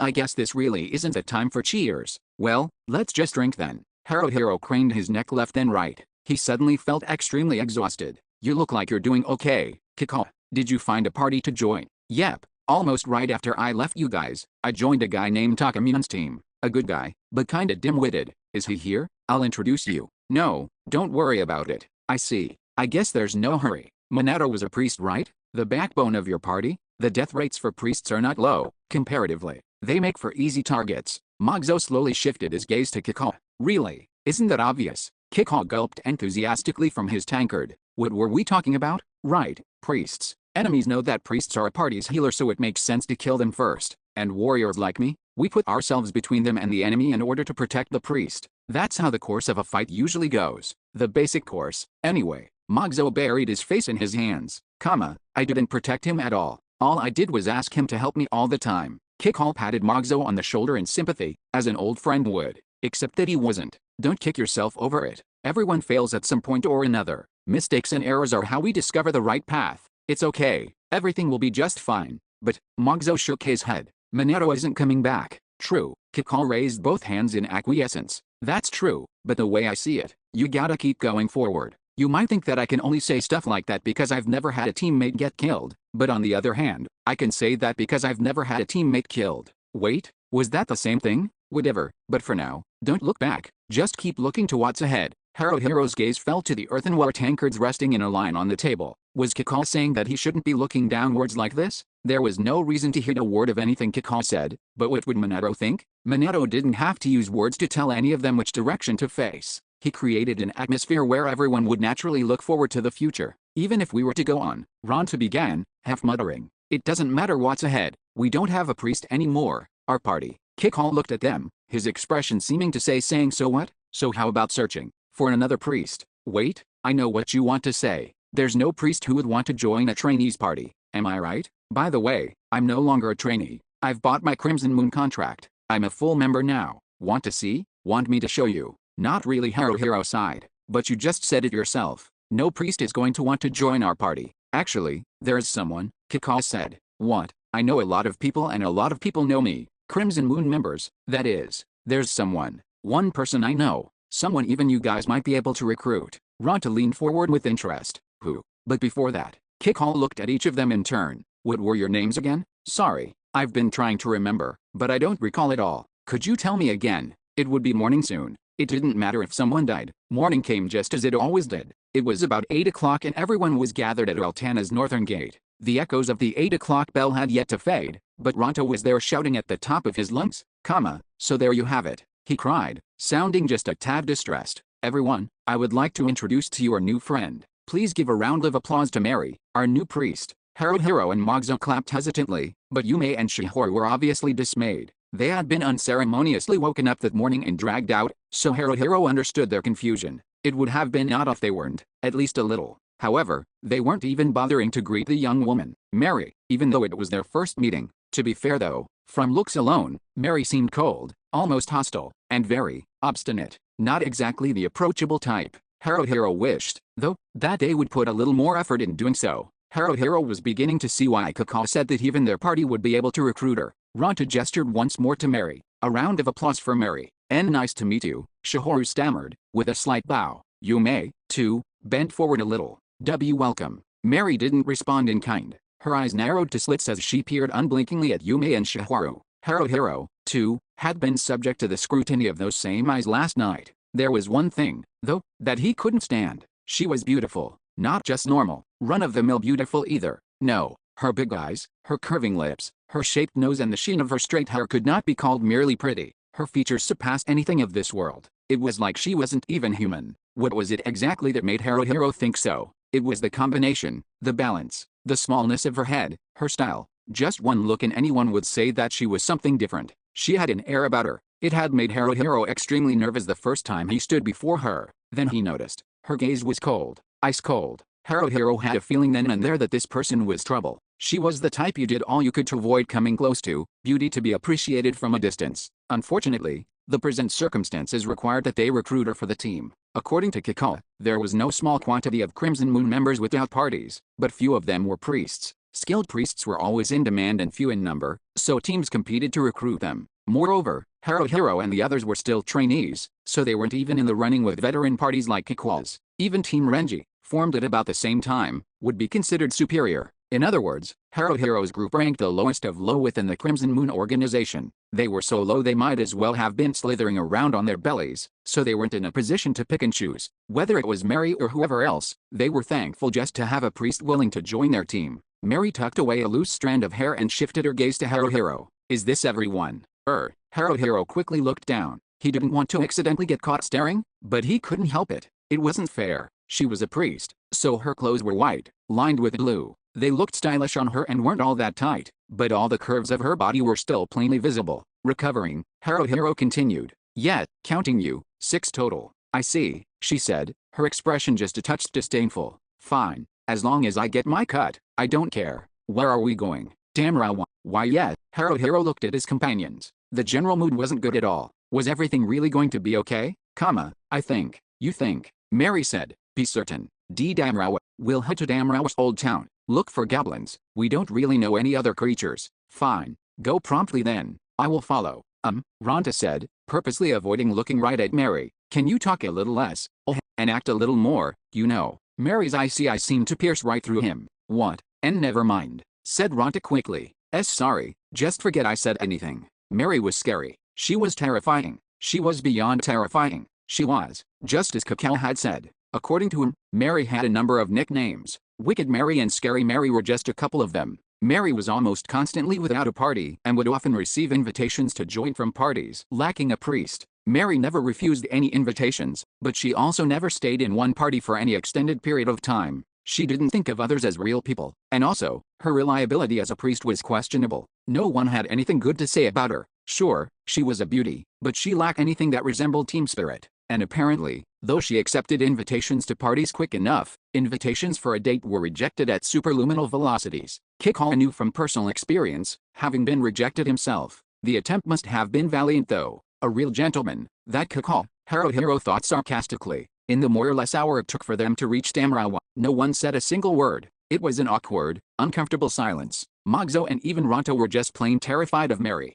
Yume and Shihori were doubtful, distrustful, and therefore disconcerted. They both seemed confused and angry at the same time. Haruhiro had no idea how to react. Maybe they were upset because of Mary's attitude. Maybe they were upset because of a new priest joining so soon after Minato died. And actually, a small part of Haruhiro did think that maybe it would have been at least somewhat better to have waited a little more. On top of that, they hadn't discussed the decision to invite Mary with Yume or Shiharu. The three of them had just decided at the tavern, right there and then. They shouldn't have, though. They should have taken their time and thought things over. Minato would never have let things turn out like this. Damrawa, the place where Minato died. It was too soon to be coming back here. Much too soon. What if we bump into them again? Haruhiro whispered to Ronta. Ronta replied in a dark tone. Then we fight them. I want to slice off the ears of both the armored goblin and hobgoblin bastards and offer them on Skullheel's altar. I won't be satisfied till I do. But we can't win, said Shiharu coolly. Not as we are now. Ronta scoffed. I don't care. I'm gonna fight anyway.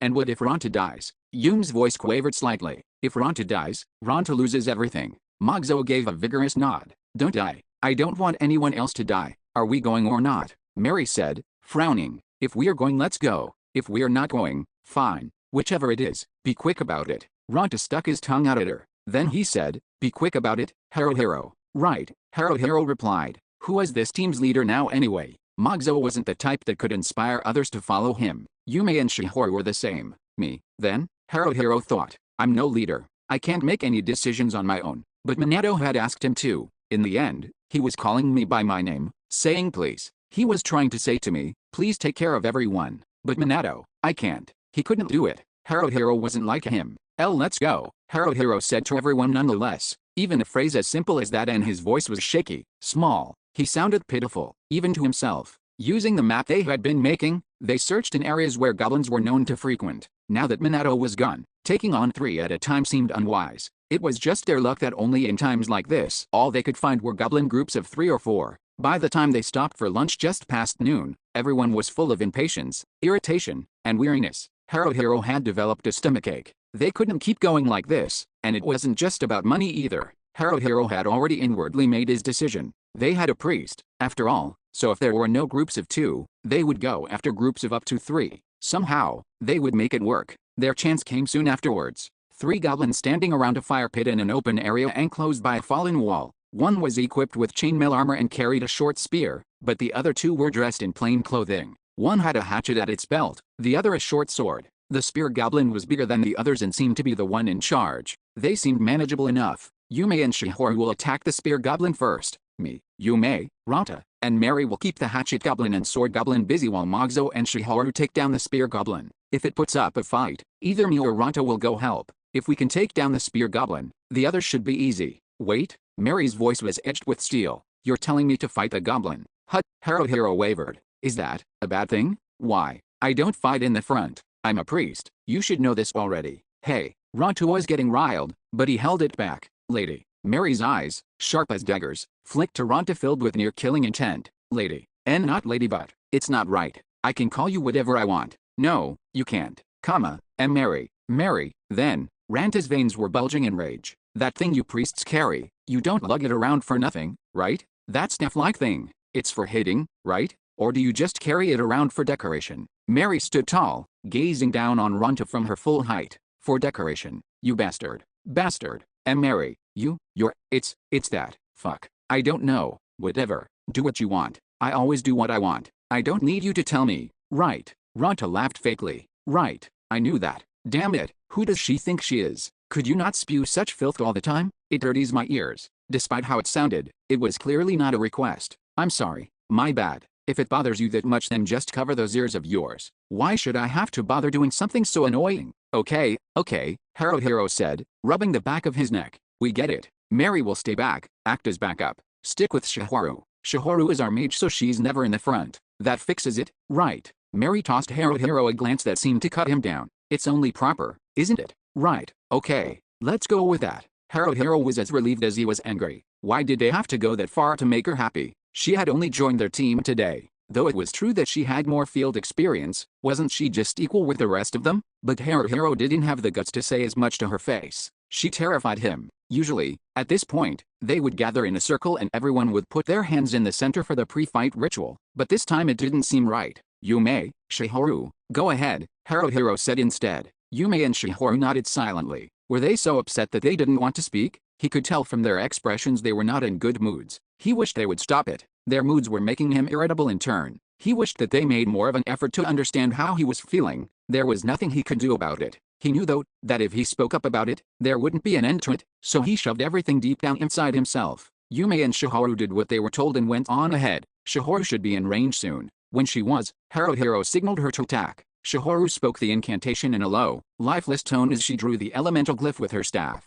Yume knocked an arrow to her bow and pulled the string back. The shadow elemental shot out from Shiharu's staff and hit the spear goblin right in the chest. Its entire body started trembling uncontrollably, making it drop its spear. Yume's arrow missed, flying massively wide of its target. Not even close. Mary's voice was a low whisper, but it traveled well enough for Yume to hear. Yume's grip tightened on her bow. Don't worry about it, Haruhiro said to Yume, drawing his dagger. Mogzo and Ranta were already moving to engage. Time for him to hurry up and move too. They would take down these goblins. They had to win. If they lost, they might die. They couldn't afford to lose. Mogzo was prevented from reaching the spear goblin by the hatchet goblin and the sword goblin, allowing the spear goblin to recover from Shiharu's attack. Ranta moved in to engage the hatchet goblin, trying to get him off Mogzo, but the sword goblin was proving more of a problem. Mogzo couldn't get away. Haruhiro went in. Backstab. He used the technique the moment he was in position behind the sword goblin, but it turned around at the last moment and Haruhiro's dagger grazed its ribs. The goblin lunged at Haruhiro with its sword, shrieking in rage. Whoa!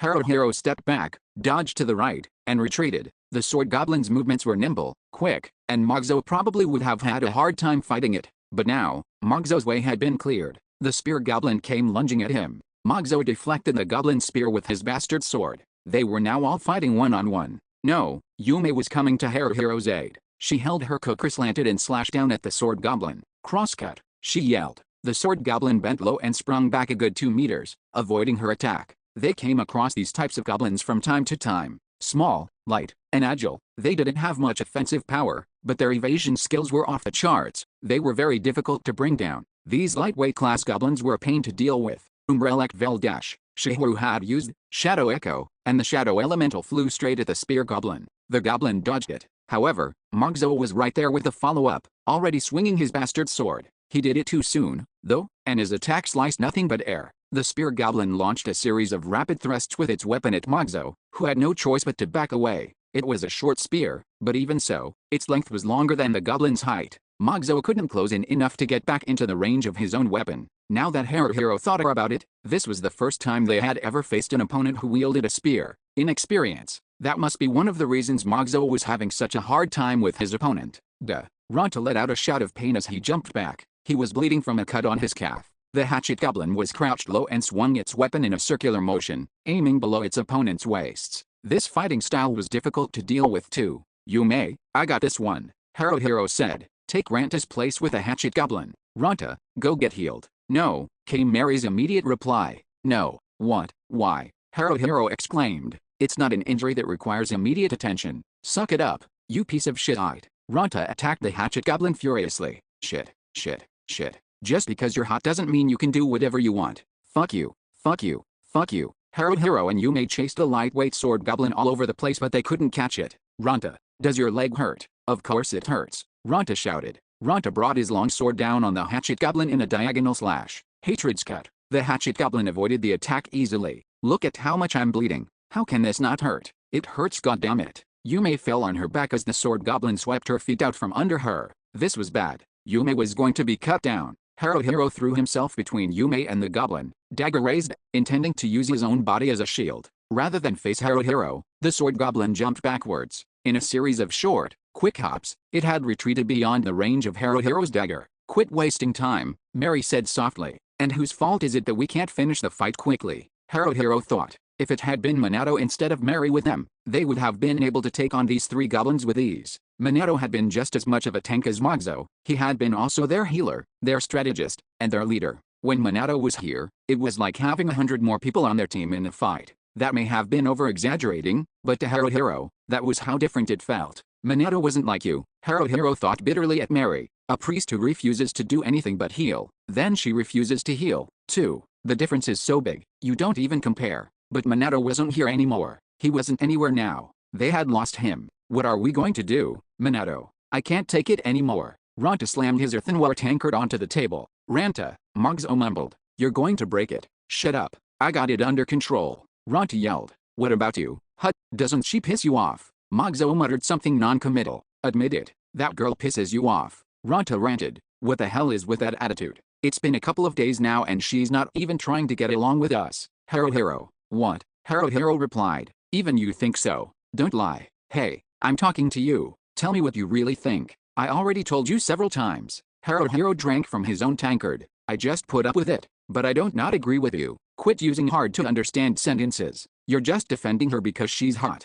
That's got nothing to do with it. You're too soft on her. You're soft on all girls. Way too soft. I don't do it on purpose. But admit it, even you can't stand up to her. You talk about her like this behind her back, but you don't say anything to her face. As if I could." Ronta flopped forward, face down onto the tabletop. "She scares the hell out of me. Those eyes, that voice, fucking scary. It makes me want to cry." "Is it okay to cry?" Mogzo patted him gently on the shoulder. "Don't cry, Ranta. Quit it." Ronta slapped Mogzo's hand away. "Don't try to console a man. A man doesn't want to be consoled. It's just too pathetic. I'm a man, a manly man. I'm a Haruhiro sighed. "Just leave him be, Mogzo. He's just being his usual self. There'll be no end to it if you bother with him every time." Ever since Mary joined the party, Ronta, Mogzo, and Haruhiro had made it a habit to visit Sherry's after they got back from Damrao's old town. It wasn't like any of them wanted to drink, or anything, but without the distraction at the end of the day, no one could sleep well and no one wanted to return to working the next day. Beers were discounted to 3 coppers a tankard for contracted Crimson Moon members, but being newer trainees, they paid the full 4.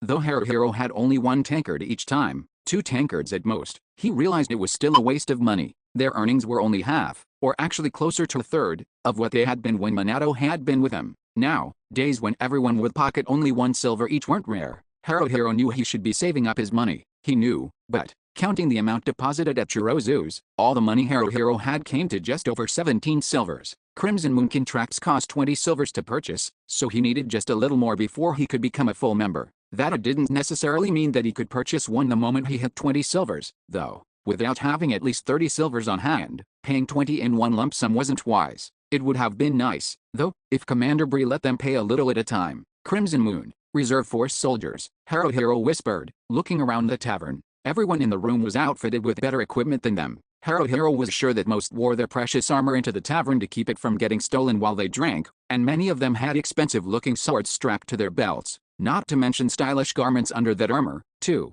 The difference between them and Haruhiro's group was glaringly obvious. I know. Ronta slouched awkwardly forward, until his chin rested on the edge of the table. No need to tell me, Haruhiro. It's the contract, right? But it's not like our goal is to buy Crimson Moon contracts anymore. Becoming a full member or not, I don't care anymore is what you're thinking. I don't know what I think, Haruhiro said, about having words put into my mouth by you. Rude. You asking for a beatdown. I apologize. Don't just apologize like that. The argument's never gonna get anywhere that way. Fight me more, stupid, annoying brat. But, Mogzo heaved a deep sigh. I get the sense we've lost sight of our goal. It wasn't like this before. Maybe so, then, said Ronta. He tilted his head sideways so that one side of his cheek was flat on the table. Things have changed this much, just because Minato's gone. Suddenly Haruhiro found himself incensed. Failing to resist, he snapped, quit saying just because like it's no big deal. It is a big deal. Yet, Ronta nodded sideways. My bad, it's not like you to apologize right away.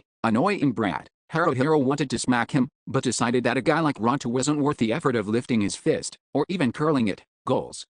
Haruhiro glanced around the tavern once more. His eyes suddenly locked on one certain person, and there was a sudden tightening in his chest. Renji. While Haruhiro and the others occupied a table in a dimly lit corner of the first floor, Team Renji sat around a nice, brightly lit table near the serving counter. Of course, the table itself wasn't nice. It was just that Haruhiro's group could never sit at a spot that made them so conspicuous. Something to do with rank, importance, pecking order. Whoa, Ronta finally noticed Renji's party too. Goddamn show off, that Renji. Mogzo, looking as if he'd been rebuked instead of Renji, craned his neck to look, too. Wow, Ronta and Mogzo were both justified in their reactions. As if silver hair wasn't attention-grabbing enough, Renji wore a fur-lined surcoat over his armor. The giant sword leaning against the table was equally impressive, and it made Haruhiro wonder how Renji managed to acquire it. Had he bought it, he must have paid quite the coin, and if he hadn't, Haruhiro wondered where in the world he could have found it. It wasn't only Renji that was splendidly equipped. Buzz-Cut-Ron, sitting next to him, was dressed in magnificent armor, and Glasses Boy Adachi was in long, black robes that shone with the gleam of a high price tag. Sasa was scantily dressed in a way that reminded Haruhiro of Master Barber, leading him to guess that she had become a thief too. Sasa, beautiful from the start, was now seductive to boot. Sitting at Renji's feet was Chibi, whose robes unmistakably marked her as a priest, but which, unlike what Minato or Mary wore, were made of finer material and finished with embroidery at the edges. They're rookies though, right? Ronta looked dumbfounded. They arrived the same time we did, joined Crimson Moon the same time. Why's there that big a difference between us and them? Apparently, it didn't matter whether someone was a full Crimson Moon member or a trainee. All those who had only recently joined Crimson Moon were considered rookies, but no one who saw Team Renji would have considered them amateurs, and any who did would be in for a nasty surprise. It was nigh impossible to catch up to Team Renji, Haruhiro admitted to himself. If anything, the gap between them would only grow wider. Haruhiro's party would remain at rock bottom, the small fry of small fries, while Renji climbed further and further up. Soon, everyone would acknowledge Team Renji as the best, and if they happened to meet Haruhiro's team somewhere in the field, Renji wouldn't even notice they existed. Haruhiro and the others would be forgotten as all the attention fell on Team Renji. If Minato hadn't died, would things have been different? We've really become a good team, Minato had said, genuinely meaning it. Minato often came to Sherry's, so he must have known how well Renji's party was doing. Had Minato ever felt held back, disappointed, frustrated? Perhaps Minato had thought, Renji is advancing higher and higher, and what have I been doing? If only I had better teammates. Minato was only human, after all, so the thought must have occurred to him, even if only in a far corner of his mind. Why didn't Renji invite Minato to join him in the beginning? Minato was more than capable of contributing. Had Minato been with Team Renji, they would have been even more formidable. If Minato had been with Team Renji, then surely he would still be alive now. Hey, Ronta was pulling on his arm. Haruhiro hadn't even realized that his gaze had been on the floor. When he lifted his head up, a silver-haired man was glancing down at him. He almost yelped in surprise. I hear Minato's bit modest, low and husky. Renji's voice was not something easy to forget. Haruhiro started, but stopped, unsure of what he wanted to say. That,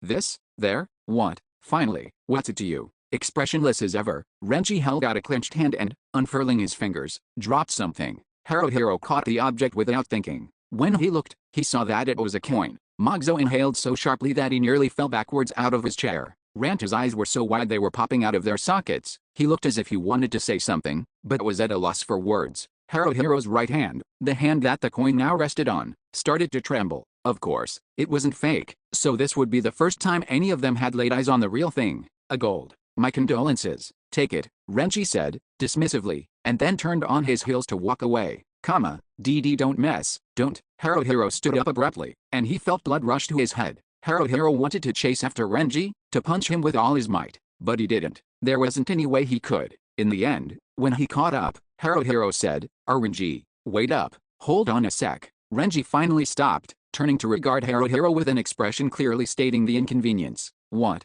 It's, Haruhiro swallowed. Renji was damn scary. It wasn't normal for a person to be so intimidating. It's just that, I don't think I can accept this. It just feels wrong. I see. Renji stretched out his hand, palm up. That was it? Haruhiro would have thought that Renji would have more to say, but he didn't. Maybe it was better that way. Haruhiro breathed a large sigh of relief, so large it felt like a lifetime's worth, and placed a gold coin back in Renji's hand. It was only later that he regretted it. Just a little. It was a gold he had returned, the equivalent of 100 silvers. Renji had left after that, saying nothing more after reclaiming the coin. When Haruhiro returned to the table, Ronta immediately assaulted him. Haruhiro, how much of an idiot are you? Ronta railed at him. Why did you give it back? It would have been fine to keep it. We could have split it evenly between the three of us. 33 for you and Mogzo and 34 for me. Are you retarded? Why do you get to so casually keep the extra silver? Haruhiro remarked. Because I'm me. What a fucking waste. We could have bought our contracts with it and had plenty left over. But that's, Mogzo's eyebrows were knit tightly together, and the corners of his mouth set in a frown. I don't think that's a good thing. If we bought our contracts using Renji's money, I don't think it would have made Minato very proud of us. Like you would know. Ronta spat. He's not here anymore. We have to look out for ourselves now. God damn it. That was a gold. And that Renji just handed it out just like it was nothing. How many of those does he have? I only have 3 silvers left. What? Only 3? Haruhiro stared hard at Ronta and his messy hair. No way. Why do you have so little? What have you been using your money on? Shut up. This and that, okay? This and that. I can use my money however I want. Then you'll never save up enough to buy your contract. You don't have the right to say shit. You ruined my best chance at buying my contract just now. No. Haruhiro placed both his elbows on the table and planted his face in his palms. We can't keep going on like this. It has nothing to do with Minato. It's our problem. It's just like you said, Ronta. Minato's not here anymore. Ronta scoffed. I've been thinking that this whole time. Doing nothing but thinking it, Mogzo said, with unusual force. You can't just think it. You need to take action and do something about it. We're a mess. Haruhiro bit his lower lip. And it's not just Mary. Yume and Shiharu have stopped talking to us. It wasn't like that before. Ronta put his cheeks in his hands and looked off to the side. Try to fix our relationship with them? Ain't gonna work. It's way too late now. Haruhiro didn't know whether it would work or not. All he knew was that he had to try. Haruhiro attempted approaching Yume and Shiharu with casual topics for starters. So, how was your morning? Did you have trouble waking up? Same as always? I see. Or, so, what did you have for dinner last night? Same thing as always? I see. Or, so, we met Renji last night. It was ridiculous. Not interested? I see. Or, so, what did you bring for lunch? Bread? I see. Or, so, you look tired. So. Haruhiro was starting to sound like he compulsively started his sentences with so. He wasn't exactly being ignored, but it depressed him that all the replies he got were the bare minimum. Mary was her loner self, cold, distant, and unapproachable. It made Haruhiro wonder if she found any joy in her life at all. He admitted that he wasn't exactly enjoying his own life right now, but it wasn't as bleak as Mary seemed to make hers. They returned from Damrau to Altana's marketplace in the evening and sold their day's loot. The day's earnings came to 1 silver and 15 coppers each, which, for a party like theirs, wasn't bad. But it wasn't good either. Haruhiro skipped going to the tavern that night and returned straight to their lodge. After he finished taking a bath, he squatted down to wait in the hallway until Yume came, having emerged from the bathhouse herself. Yume. Yume stopped, but didn't turn to look his way. She continued to pat down her hair with a piece of cloth. Yume always wore her hair braided, and now that it was down, she looked like a completely different person. The awkward silence between them stretched a few seconds longer. Shiharu's not with you, Haruhiro said. Finally, she's in the room. I see. Haruhiro stood up, rubbed the back of his neck. Are you mad? No, really? But, it seems like, Yume said she's not mad. Did Haru just assume that she was? I might have. Why? Because we invited Mary to join our party without asking you or Shiharu. I figured we couldn't be left without a priest, but maybe I decided on her too early, though I wasn't the only one who made the decision. If it wasn't you, then who? Kikal introduced Mary to us, and me, Ranta, and Mogzo made the decision, so I guess it's the three of us to blame. No, it ain't. I said that it's not, you're an idiot. Haru, Yume wrung her hair with a cloth. It ain't the three of you, it's not like that at all. Yume, wait, Haruhiro turned to face her, starting to reach out, but he pulled back. Hold on, what's wrong? You don't get it, do ya? It's cause you don't understand anything that Yume and Shihoru are like this. But, Haruhiro dropped his gaze to the floor. It's just that, I mean, you and Shihoru never even tried to talk to me. How could I understand? Yume's not good at expressing her feelings. It's hard for Yume. Shihoru, not so much. It's not like Haruhiro felt his voice rising and consciously restrained himself. It's not like I'm good at talking either. And at the time, it all came as a shock. If that's so, then it was the same for everyone. The same, for all of us. I guess that's true. Then isn't it everyone? And Yume started to cry. It ain't just one person's fault that things like this now. It's not just you, Haru, or Ranta, or Mogzo. It's Yume's and Shiharu's fault too. Is Yume wrong? We're teammates, right? Counting Minato, the six of us were real friends. Was Yume wrong? No, you weren't. She's right, Haruhiro thought. Yume isn't the one who's wrong. I am. Minato had said once that they had become a good team. He had meant himself, Haruhiro, Ranta, Mogzo, Yume, and Shiharu. The six of them, together, had become a good team. Even though one of the six was now gone, it wasn't as if Minato had been able to do everything by himself. Even if the rest of them only contributed in small ways, the six of them together could accomplish things that Minato couldn't do alone. Minato had surely understood that, and understood it well. That's why even though Ranta was selfish, Haruhiro was inept, Mogzo was dull-witted, Yume was awkward, and Shihoru was cowardly, Minato had never said a word in criticism. The five of them were so lacking that nothing would work if even one were missing. Minato completed them, filled in the gap left over when the rest of them fell short. It was the six of them together that made the team. When bad things happened, it happened to all of them. When good things happened, it happened to all of them. When things got tough, it was tough for everyone. None of them were strong enough to bear it all alone, but they could at least share in it, the hardship and the pain.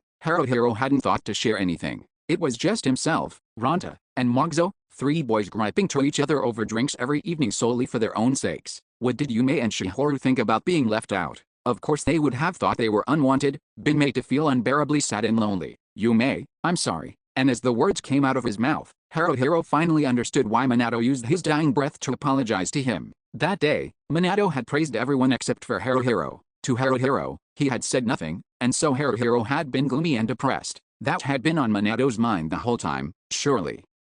Minato. Suddenly, he couldn't see. Were tears something that came this quickly, overflowed this fast? The small semblance of calm he had maintained was swept away in an instant. Haruhiro's knees gave out and he dropped, face in his lap. Stupid Minato, why were you apologizing? Why? There was no need to. I didn't want. It wasn't right. That wasn't the time. Minato must have known that he wasn't going to make it. Surely, more than apologizing to Haruhiro, he had wanted to say other, more important things. He hadn't needed to make his last words an apology. But of course Minato would have. Minato had said to Haruhiro, I don't think I was the type of person that had a lot of friends. But he was completely wrong about that. Completely, utterly wrong. Why? Why did he die? Why did he have to die? Haru, Yume crouched down and embraced him. She was crying too, weeping. She gently stroked his back, his shoulders, his head. Their touching cheeks were both wet with tears and he could hear her raspy breaths near his ear. Haruhiro didn't know how long he stayed like that, crying as he clung to her. When he finally regained calm, he felt empty, as if he had cried out all the tears he ever would. Yume, too, had stopped crying some time ago, but even so they still held on to each other. It was strange, as if they couldn't find a reason to part. They embraced each other just to embrace each other now. But it felt good. Her body was soft and warm. No. He couldn't let his mind wander there. It would get awkward. Maybe even more than awkward. And naturally, Yume wasn't thinking anything like that. Of course Haruhiro wasn't either. They were teammates. Friends. Just friends. Haru. Why yes. Hearing her say his name was so unexpected and flustered him so much, he only barely squeaked out his reply. He kicked himself for getting so panicked. She continued. Yes, Yume will try her best, she said, hugging Haruhiro even more tightly. And though Haruhiro admitted that it felt good, at the same time he wished she wouldn't do that. Wait, where was she going to try her best? Try what? He asked. With Mary. Yume doesn't know if it'll work, but Yume'll try her best to get along with Mary.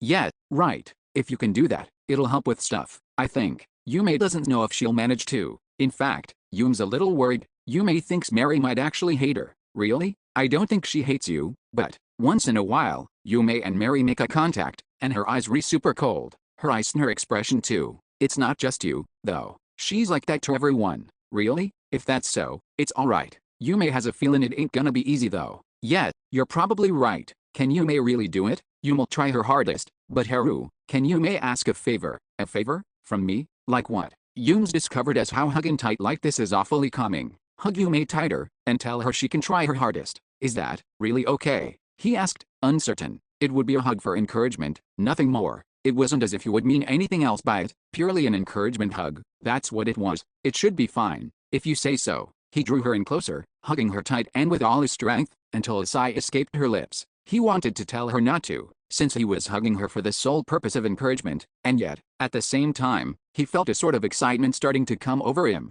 threatening to overwhelm him, to make him explode. Don't give in. Don't lose. He thought to himself, what did it mean to lose anyway? What did it mean to win? He had no idea. He just had a feeling that if he lost here, it would be bad. Really bad. He closed his eyes. Do the best you can. Yume. Yume didn't say a word, but simply nodded. Haruhiro opened his eyes and instantly froze. Shihoru was standing at the opposite end of the hall. Yume looked over that way, too.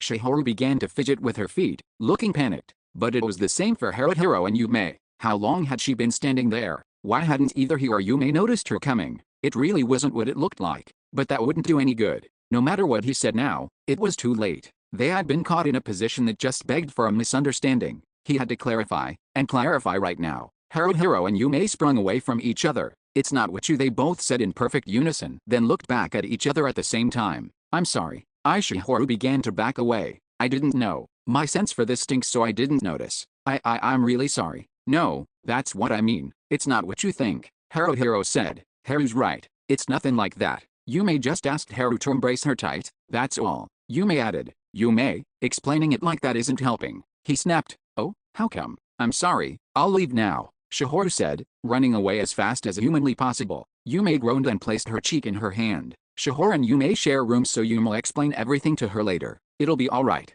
I'll leave it to you. Haruhiro sighed, rubbing the back of his neck. He glanced back at Yume for a brief moment and for some reason, felt embarrassed. He should really hug a girl if he didn't have any special feelings for said girl, but he had done it anyway. What was he going to do if, because of that, special feelings that weren't there before started to sprout? Nah, no way that's going to happen, he assured himself. Shihoru suddenly came to apologize as they left the lodge the next day. I'm sorry. Yume explained everything, because I thought it was for sure that kind of relationship. I'm sorry for jumping to conclusions. Although the apology was all well and good to Haruhiro, he kind of wished that she hadn't made it with Ranta and Moguzo in earshot. Relationship. Ranta's nostrils flared as he brought his face close to Haruhiro's. What kind of relationship is that kind of relationship? Relationship between who?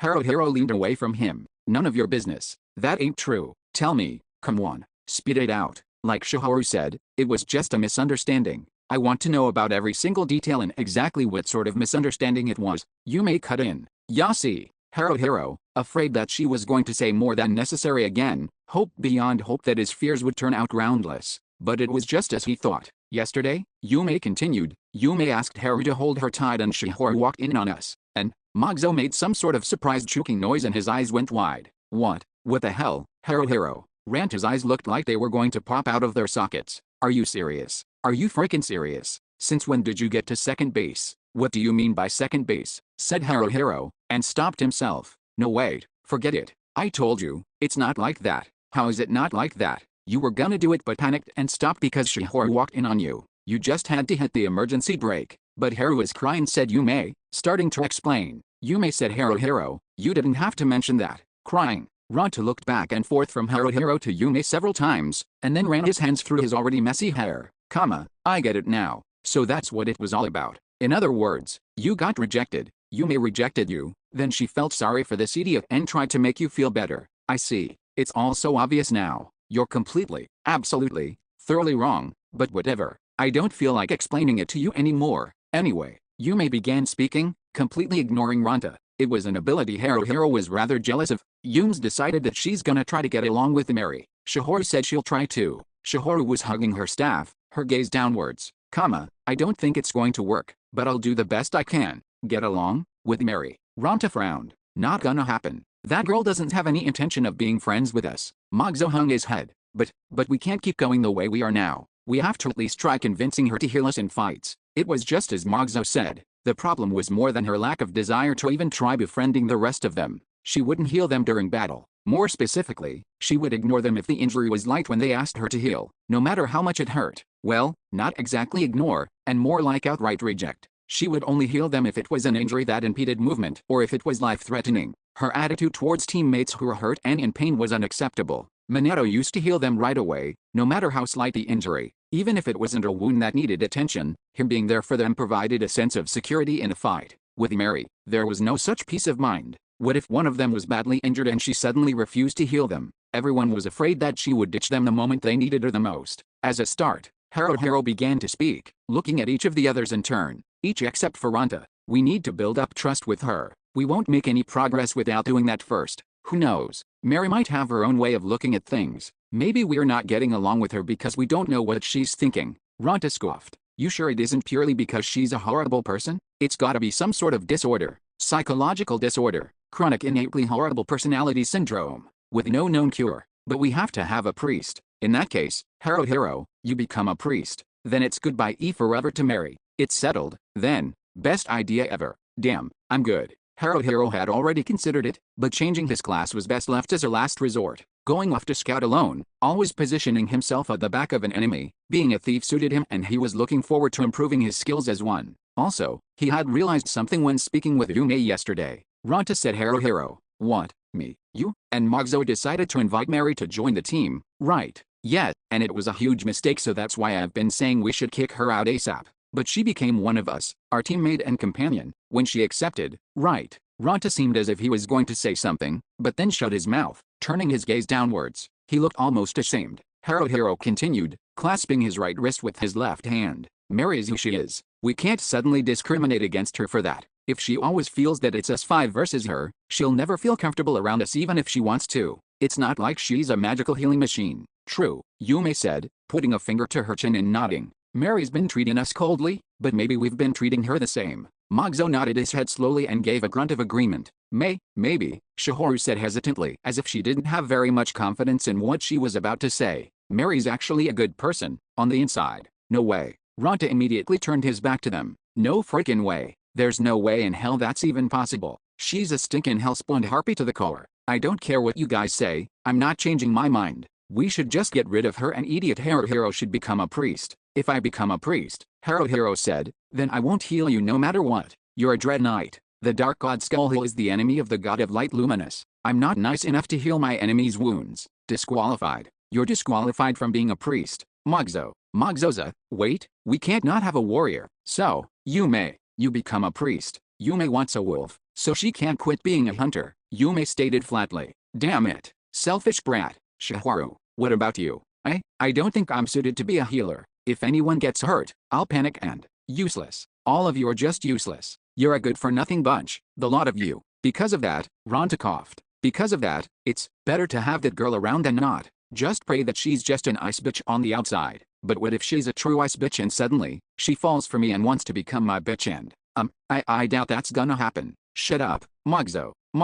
I was just told off by Magzo of all people. No why. At any rate, their course of action had been decided. They would treat Mary as one of their own and, hopefully, she would begin to feel like she was part of the team too. Things had to start from somewhere, and everyone agreeing on the first step was indeed a start. Without clearing this first hurdle, there wasn't any way they could advance. However, it wouldn't be an easy path ahead by any means. Mary was waiting for them at Altana's northern gate as usual. Hero thought it was best to start off by greeting her properly, so he cheerfully called out, "Morning." It was just a normal greeting, so why did she have to gaze at him with that terrifyingly cold stare? Was she looking down on him, trying to ridicule him? It was as if she was saying to him with that gaze, "Burn hot, trash, then go rot, ash." Only after she finished piercing him with her freezing, absolute zero eyes did she finally reply. "Morning," she said brusquely. "Hurry up and get going. I'll follow." So, that's the way she's gonna be. Hero thought. Even so, Yume and Shihoru attempted to engage Mary in conversation while they went to Damrao's old town. Where in Altana did she live? What did she usually have for breakfast and dinner? How long has she been a member of Crimson Moon? The questions were harmless, but Mary refused to give any sort of answer. They endured terse replies such as "who knows" or "whatever I feel like." But when Mary's temper flared and she replied with "why does any of that even matter?" both Yume and Shihoru fell silent. A formidable foe, she was. Well, not really a foe because she was actually their teammate. But even if a normal conversation with her proved impossible, at the very least, Haruhiro wanted to improve their teamwork. Luck was with them that morning, as they chanced upon a group of 3 goblins. Haruhiro steeled himself for a hard fight and decided to engage. If they could work together as a team and win a fight, things were bound to change for the better. Mugzo, Ranta, you guys take one each. Me and Yume will take the third. Shihoru and Mary, support Mugzo and Ranta from range. Haruhiro commanded. Even though he had tried calling Mary to support them so normally, she ended up just standing there, staring contemptuously at Shihoru as the mage hit the goblins with Shadow Echo and Magic Missile. She pretended not to notice Ranta's wild shout of pain when his left arm was lightly cut. When Mugzo lost his nerve after being grazed on the temple, she berated him with, "You're a warrior, aren't you? Why are you backing off just because of that? Damn it. Who do you think you are? You're just standing there not doing shit." Ranta kicked his goblin with all the strength he could muster. It went flying backwards, but Ranta quickly closed the distance and thrust his longsword straight out. Anger thrust. The goblin made a gargling sound as Ranta's sword went clear through its throat. It struggled violently for a few moments then stopped moving. Apparently a Dread Knight's sword techniques and fighting style were based on avoiding true close quarters fighting. It favored medium-range combat, where the Dread Knight would close in only to attack while staying just outside striking range at all other times. Haruhiro had a feeling that what Ranta just did wasn't exactly the perfect picture of a Dread Knight, but in the end it worked out okay. With Ranta's kill, it meant only 2 more enemies left. With a grunt of exertion, Mugzo locked blades with his opponent, then used Spiral Slash to make the goblin stagger backwards. He followed up without hesitation, bringing his bastard sword down on the goblin's head with a shout. The goblin crumpled to the ground with its skull split open. One more to go. Malikim Palik, Shihoru chanted, drawing the elemental glyph with her staff. A beam of light about the width of a fist hit the final goblin square in the head, eliciting a howl. Being hit by Magic Missile was about the same as taking a roundhouse from a fully grown man. The goblin was stunned for only the briefest of moments, but in that slightest of openings, Yume stepped in, sweeping slash. The goblin yelped and leapt diagonally back to avoid the attack. It now had its back to Haruhiro. Now, Haruhiro thought, and his body moved on its own. He inhaled and held his breath as he used backstab. The dagger pierced the goblin at precisely the right point and the blade slid easily through the goblin's back and out through its abdomen. Haruhiro knew for certain that this was backstab, properly executed. The goblin staggered about, as if all its strength had been drained from it. Haruhiro pushed the dagger's blade deeper up into the goblin, then swiftly pulled it back out. The goblin toppled over and didn't move again. Muahohahoha. Ranta stripped a claw from the dead goblin's corpse, laughing high-pitched all the while. Teamwork was shit, but because of my awesomeness we won.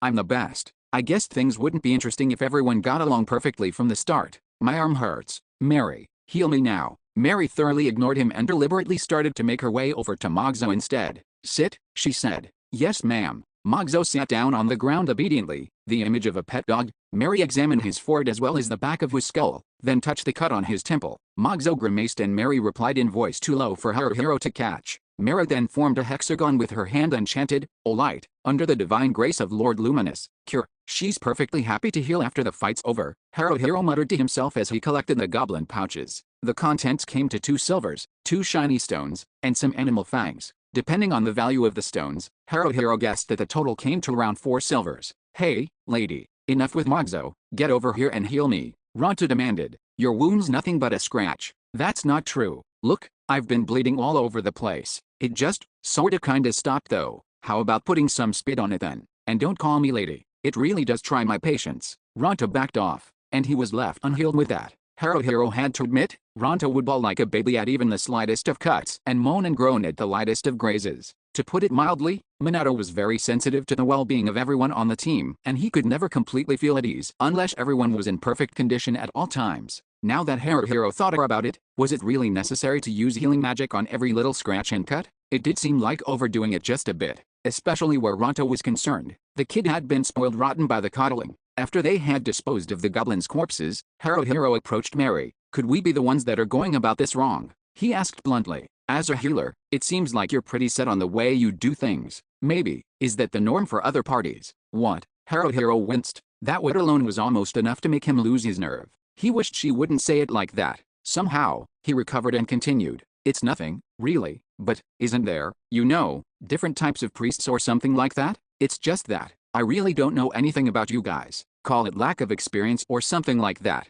Mary looked as if she was going to reply, then let out a long sigh as if answering would be too bothersome. Why ask me? She crossed her arms over her chest and purposely turned away, and there it was. The why ask me monster rears its ugly head again. Haruhiro felt himself beginning to grow irritated. Can't you just tell me? I'm a thief, so I don't know much about priests. I'll never know at this rate, and I don't think it's a good idea to not know anything. That's your opinion. My opinion is that it's perfectly fine. It's not fine. Haruhiro cut himself off and took a deep breath, trying to subdue his rising temper. He had almost let it get the better of him. He needed to stay calm. But what was up with her and that attitude? It pissed him off. It's not like it's a personal question or anything, Haruhiro persisted. But in fights, there's the general flow of battle and everyone's roles to think about. I think it's something we should talk over more as a team. How about saying it straight out if you don't like the way I do my job? Mary replied. I'll leave immediately. No, that's not it. It's just, then there's no problem, correct? Oh, no problem. Haruhiro wanted someone to tell him. Was there any way to have any sort of discussion with her? It didn't seem like there was. Afterward, Yume and Shihoru valiantly continued to attempt engaging Mary in conversation, but were bitterly rejected at every go. By evening, they had killed 7 goblins, earning themselves 2 silvers and 5 coppers each. It wasn't too bad for a group like their own, but comparing it to how Renji threw around golds like they were pocket change made Haruhiro clench his jaw at how pathetic they were. Mary left as soon as she received her cut of the loot, so the remaining 5 of them had dinner and then went to Sherry's tavern. Sure is crowded, Yume said. Yume doesn't want a drink, so Yume'll have juice. And kind of noisy too, Shihoru agreed. I don't want alcohol either. This was their first time at Sherry's, so both Yume and Shihoru were looking all about, wide-eyed and a little nervous. Quit gawking at everything, you two, Ranta admonished, sounding for all the world like a regular. There's nothing out of the ordinary. It's just a normal tavern, so seriously, quit it. Yume and Shihoru, however, probably didn't hear a word he said. When the serving girl arrived soon after, everyone ordered and paid for their drinks. Haruhiro also passed on alcohol and had a lemonade instead. It tasted great, naturally carbonated water from the Tenryu Mountains, mixed with lemons and honey. So Mary is the source of the problem after all, Haruhiro led off. Yeah, Yume nodded. Yume and Shihoru tried talking to her all day, and it was all for naughty. Not, Shihoru corrected immediately. You mean it was all for naught? Oh, Yume blinked. Yume thought it was naughty. No a ways about it. So you spell it N-O-T, comma, it's no 2 ways about it, Yume, and it's N-A-U-G-H-T. Yume's messed up again, Yume said. Yume seems to mess up a lot. There's nothing for it but this, Ranta said, drawing his hand across his throat, as if beheading. This. Just do this and get it over with. If we do this to that girl, then everything will get better. This, I'm telling you guys, this. Ranta really seemed to like doing that gesture, probably because he thought it was cool or something. If so, then he was even more messed up than Yume.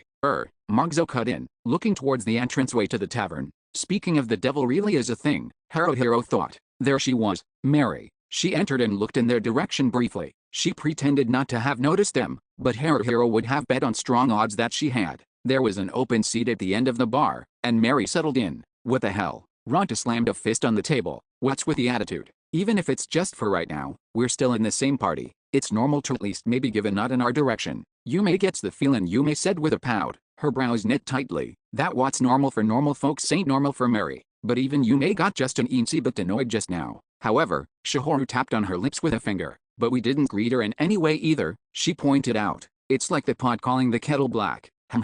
Haruhiro rubbed the back of his neck. I guess you're right. We kinda expected to get ignored, so we didn't even bother. Yet, that's not really good either. Fuck that, Ranta exclaimed. Why the hell do we have to treat her nice? You'll be hated by all gals of all sorts with that attitude, Yume remarked. Shut up. There's no way flat girls can talk for all girls. Don't call Yume flat. Flat, flat, flat, flat, flat, flat, flat. Yume glared angrily at Ranta. Ranta heaved. Haruhiro, you'd be considered an all-out lowlife no matter who talks. As if you have the right to talk high and mighty, Haruhiro. Ranta shot back. I don't care about a girl's feelings. All I care about are the chest, butt, legs, and arms. Shihoru glanced at Ranta as if he was some filthy, despicable creature. It makes me sick to think that someone like you is human. You didn't have to go that far. Apparently even Ranta realized that he was in a bad spot now. It's not just the chest, butt, legs and arms. I care about their faces too. It doesn't matter how good their bodies are if they've got animal faces. Wait, why do I get the feeling you're even more pissed off? Why?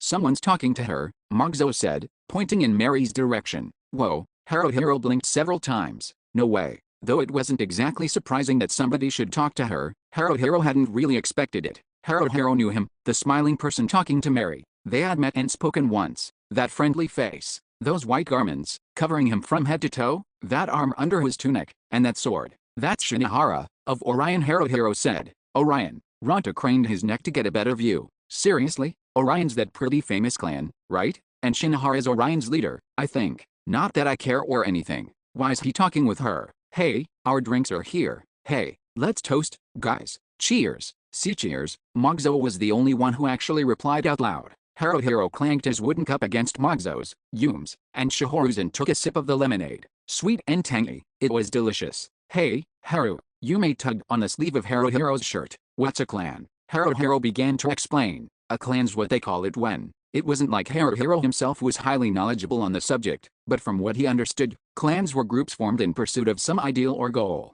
Parties usually consisted of 5 or 6 people, always including a priest, whose light magic-based protection was indispensable. However, there were cases when only 6 people weren't enough to deal with large groups or unusually strong enemies. There were also places where it was too dangerous for one lone party to enter. It was in these cases when several parties joined up and formed a clan. There's several well-known clans, Haruhiro continued. The Dark Berserkers, Iron Knuckles, the All-Girls Clan Wild Angels. Oh, Orion is pretty famous too. Look, Ronta said, pointing to Shinohara. His cloak's got 7 stars in an X-shaped design on it, right? That's Orion's clan emblem. There's a few others in the room wearing the same emblem too. Ronta was right. There were several others scattered about the tavern with the similarly decorated cloaks. Shinohara did say once that he and many other Crimson Moon members frequented Sherry's. Maybe Haruhiro should greet Shinohara at some point or another, but he didn't think now was the time. He was reluctant to interrupt Shinohara while he was talking to Mary. What sort of relationship did Shinohara have with Mary anyhow? From what Haruhiro could tell, Shinohara was doing most of the talking while Mary just gave obligatory replies at the appropriate times. However, it didn't look like she was particularly annoyed by Shinohara. If anything, she seemed apologetic. Shinohara finally withdrew, and after continuing to watch him for a bit, Mary returned to her drink. Ronta snickered softly. Those two are doing it, the thingy. It didn't seem like that to me, Haruhiro replied. Haruhiro, you've seriously gotta be blinder than a bat. Romance was in the air. They're doing the thingy. 100%, the thingy. I'm going to go say hi to Shinohara. Hey, don't just ignore me. You're making me sad here. Like I care, Haruhiro thought, and just as he rose from his seat, a hushed clamor of voices began to rise from the other patrons. The reason for it soon became clear. Hey, that's Sauma, someone said. Isn't that Sauma? Said another, and yet another. It's Sauma, Sauma, Sauma, Sauma. It was the one name being spoken by all the other Crimson Moon members in the tavern. Who was he? No doubt it was a male name, but a party of 6, consisting of both men and women, entered. Sauma must have been the name of the group's leader. He looked young and different. Way different. Most obvious was his armor. His entire body was covered in black armor, which fit him so perfectly, no odd angles or juts could be seen. The material looked incredibly light as well. It was probably some sort of scale armor, made by overlapping countless small metal plates. Here and there, orange light seemed to leak from within, rippling and shimmering as if drawing breath. His lower body was covered in an unusually long tasset, probably part of the same set of armor that covered his upper body. The armor was asymmetrical, but looked incredibly awesome nonetheless. The large blade he carried strapped across his back was curved like a katana, the workmanship beautiful and sinister at the same time. It was a sword that would capture the imagination of even the unlikeliest of warriors. The blade at the man's waist was similar to the one on his back, only shorter, and it was of equally splendid craftsmanship. Honestly, Haruhiro would have taken that over the larger one. The facial features of this man who owned such unique equipment were hardly ordinary, either. He couldn't be called handsome in a manly way, or gorgeous in a feminine way, but he was clean-shaven and elegant. His almond-shaped eyes were deeply serene, yet menacing at the same time. They were filled with infinite calm and the deepest sorrow. It would be impossible to be scrutinized by those eyes and not be unnerved. Clearly the men and women who followed him were not your average Crimson Moon members either. The large, dark-skinned man with upturned eyes and dazzle in green armor was taller than Mogzo. He seemed to have quite a solid build. However,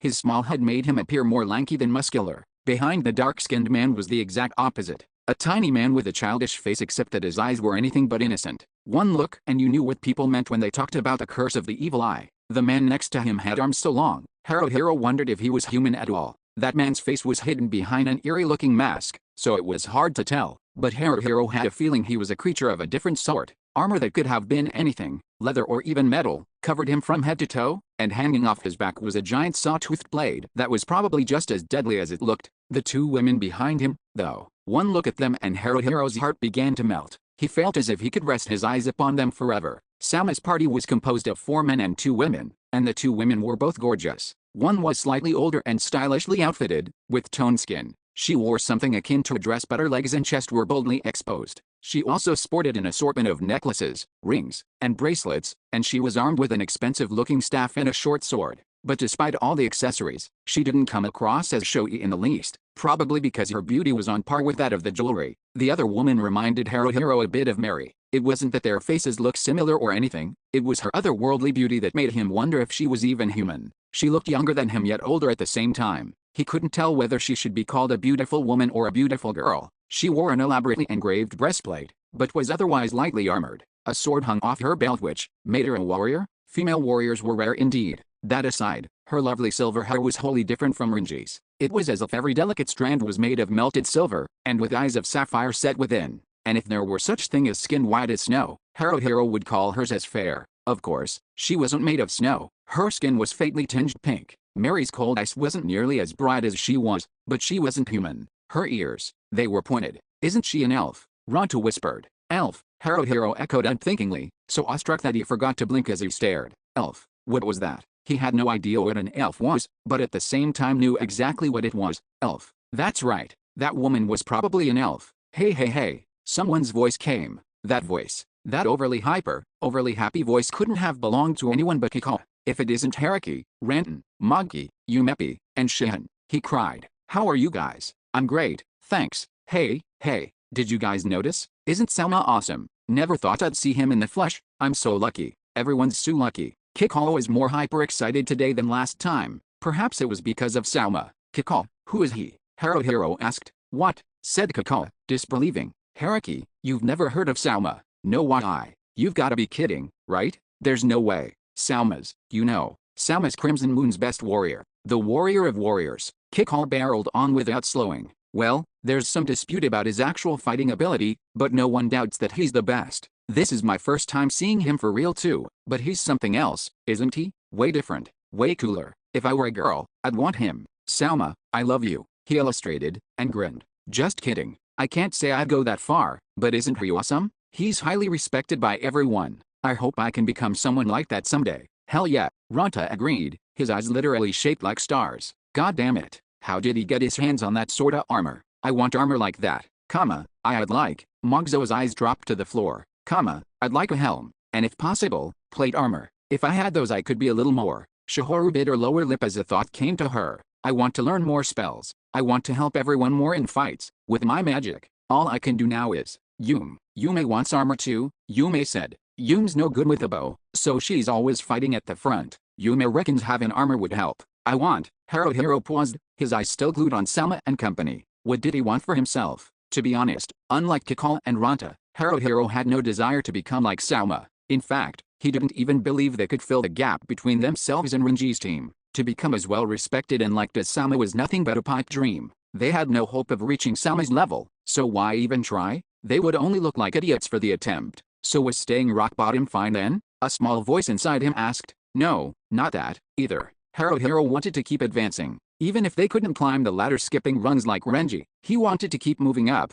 if only one rung at a time. Even going as slow as that, there shouldn't be any reason why they couldn't advance higher. Minato definitely would have thought the same. He wanted them to move forward at their own pace, hopefully higher today than yesterday, higher tomorrow than today. But it was useless just to want, they needed to take action to make it happen. What should I do? Save up more money and use it to learn more skills? Buy better equipment? Money was important, sure, but it wasn't everything. Minato had asked him to take care of the others. Did he mean Haruhiro should do the same thing Minato had done? In other words, become the leader? Was he capable of leading? It was true that someone had to fill the position. But did it have to be him? He didn't want that. He didn't want to take on the burden of the spotlight, the responsibility of leadership. It was too much work. What about Minato? Did he take up the role of leader because he wanted to? Because he liked leading? Did he fill the role gladly? Or did he do it reluctantly? Maybe he hated it, and he really wanted to hurl the responsibility out of the window, but he grit his teeth and endured having to drag everyone else along behind him. Haruhiro didn't think that was the case, but he couldn't say for sure.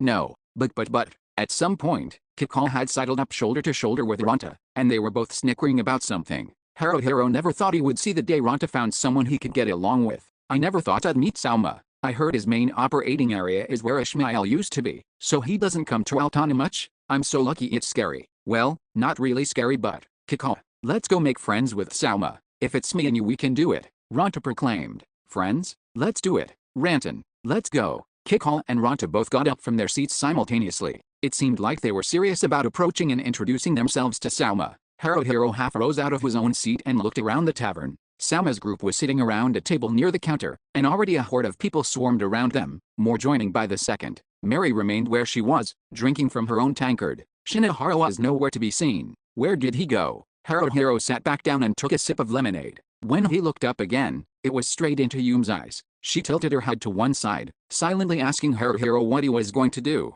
Haruhiro shook his head, indicating to her just as wordlessly that he wasn't planning to do anything, and brought his cup to his lips for another drink. But doing nothing probably wasn't wise. A leader, huh? Did Haruhiro have it in him to become one? It didn't matter whether or not Haruhiro could lead or not. As long as he was alive, time wouldn't stop for him. He went to bed. Morning came like it always did, and then it was off to Damrao again. They caught two goblin unawares and immediately wounded one with a surprise attack. Ronta and Yume faced off with the injured goblin while Mogzo and Haruhiro took on the one remaining. The unwounded goblin was equipped with a dented helm, a crude chainmail shirt, and a worn-down sword. Still, it made for a tough opponent, though in terms of pure power Mogzo and his size clearly had the advantage. Mogzo could have thrown himself at the goblin. He could have won, using brute force alone, but he didn't. He was hesitating. But why? Was Mogzo a coward? Of course it wasn't necessary to fight like Ronta, recklessly rushing enemies. But why was Mogzo so cautious all the time? Haruhiro watched as Mogzo and the goblin faced off.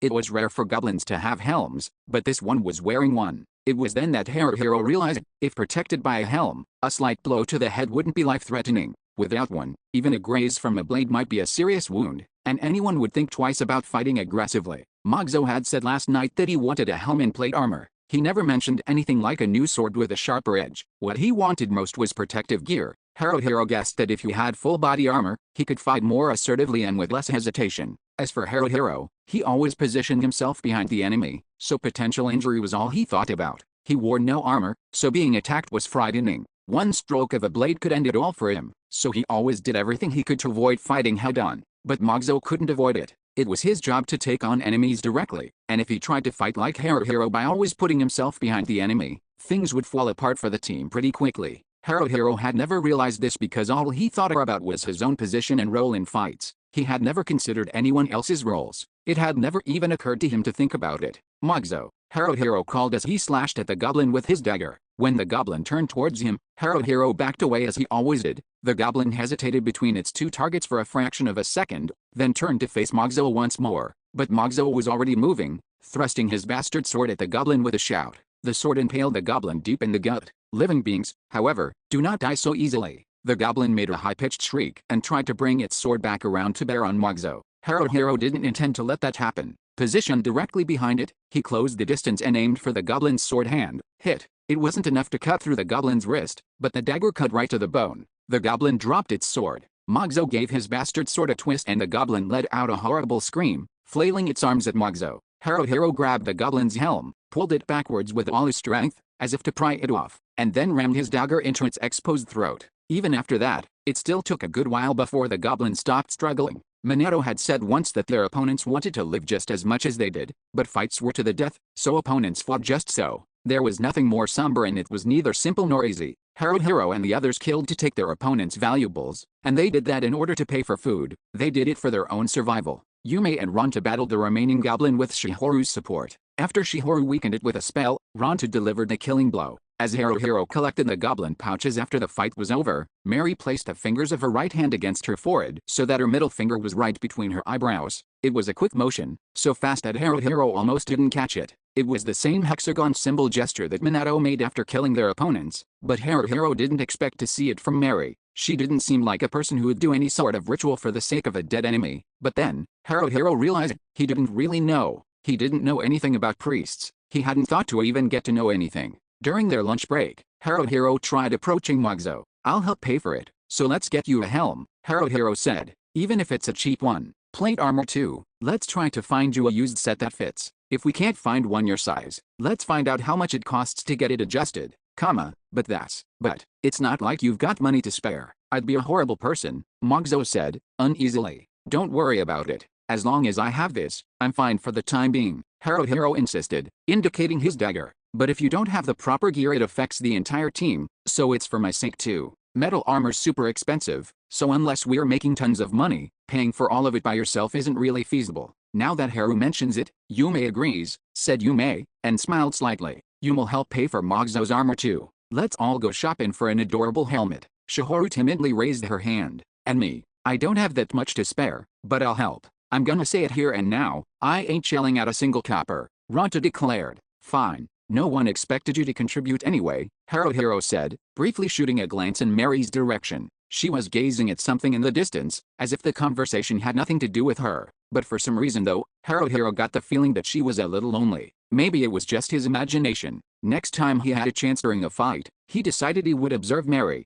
Everyone's general impression was that all she did was stay back and lean on her staff. She didn't properly do her job and heal them, and had no intention of ever properly doing it. That's what everyone believed, but was that really true? After lunch, the first goblins they ran into were a group of 3, and Haruhiro didn't get a chance to worry about Mary all through the fight. After that, they didn't run into any lone goblins, let alone 2. But just as they were about to leave Damrao's old town, they unexpectedly collided with a pair. Caught by surprise, the fight immediately turned chaotic. Shihoru and Mary didn't have the chance to move to protected positions at the rear, and one goblin went straight for Mary. Useless girl, Ronta yelled at Mary, as he full-body tackled the goblin that attacked her. Quit spacing out. Are you talking to me? Mary retorted. As the remaining goblin leapt at Shihoru, Mary swiftly spun her staff, striking it with massive force. It was the priest's self-defense skill, Smash. Haruhiro knew it when he saw it. Minato had learned the same one. Mary had been paying attention after all. There were only 2 goblins, so the fight went well from then on. As Haruhiro attempted to get himself behind his target goblin, he occasionally stole glances at Mary. We were wrong, he realized. That staff wasn't just for decoration. After all, she had learned the Smash skill so she could use the weapon, and she might not have wanted to fight at the front, but when it came down to it, she protected Shihoru. On top of that, her eyes never left Mogzo until the goblin he fought was dead. When Mogzo took a headbutt from the goblin to the chin, in that moment, Mary's expression turned grave as she watched. Shortly afterwards, she shook her head ever so slightly. She had determined the injury light enough not to warrant healing immediately. Mary just stood around doing nothing? She had no intention of doing her job? No, they were wrong about that. From the back lines, Mary carefully observed the fight, and every time one of her teammates took a hit, she made a judgment call to heal or not, and she could fight with that staff when needed. When the fight was over, Shihoru went up to Mary and said, "Thank you for earlier." Mary turned away. "I don't know what you're talking about." Did she really have to reply like that? Haruhiro thought. If she just responded with a smile and the normal "you're welcome," Haruhiro felt that Mary would be well liked by girls and guys alike. It wasn't like it was that hard or anything, and it would make things easier for Mary too. Why did she go to such lengths to antagonize people? After they returned to Altana and sold their day's loot, Mary wordlessly began to take her leave. Haruhiro stopped her. "Mary, hold on a second." Mary, running a hand through her hair, turned around, clearly annoyed. "What business do you have with me now?" The formality. That was why, every single time, it terrified Haruhiro to talk to her. Sometimes, for lack of a better reason, Haruhiro thought Mary had to like being hated. But she was their companion, wasn't she? Wasn't it better to be liked? If he had the guys, he would have pointed it out to her by now. But there was no way he could say something like that. Not at the moment, not so soon after she joined their party. Considering that it was Mary, she would just leave. She would say, "Enough's enough, goodbye," and then she would leave. "It's not really business," Haruhiro said, "but do you want to eat dinner with us? Then go to Sherry's afterwards." I respectfully decline. Why so formal? Mary's gaze dropped to the ground and her eyebrows narrowed a tiny bit. She seemed angry, but Haruhiro sensed a little embarrassment as well. "No reason in particular," she replied. "Ah, I see. Sorry, weird question." "It's fine." Mary's scowl faded, but she didn't look up. She shook her head and began to say, "I will." Haruhiro guessed that she meant to say, "I will see you tomorrow." He had never possibly expected to hear that from Mary, who usually left them without a word at the end of the day. In the end, though, she never finished her sentence. Leaving it at "I will," she turned her back to him and walked away briskly. There was something off with her stride. It was almost as if she were leaving in a panic. Ronta scoffed. "Horrible girl. Seriously, really?" Mogzo stroked a stubbly chin. His facial hair was quite dark. "I get the feeling that there was something different about her today." Yume nodded vigorously in agreement. Mary was different today. Yume got the feeling that she was an eensy bit adorable. Ranta glanced sidelong at her. Quit using adorable for anything and everything. Your definition of adorable is so broad, I have no idea what you're trying to say. It's alright if Ranta doesn't get it. Yume doesn't particularly care if Ranta understands anyway. How is that an adorable thing to say? As they pacified Yume and Ranta,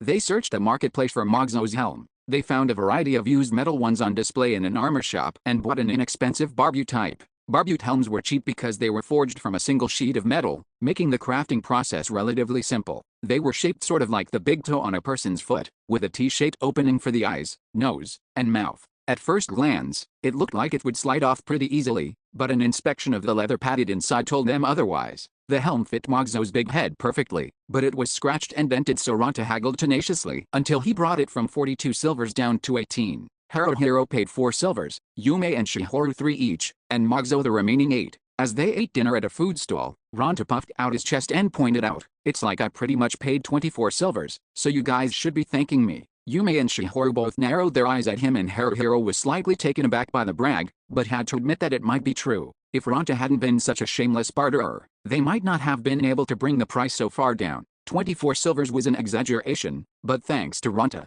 they probably saved about 10 silvers more than what one would expect. "Thank you," Ranta Haruhiro said with a deliberately serious expression. Ranta's eyes went wide with surprise and he looked away, to the ground.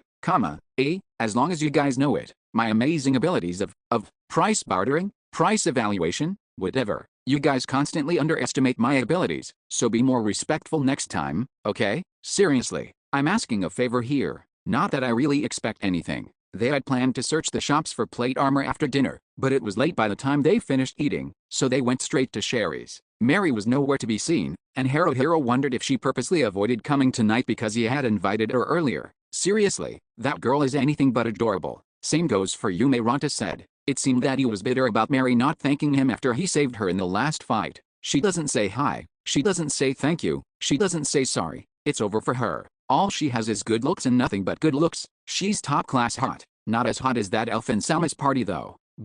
But Mogzo hadn't taken off his new helm yet. It seemed that he was really into it. It must be hard to drink with it on, though. Last time she healed me, she said sorry to me. Mary, quit lying, Mogzo, Ranta replied. She ain't that kind of person. I'm not lying. When I got wounded on the head that time, she touched the cut and said she was sorry if she was hurting me. That's right, she did. Haruhiro remembered now. He was out of earshot, but Mary definitely said something to Mogzo. So that time, that's what she was saying. She was apologizing. She protected me during that last fight. Shihoru nodded. She's not friendly, but I don't think she's cold-hearted, or a bad person. Mary's super adorable, Yume declared. I made it a point to watch Mary today, and Haruhiro explained everything he noticed from that last fight to the others. In her own way, it seemed that Mary did her job thoroughly and completely. It was just that she never told anyone what she was thinking, and that she spoke so curtly. She had an attitude problem, and that was what invited misunderstanding. I think that if we made an effort to understand why she does things the way she does, Haruhiro continued, we could definitely work with her. But the question is it enough to stop there? What's so bad about it? Ranta scoffed, and took a big swig of beer. As long as that bitch does her job, then what's the problem? And I'm not convinced that she's even properly doing her job in the first place. But you thinking that is the bigger problem, Haruhiro replied. How does what I think matter to you? You guys just ignore my opinions anyway. Quit whining. I ain't whining, just telling it like it is. That bitch is an outsider, but I'm no different. Did Ranta really feel that way? Haruhiro had never noticed. It wasn't just Mary. Haruhiro never properly made an effort to understand Ranta either. Thinking about it now, Ranta was like a little kid. If he didn't like the callous treatment, then maybe he should be more careful about what he said to others. Whatever treatment he got, he brought it upon himself. However, telling him to fix that was like telling him to fix his personality. Easier said than done. And it wasn't like Ranta had no redeeming qualities with the way he was. He had his good points too. I'm sorry, Ranta. Haruhiro apologized. It's my bad. I'll be more careful from now on. That's right. Why, you'd better be, idiot. You didn't have to go that far. There's nothing wrong with calling an idiot an idiot. Idiot. Ranta. Haruhiro rubbed the back of his neck. He didn't even feel like getting angry anymore. Ranta was a little kid. A bratty little kid, through and through. Rather than respond properly, better just to say whatever and leave it at that. And Haruhiro recalled Minato doing exactly that. Haruhiro sighed and looked around the tavern. He noticed someone wearing a surcoat with Orion's symbol. It was Shinohara. He was heading up the stairs to the second floor. I'm gonna go say hi to Shinohara. What? Ranta protested. You're planning to join Orion all by yourself, aren't you? I won't let you. I'm going to. I don't plan on any such thing. But I guess if you want to come along, me too, then, Magzo said. Yum's going to, Yume declared. Then, me three, Shihoru said. Being left here all alone is. A small part of Haruhiro wondered if it was really okay for everyone to come, but the five of them filed up the stairs to the second floor nonetheless. Shinohara noticed him coming before Haruhiro had a chance to say anything, and stood up from his seat. Well, it's been a while, Haruhiro. Are those your teammates? Wow, they had only met once but Shinohara remembered him. Haruhiro was impressed. He also noticed that around them stood only Orion clan members. There must have been 20, no, more than 30 present. There were more males, but around a third were female. Everyone wore white Orion cloaks. Gee, good evening, Haruhiro stuttered. Come, over here, Shinohara invited. Hayashi, could you grab some chairs for them? Sure thing. The one called Hayashi was a short-haired, slit-eyed man and he brought a few chairs over from where he was sitting. Here you go. Shinohara sat back down and invited Haruhiro and the others to take a seat as well. Haruhiro noticed the other Orion clan members were incredibly well-mannered. Rather than stare at the newcomers, the other Orion members quietly chattered and laughed amongst themselves, and even though Haruhiro and the others didn't order anything, drinks were set down before them. Magzo, Yume, Shihoru, and even Ranta, each was as silent as a mouse. Everyone was awed by Orion. So, how are things going for you, Haruhiro? Shinohara asked. I see you haven't bought your Crimson Moon contracts yet, but have you at least gotten used to life here? Yet, but how did you know I haven't bought my contract yet? Everyone's interested in how rookies are doing. You're working in Damrao's Old Town area, right? It seems that behind your back, there are some who mock your party as the Goblin Slayers. Well, we really don't go after anything but goblins. Shinohara was silent for a few moments then straightened in his seat. I'm sorry about your friend, thanks. Haruhiro's gaze dropped to the table and clasped his hands tightly together. So Shinohara even knew about that. But maybe it wasn't all that uncommon for word to spread quickly. In the beginning, Altana had seemed to be a sprawling behemoth of a city, but in reality, it was a town with everything crammed into a very limited amount of available space. That meant the small world of Crimson Moon was a mere chip. It seemed to Haruhiro one should assume that, as long as information wasn't deliberately being hidden, it would spread in an instant. Haruhiro continued, I don't know what else to say, except that I'm sorry too. He was a good person. I may sound ostentatious, Shinohara said, but I know how it feels to lose friends. I've lost companions before too. Is that so? I don't know what to. Never forget that feeling. Shinohara spoke in a quiet tone, but in his eyes were a deep sadness as he looked from Haruhiro to each of the others. Although you move on bearing the pain, carve it well into your hearts and hold dear the companions who are with you now. Hold dear the time you spend with them, because once it goes, you will never be able to get it back. There will always be regrets, but try your hardest not to be left with any. Haruhiro and the others' hands automatically went to their chests as they listened to Shinohara's words. Hold dear the companions who are with you now. If only they had treated Minato more dearly. If only they had appreciated him more while he was still alive. If only they tried to understand him, but they couldn't do any of those things now. But because of that, they had to hold dear the time they had with each other now, in order not to be left with any regrets. Haruhiro didn't know when he was going to die. It was the same with Magzo, Ranta, Yume, and Shihoru, and Mary as well. If someone else were to die, Haruhiro didn't want to regret not having said this, done that, not anymore. He didn't want any of the others to have any regrets, either. Shinohara, can I ask you something? Haruhiro said. Sure, if it's something I can help with. It's about Mary. I saw you talking with her yesterday and I'm sure you already know that she's in our party now. Yes, what about her? Can you please tell me what you know about her? I might be asking the wrong person, but even if I tried to ask Mary herself, I doubt she'd talk to me. Shinohara tapped his finger on the table. I believe that's something Hayashi would be more suited to answering. They were in the same party once.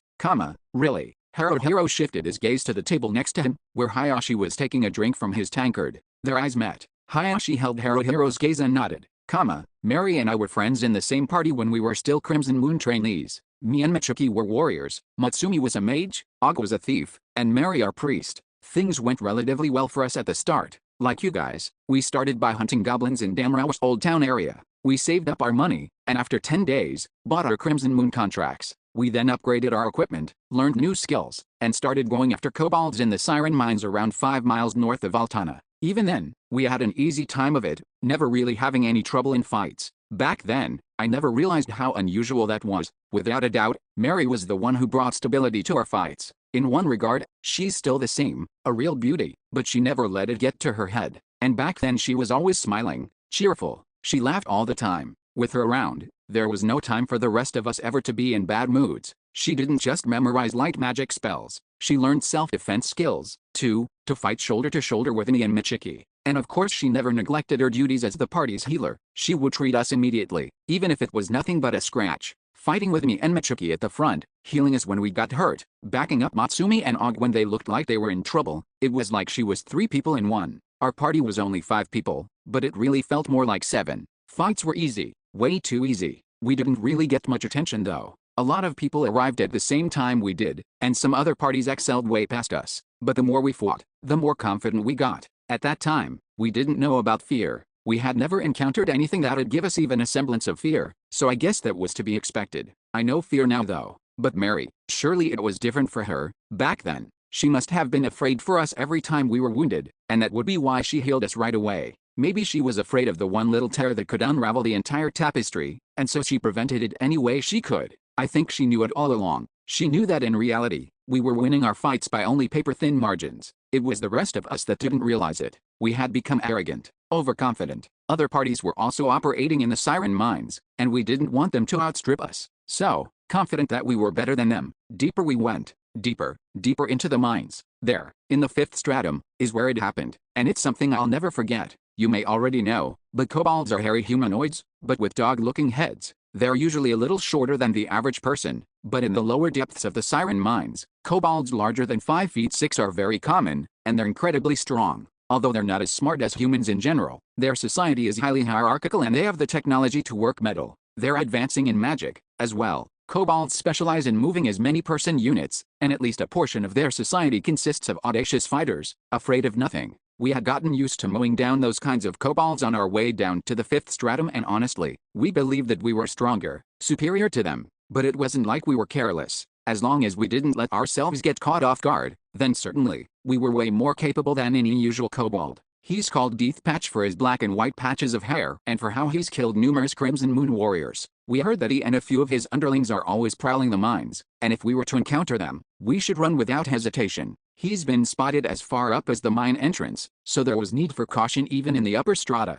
We knew of Deathpatch, but until then, we never saw so much as a sliver of his shadow, no silhouettes of his form. We didn't really see any need to be careful. When we saw Deathpatch's humongous figure coming at us, we weren't so impudent as to think that we could engage him and win. But we were on the 5th stratum. The exit was levels and levels above us, and there was no way we could easily escape. We thought we didn't have a choice but to fight. We decided on a battle plan where Michiki and I took turns keeping Deathpatch occupied while Mary, Og, and Matsumi took care of his underlings. At first it went smoothly. Deathpatch was as strong and tough as the rumors said, but between me and Michiki, we were able to take him on. Mary and the others steadily whittled away at the others, and whenever one of us got hurt, Mary would heal us right away. Then came the time that all the underlings were dead. We thought we could do it. We could defeat Deathpatch. He was sporting a number of wounds and we were completely fine. To be more precise, we had been wounded, but we were healed to perfect shape. It was our immaturity and foolishness that led us to misjudge the situation. If we had taken the opportunity to run away at that moment, left Deathpatch behind without a second glance, we might have been able to conceal ourselves and get away.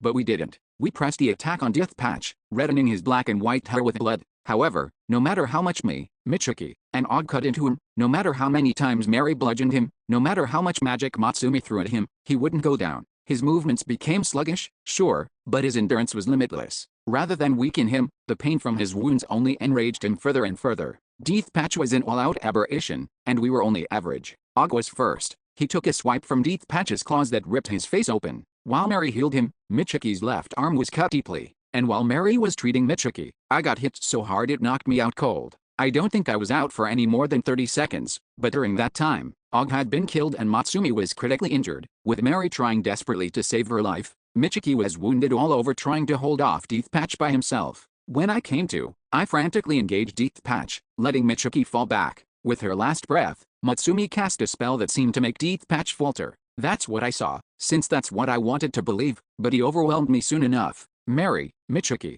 hurry, I yelled, over and over, not realizing the problem until Mary shouted back, Hayashi, I'm sorry, my magic, you see, magic isn't something that you can use as much as you like. Mages and priests expend spirit power in order to call on the gods and elementals from which magical energy originates. That much I thought I understood, but it turns out that I didn't really understand at all. Even if I did occasionally glimpse Mary or Matsumi mediating to restore their spirit power, I never knew how much they had left. whether their store was more than ample, or just barely enough, at any given time. Matsumi and Mary never really gave us cause to be concerned about things like that. All I knew was that Matsumi would cast spells when we needed it, and Mary would heal us when we needed it. I had no idea how hard it was on them, but I think that Mary had already used up much of her energy by the time the underlings had been taken care of. It was a long fight, and she had reached her limit. Michiki saved Mary and me. Michiki told us to run, and then, mustering the last of his strength, turned to Deathpatch and starting throwing skill after skill at the kobold. Mary, she refused to leave and rushed at Deathpatch, but I stopped her and dragged her away.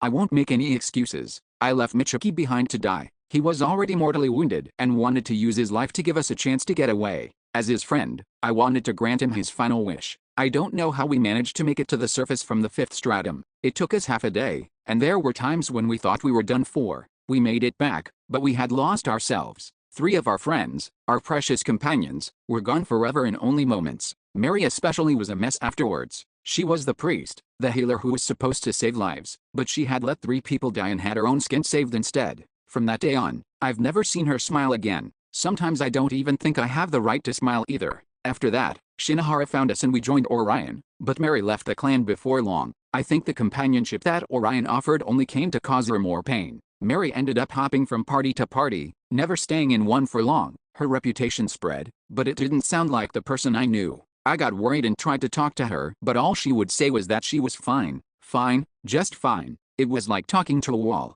I think it must have broken her heart every time she saw me. To her, I was like proof, a symbol of a past that had been lost. But she needs a future, and it's not with me. To her, I'm as much of a ghost as Michiki, Matsumi, and Og. There's no future for her in me. She needs to find herself again. If she doesn't, she'll only sink deeper and deeper into the abyss, and when she's down, so far down she can't move anymore, it will claim her. Before they met up with Mary at 8 that morning, that is, before falling asleep the previous night, Haruhiro and the others racked their brains over what they would do, what they would say to her, but no one could think of anything. Then, when they reached Amurawa's old town, they had to focus on work, and they didn't have the luxury to worry about anything else. This crucial time for all of them seemed to fly by, and it wasn't until they returned to Altana in the evening that Haruhiro finally mustered up the resolve to approach Mary. Mary, there's something I want to talk to you about, Haruhiro said frankly, as they exited the store where they sold their day's loot. I see, Mary replied, bringing her arms around herself defensively. Get on with it then.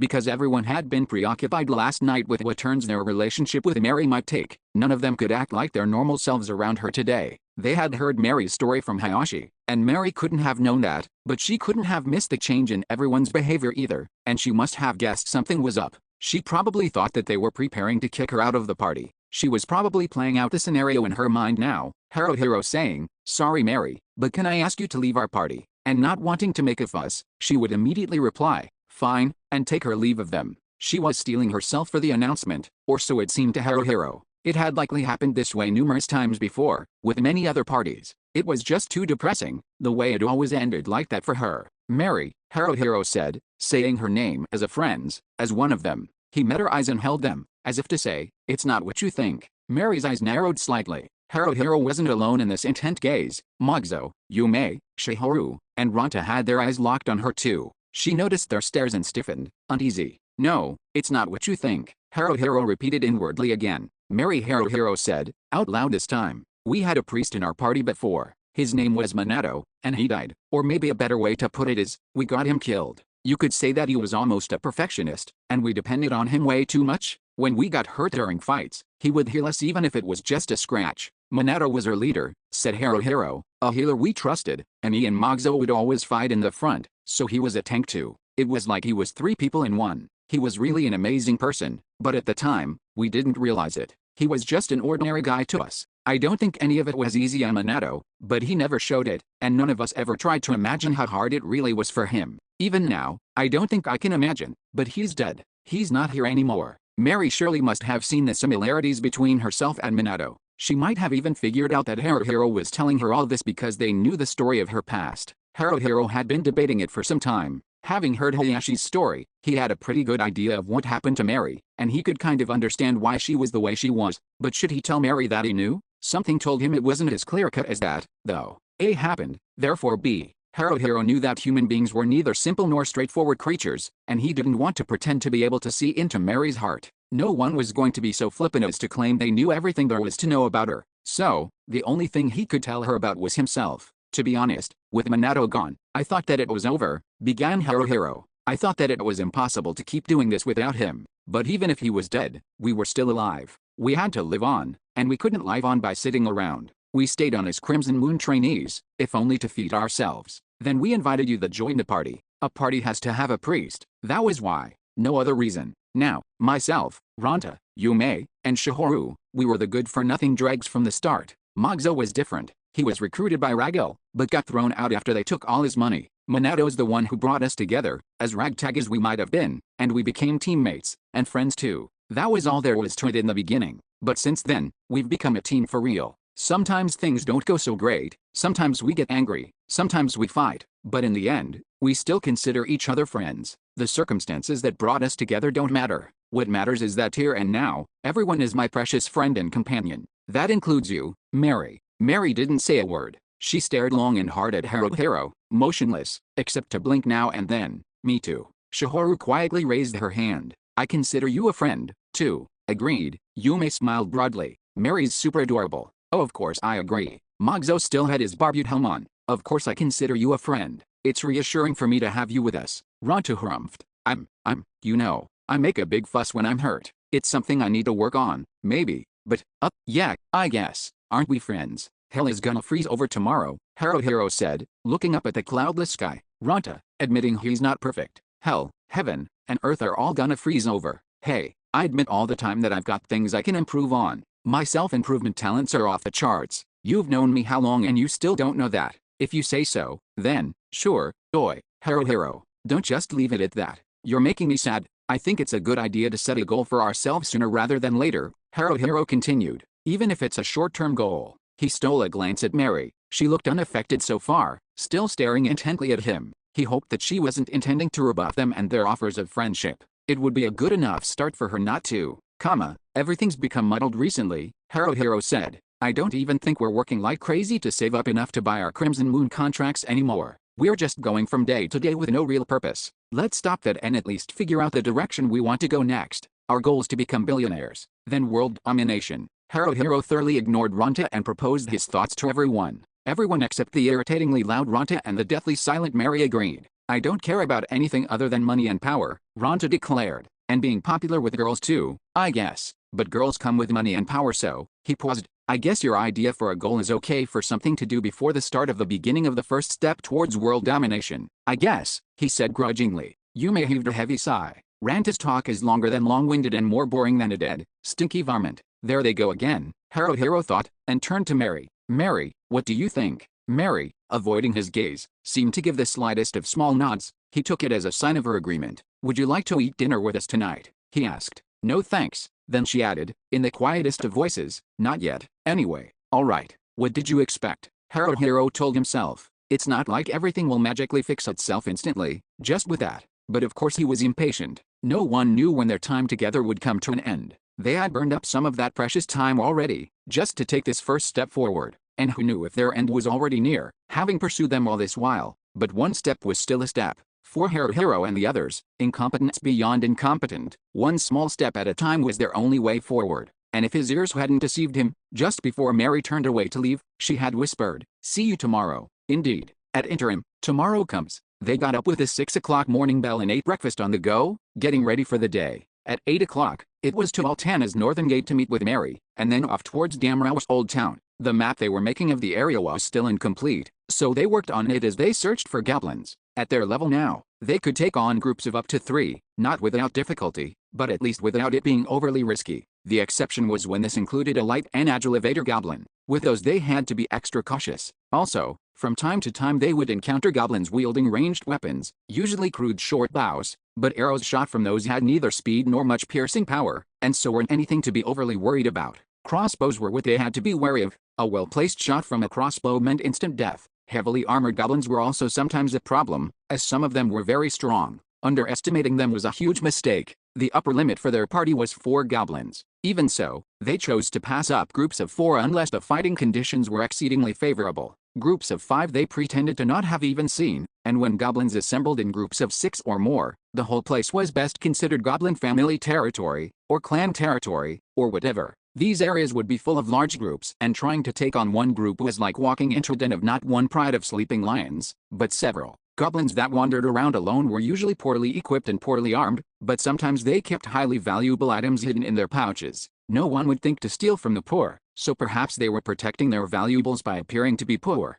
And once a day, every day, they went there. Goblins could be categorized into two major types, the ones who stayed put, and the ones who roamed. They were the latter type. They could be found there only every so often. When Hero and the others watched them from a distance, the urge to take action would be almost overwhelming, but they couldn't. Now wasn't the time. They had to be patient. It's not as if there were any obstacles. At the moment, Hero's party was the only one operating in the Damrau Old Town area. With no other groups to take them out, they could take time building up their strength before they took the offensive. Lastly, though it wasn't every day, when they returned to Altana, the team would head to Sherry's tavern. They didn't really go for any specific purpose, but just to drink and talk. Mary never really said much, but she was 1,000 times better than the overly boisterous, highly annoying Ronta. Every time they were at Sherry's, at least one or two other Crimson Moon members would approach to ridicule them with "Hey, Goblin Slayers," or "How's it going, Goblin Slayers," or "Having fun in Damrau, Goblin Slayers." Ronta would always shit back with a "shut up," but Hero knew if he got upset every time, the teasing would never end.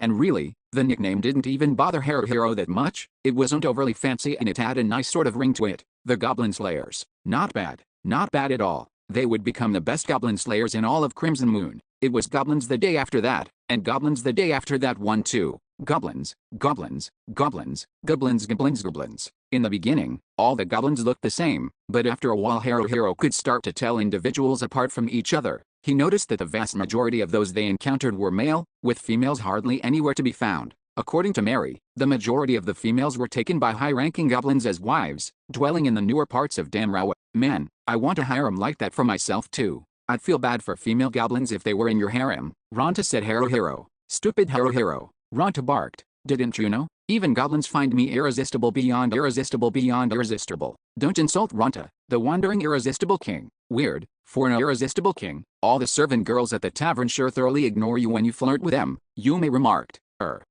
Well, even undefeatable generals can lose a battle once in a while. Oh, I see that even the irresistible king can be resisted. Even Laurent is the irresistible beyond irresistible of irresistible kings, Yume mused. Quit it with the irresistible beyond irresistible. You're saying that cause you just don't get how irresistible I am cause you're a stupid booger. People who get it. Ronta turned to Mary angrily. Mary, if you had no choice but to choose one of the three of us guys here, who would you pick? Of course it would be me. I would choose Mogzo, came Mary's smooth reply. What? Ronta squeaked. And me? Mogzo stared in wide-eyed disbelief, more astonished than embarrassed. Hero looked blankly from Mogzo to Mary several times. Yume's expression seemed to indicate that she was deep in thought while Shihara blinked repeatedly, her eyes never leaving Mary. Oi. Ronta would have bitten his own tongue off if he'd oi-ed any faster. What? Why? Mogzo over me? No way. Not possible. He's big and charming, Mary said, calm and collected as ever. Size doesn't matter. No way it can possibly matter. Fuck, I just lost to goddamn Mogzo. What the fuck? Too bad for you, irresistible king, Yume said. Quit rubbing it in and calling me irresistible king. Bitsy boobs. Hero was shocked that he too had lost to Mogzo. So Mary wasn't the type who cared about appearance alone. Maybe it was because she looked at her own gorgeously featured face in the mirror every day, so she didn't seek the same level of beauty in others. But it wasn't like either Ronta or Hero were good looking either, so looks probably didn't factor in this particular case anyway. Hero's looks and intellect were about as mediocre as you could get, but he didn't lack self-confidence when it came to fighting goblins. He fought them day after every single day. Careful not to get cocky, he told himself. He wasn't like Renji or Minato, or even Mary, who all possessed things he didn't. Before, when Minato was still alive, he had let Hero play piggyback and get carried along. Now though, it was like Hero was a wobbly-legged toddler come goblin slayer trying to walk on his own. For a nothing more than mediocre guy like Hero, overconfidence meant failure. Hell, he could fail even if he wasn't overconfident. At the very least, he needed to be on his toes at all times. As for money, on a good day they would earn about 10 silvers overall, which meant he pocketed 2. It seemed that Mary had permanent housing somewhere but Hero and the others were still living in that cheap inn for Crimson Moon members. He kept the money he spent on food under 20 coppers a day, and whatever remained, he used for himself or for the party. There were 2 other things that necessitated a monetary investment, and those were equipment and skills. Hero had purchased for himself a second-hand vest, protective waistband, and forearm and shin guards. All were crafted from hardened leather, light and flexible so as to not impede movement. The higher protection potential the leather gear gave was more a psychological boon than real physical protection,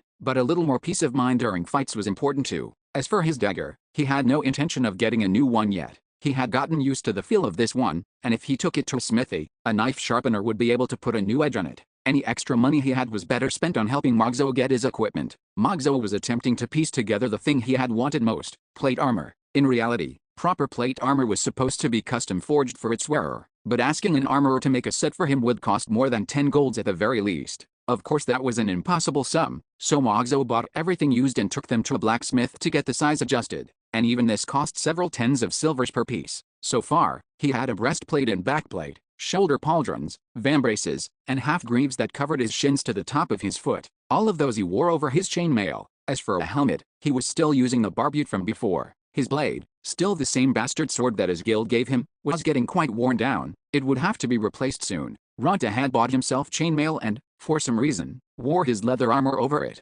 Perhaps Ronta thought it was cool because it had Skull Hill's emblem on it. He had also gotten himself a helm shaped like an upside-down bucket, which apparently he liked, but was just plain weird to everyone else. This he wore to fights. He had also stumbled upon a sort of nice-looking longsword at the marketplace and bought it on impulse, which left him with utterly zero funds. Stupid. Incredibly stupid thing to do, Haruhiro had thought. Yume had gotten hardened leather armor for her upper and lower body, and Haruhiro had to admit, she wore it very well. She had also gotten herself a hooded cloak, which made her overall appearance very hunter-like indeed. The mage's robes and hat Shiharu had received from her guild were so worn, tears were opening up all over the place, so she got herself a new set. Her staff remained without replacement, as shadow magic, unlike the other schools of magic, was not affected by the quality of the staff. In fact, shadow magic didn't require a staff at all. Shiharu had also learned a new spell, Phantom Sleep. Haruhiro had asked Master Barber to teach him Stealth Walk and Swat. Mogzo had learned Warcry, and Ronta had picked up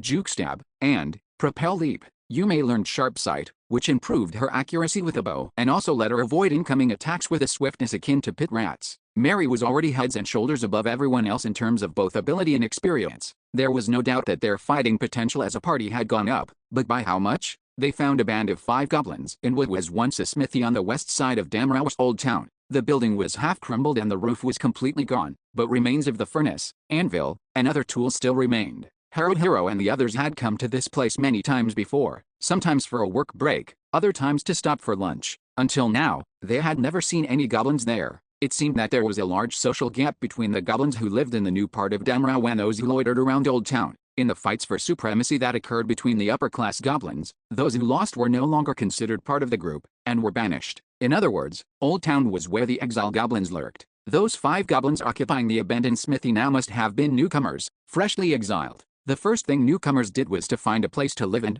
if the group was big enough, stake a territorial claim on the surrounding area. Haruhiro guessed that they might be intending to use what remained of the building as a base. Haruhiro finished scouting the area and returned to where the others were waiting, a little ways away. Let's try it, Haruhiro proposed. There's 5 of them. One's wearing chainmail and is armed with a crossbow. The others are equipped with leather armor. One has a spear, one's got a short sword with a buckler. The other 2 have a hatchet and a sword. I think the crossbow goblin's probably the leader. It'll be a tough fight, but it might be a good chance to test ourselves. Interesting. Ronta licked his lips and rested a hand on the bucket helm lying next to him. We should go for it. A few more and I'll have over 41 vices. When I do, I can summon Zodiac in the afternoons too, he said, chuckling softly. Yume glared coldly at him. Is Zodiac actually gonna do anything for us then? Right now, he just occasionally whispers stuff to our opponents to distract them, but that's it. Awfully occasionally. It surprises them, doesn't it? When he levels up, he'll sorta yank on an opponent's arm or leg too. Now and then, he'll hinder their movements, when he feels like it. Shiharu smiled wearily, as if tired of hearing the same thing over and over.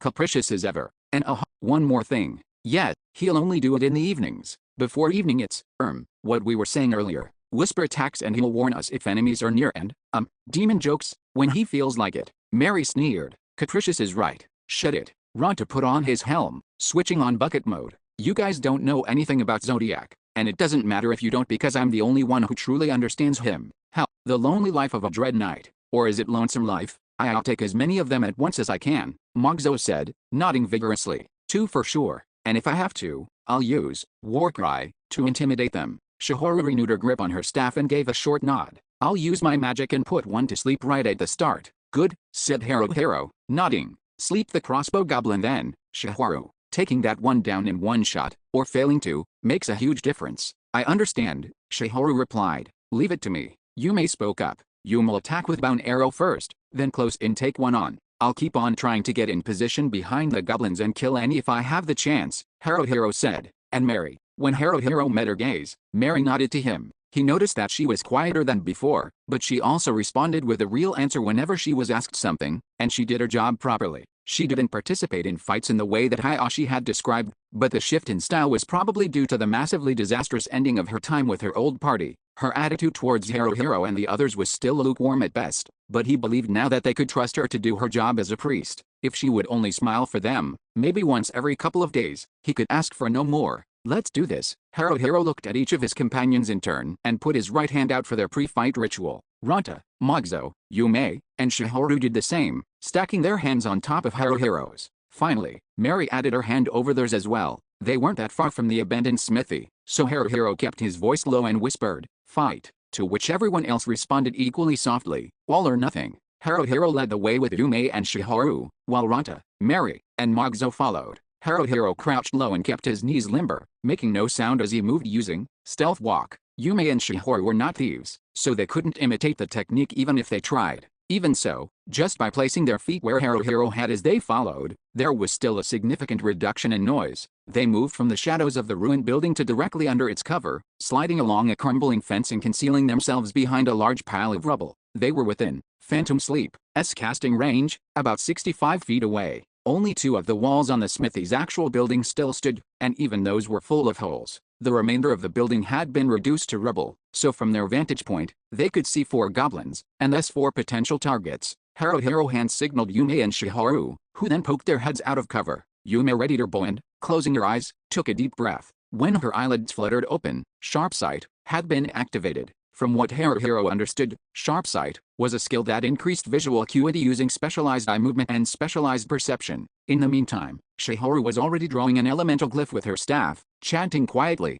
Umrelect Crown Dash. The shadow elemental, a black hazy ball, burst from the tip of the staff. This spell didn't fire nearly as fast as Shadow Echo, so it was easily dodged by enemies that saw it coming. It'll be fine, Haruhiro told himself. It'll hit, and it did. The shadow elemental hit the crossbow goblin directly in the face and seeped into its body through its ears, nose, and mouth. The goblin immediately began to sway unsteadily. The spear goblin sitting against the wall noticed, and it jumped to its feet just as Yume made her shot. The arrow buried itself in the goblin's shoulder, sending it staggering back down. Magzo, Ranta, Haruhiro shouted. Magzo and Ranta rushed into the smithy ruins, yelling spirited battle cries at the top of their lungs. The crossbow goblin was now prone on the ground, fast asleep. It was a much deeper sleep than the normal kind, but it would awaken if, say, given a hard kick. They had to finish the fight before its lackeys managed to rouse it. Haruhiro and Yume followed behind Magzo and Ranta. Magzo, shouting thank you, used Rage Cleave on the hatchet goblin, stunning it and making it stumble.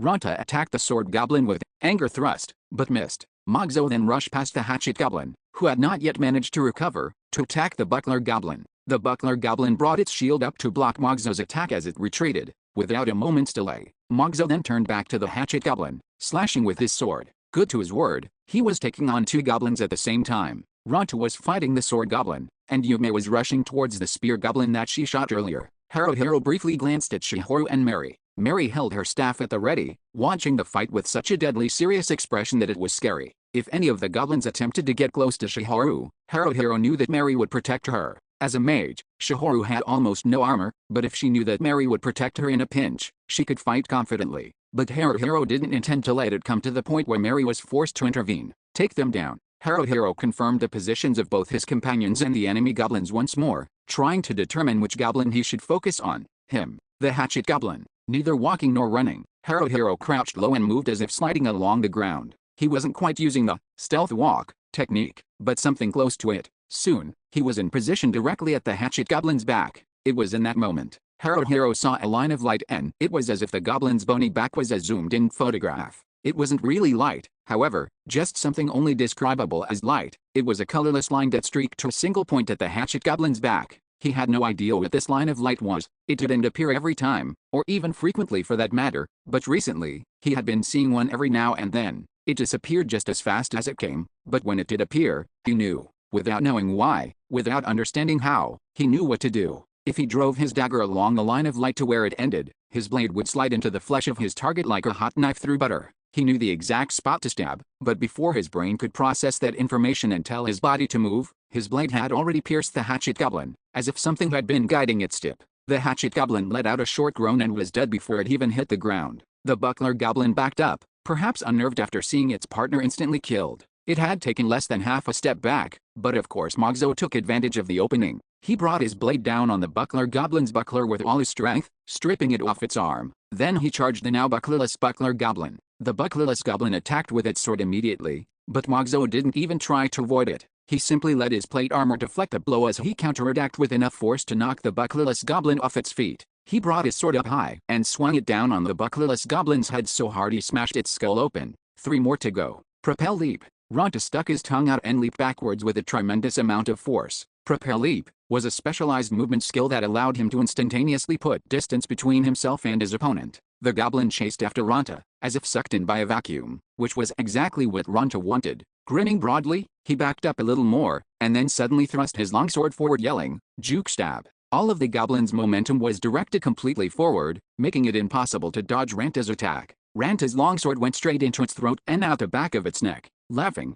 he kicked the goblin off his blade, giving the sword a twist as he pulled it out. The sound of Ranta's wild laughter, however, was half drowned out by Shihoru's incantation. Umbrelek Veldash, Shadow Echo. A shadow elemental shot out from the tip of her staff and hit the spear goblin square in the chest. Yume closed in on the spear goblin, whose entire body was now quivering uncontrollably due to Shadow Echo's ultrasonic sound waves. Yume slapped away its spear with her kukri, then followed up immediately with a vicious slash to the base of its neck. Her blade sank deep into it and it was unable to attack back, only shriek in rage. By the time its voice had fallen silent, its end already awaited, in the form of Mogzo. Mogzo stepped in firmly, bringing his sword down on the spear goblin. "Thank you," and finished it in a single stroke. "We can do this," Haruhiro breathed, nodding. "We can definitely do this." "About time," Ronta replied, making his way to the still sleeping crossbow goblin. He raised his sword, grinning. Haruhiro thought that perhaps one day, that smile would come to resemble the ones put on by cruel, cold-hearted villains, just like Ronta wanted, but it wasn't today.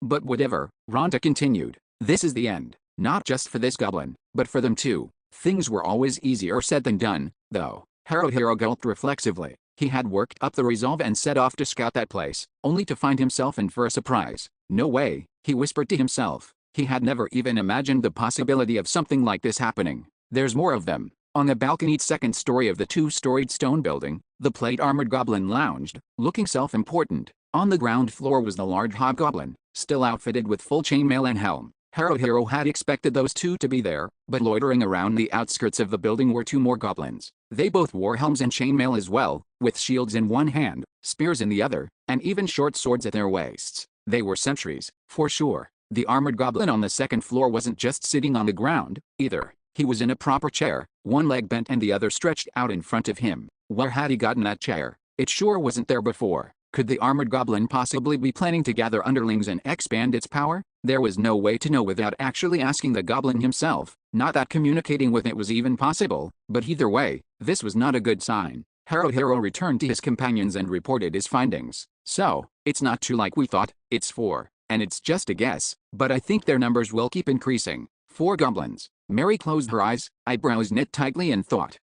Yume puffed her cheeks out round, while Shihoru dropped her gaze with a sigh. Mogzo tapped his barbute helm. "What's the matter with you guys?" Ronta scoffed. "Don't be freaking scared. There's nothing we can do about their numbers. Quit acting so pathetic, retainers of Lord Ronta. Since when did we become your—" Haruhiro began, then thought better of it. "Whatever, never mind. Don't stop halfway," Ronta baited. "Come on, where's the straight man come back? We can't be rivals like this. There's no way a peon like you can take away Lord Ranta's reason for living." Haruhiro ignored him and instead looked at Mogzo, Yume, Shihoru, and Mary in turn. "If we assume I guess that we'll have even more of them later, we need to make a decision now. It doesn't have to be at this very moment, we can wait a little longer, but should we go for it, or give up?" "I don't think I want to give up. We could definitely take 4, as we are now." Mary looked steadily at him, her eyes trapping his gaze. "Your basis for that?" Mogzo has much better defensive equipment, and now that he doesn't have to worry about protecting himself all the time, he's got more offensive potential too. Shihoru can always take one goblin completely out of the fight,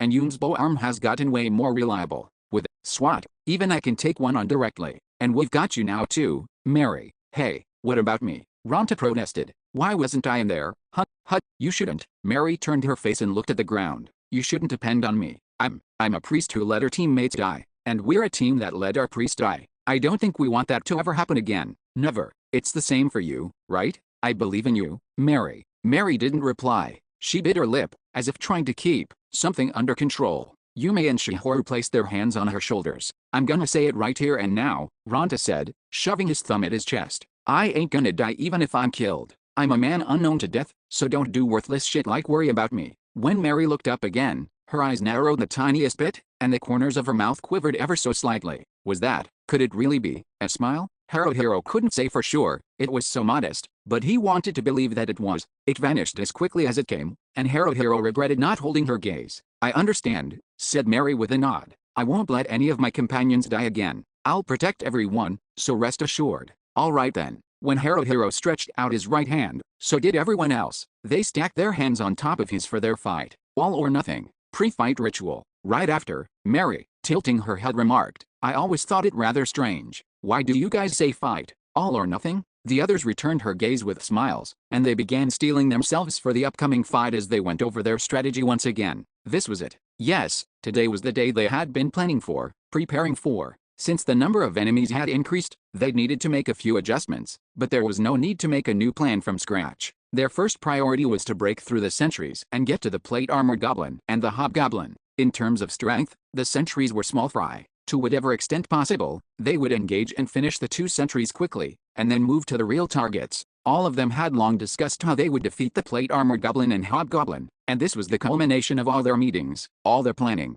They could do it. They would definitely win. As usual, Haruhiro led the way, with Yume and Shihoru close behind, while Mogzo, Ranta, and Mary followed at a distance. The first obstacle was to get within range for Shihoru's Phantom Sleep spell, no further than 65 feet. Up to about 120 feet there was a wall that would conceal their presence, but after that there was nothing but open ground up until the building itself. However, after numerous simulations around the building and its wider surroundings, they found that if they took a certain path all the way around to the other side, they could approach within 30 feet of the building without being seen. It was there that the three of them came to a stop, behind a large pile of debris. It was here they would commence the attack. When Haruhiro gave the signal, Yume readied her bow and activated sharp sight, while Shihoru refreshed her grip on her staff and took a deep breath. At last, the plate-armored goblin and the hobgoblin would meet their end today. They were the ones who killed Minato. Haruhiro and the others did their best to not treat it as retaliation or revenge, because hatred would interfere with clear thinking. Those two weren't their hated adversaries, merely enemies, strong enemies, a barrier that they had no choice but to overcome. Haruhiro stuck his head out from behind the debris, and his breath caught in his throat. Panicking, he quickly withdrew. The plate-armored goblin had been looking straight at him. We've been spotted, he whispered. But how? Had the plate-armored goblin somehow sensed their presence? Maybe they had been spotted just out of coincidence. Maybe the plate-armored goblin just happened to be looking in their direction when Haruhiro had poked his head out. He didn't know, but it didn't matter. He risked another quick glance and withdrew again just as quickly, this time gasping, short and harsh. The plate-armored goblin had a crossbow in its hands now, and it was aiming it straight at them. What do we do now? Yume said, lowering her bow. Shihoru's face had gone pale, she had shrunk even further behind cover. Did Ranta and the others, holding position a little further away, realize their situation? Probably not. They were concealed in the shadows on the building's perimeter wall, and most likely couldn't see from where they were. What do we do? What should we do? Fall back? No, they couldn't. The plate-armored goblin shouted something. An order. It must have been to the hobgoblin and the sentries. In another few moments, they would be attacked. Retreat was no longer an option. They had to engage, but the problem was the crossbow. If one of them got hit with a crossbow bolt, it could be fatal. Leave it to Yume, Yume suddenly said. What? Before Haruhiro could stop her, she had already set her bow down and jumped out from behind the debris. The plate-armored goblin shot a bolt at her, but she curled and rolled forward with tremendous speed. Pit rats. Back in the forest, those pit rats, and the skill the pit rats had used, moving and protecting themselves all at once. Did Yume mimic that movement to deflect the crossbow bolt? It sure seemed like it. Haruhiro rapped Shihoru on the shoulder. Use your magic. Alright. Shihoru emerged from behind the debris, chanting the spell as she sketched the elemental glyph with her staff. Umbrelect Crown Dash. The frizzy black shadow elemental soared towards the plate armored goblin. The hobgoblin downstairs had picked up its club, but still hadn't moved. The two sentry goblins, however, were making their way towards Hero and the others. It didn't matter. If they could just put the plate armored goblin to sleep, they could still. Whoa, Hero exclaimed. The plate armored goblin had jumped from the second floor down to the first. The shadow elemental flew through thin air at the spot the goblin had occupied just moments before, its frizzy form fading, then disappearing altogether. They had messed up badly. It was no good. They had failed. No, we can still do this. They could recover, regain the initiative. Don't panic. Hero drew his dagger. Attack, he shouted. Shihoru, fall back to Mary's position. Alright. Ronta and Mogzo had come from behind the perimeter wall, and you may use that pit rat-like movement again to avoid an incoming sentry's spear. The other sentry goblin was coming straight towards Hero. What about the plate armored goblin and the hobgoblin?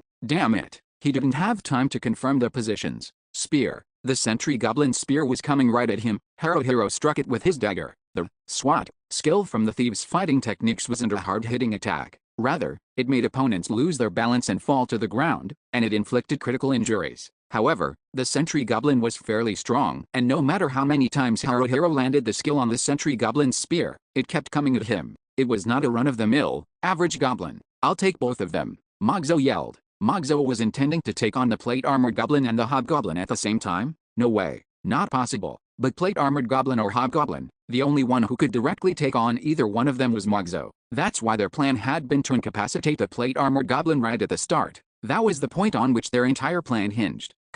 A plan that had fallen apart right at the start. Wasn't it better to have retreated right away? But it was too late and there was no use for regret now. That's, Hero used, swat, as he fell back, and fell back, and fell back again. It seemed that Ronta and Yume were taking on the other sentry goblin. Shihoru had cast Phantom Sleep again, but this time aimed it at the hobgoblin rather than the plate armored. The spell hit the hobgoblin squarely and it began to doze, but before it was completely asleep the plate armored goblin smacked the hobgoblin on the rear with the flat of its sword, waking it up. It knows about our spells, Hero thought. It was like the plate armored goblin could see all the cards in their hand. Yume, Ronta shouted angrily. We're never gonna kill it if you keep running around it. Quit that and hit it already, idiot. Shut up, she shouted back. Yume doesn't want to hear that from you. Yume tried to dodge using the pit rat roll again, but this time she was a bit slow. Or maybe the sentry goblin had gotten used to seeing her do it. Yume gasped as the sentry's spear connected with her shoulder. Not just connecting, but gouging. Fuck. Yume, what the fuck? Ronta jumped in, attacking the goblin with a diagonal slash of his longsword. Hatred's cut. The sentry goblin blocked using its buckler, grunting in exertion. It shifted its grip on the spear, choking farther up, and counterattacked with a thrust. Thrust, sweep, thrust. Ronta, after barely deflecting the stream of attacks, braced his legs and shot away. Propel leap. Get over here. Ronta taunted, but paused. What? Why isn't it coming after me? Because it sees right through your tricks. Hero spat. Swat, ing, swat, ing, swat, ing again. Meanwhile, Mary was chanting an invocation. O light, under the divine grace of Lord Luminous, heal. Yume was rapidly enveloped in a warm light. Unlike cure, heal didn't require the priest to hold their hand close over the injury. It could be used to heal a wounded person from a distance, and it was effective for injuries anywhere on the body. Heal was a spell that Minato hadn't possessed. Yume was right-handed and the injury to her shoulder must have been serious, so Mary probably decided to heal her right away. With that, Yume could probably rejoin the fight in another moment or two. But now Mogzo was the one in trouble. He had somehow avoided the swings of the hobgoblin's club, but he was taking hit after hit from the plate-armored one sword. Even if it was just one sentry, they had to dispatch them fast to go help him. Was there no way? Some means, some method? Hero couldn't just sit back and think. Of course, he was forced into swatting again and again to deflect the sentry goblin's attacks. His breathing was becoming ragged and his hand was going numb. If he messed up now, it was over. He felt as if he was teetering on the edge of panic. Don't give in. Hang in there. Gotta hang in there. But even if he told himself that, what were they going to do? Haru. Someone had called his name. Not his proper name, but his nickname. Someone who had never used it before. Mary. The voice belonged to Mary. He didn't have the luxury of sparing a glance in her direction, but she had called his name. He guessed that she probably wanted him to reach her. So, still, swatting, he gradually made his way to Mary and Shiharu, drawing the sentry goblin in with him.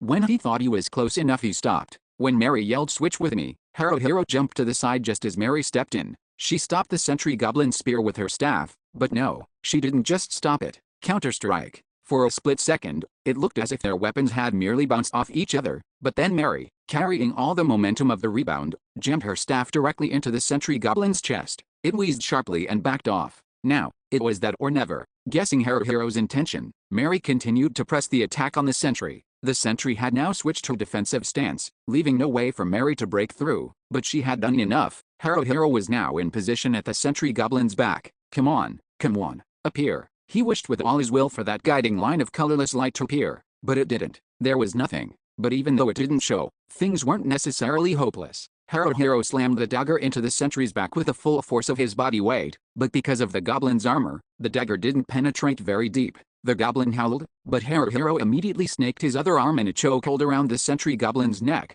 as he pulled his dagger out, but only halfway. He then thrust the blade back in. Again and again, over and over, he stabbed the goblin just so as it shrieked and flailed wildly in his embrace. He kept going until he felt the goblin's full weight collapsed upon him. Thanks, Mary. Haruhiro heaved, dumping the finally lifeless and unmoving body of the sentry goblin to the ground. He glanced around and saw that Yume and Ronto were still struggling to take the remaining sentry down. Mogzo grunted with exertion as he blocked the hobgoblin's club with his bastard sword. Staggering, Mogzo. Haruhiro rushed towards him, but he didn't make it in time. The plate-armored goblin leapt in, and rather than slash at Mogzo, it smashed him in the head with its blade. Sparks flew where edge of sword hit barbed helm. No matter how good a helm was, no one could be fine after taking a blow like that. Mogzo reeled, but he swung his sword wildly as he did, forcing both the goblins to back off. Mogzo's breath came in ragged gasps. He didn't seem to be bleeding anywhere, but Haruhiro was sure that were he to remove his armor, his body would be covered in bruises. Haruhiro had no doubt that Mogzo was having the hardest time of all, but even so, he kept swinging his bastard sword at the goblins.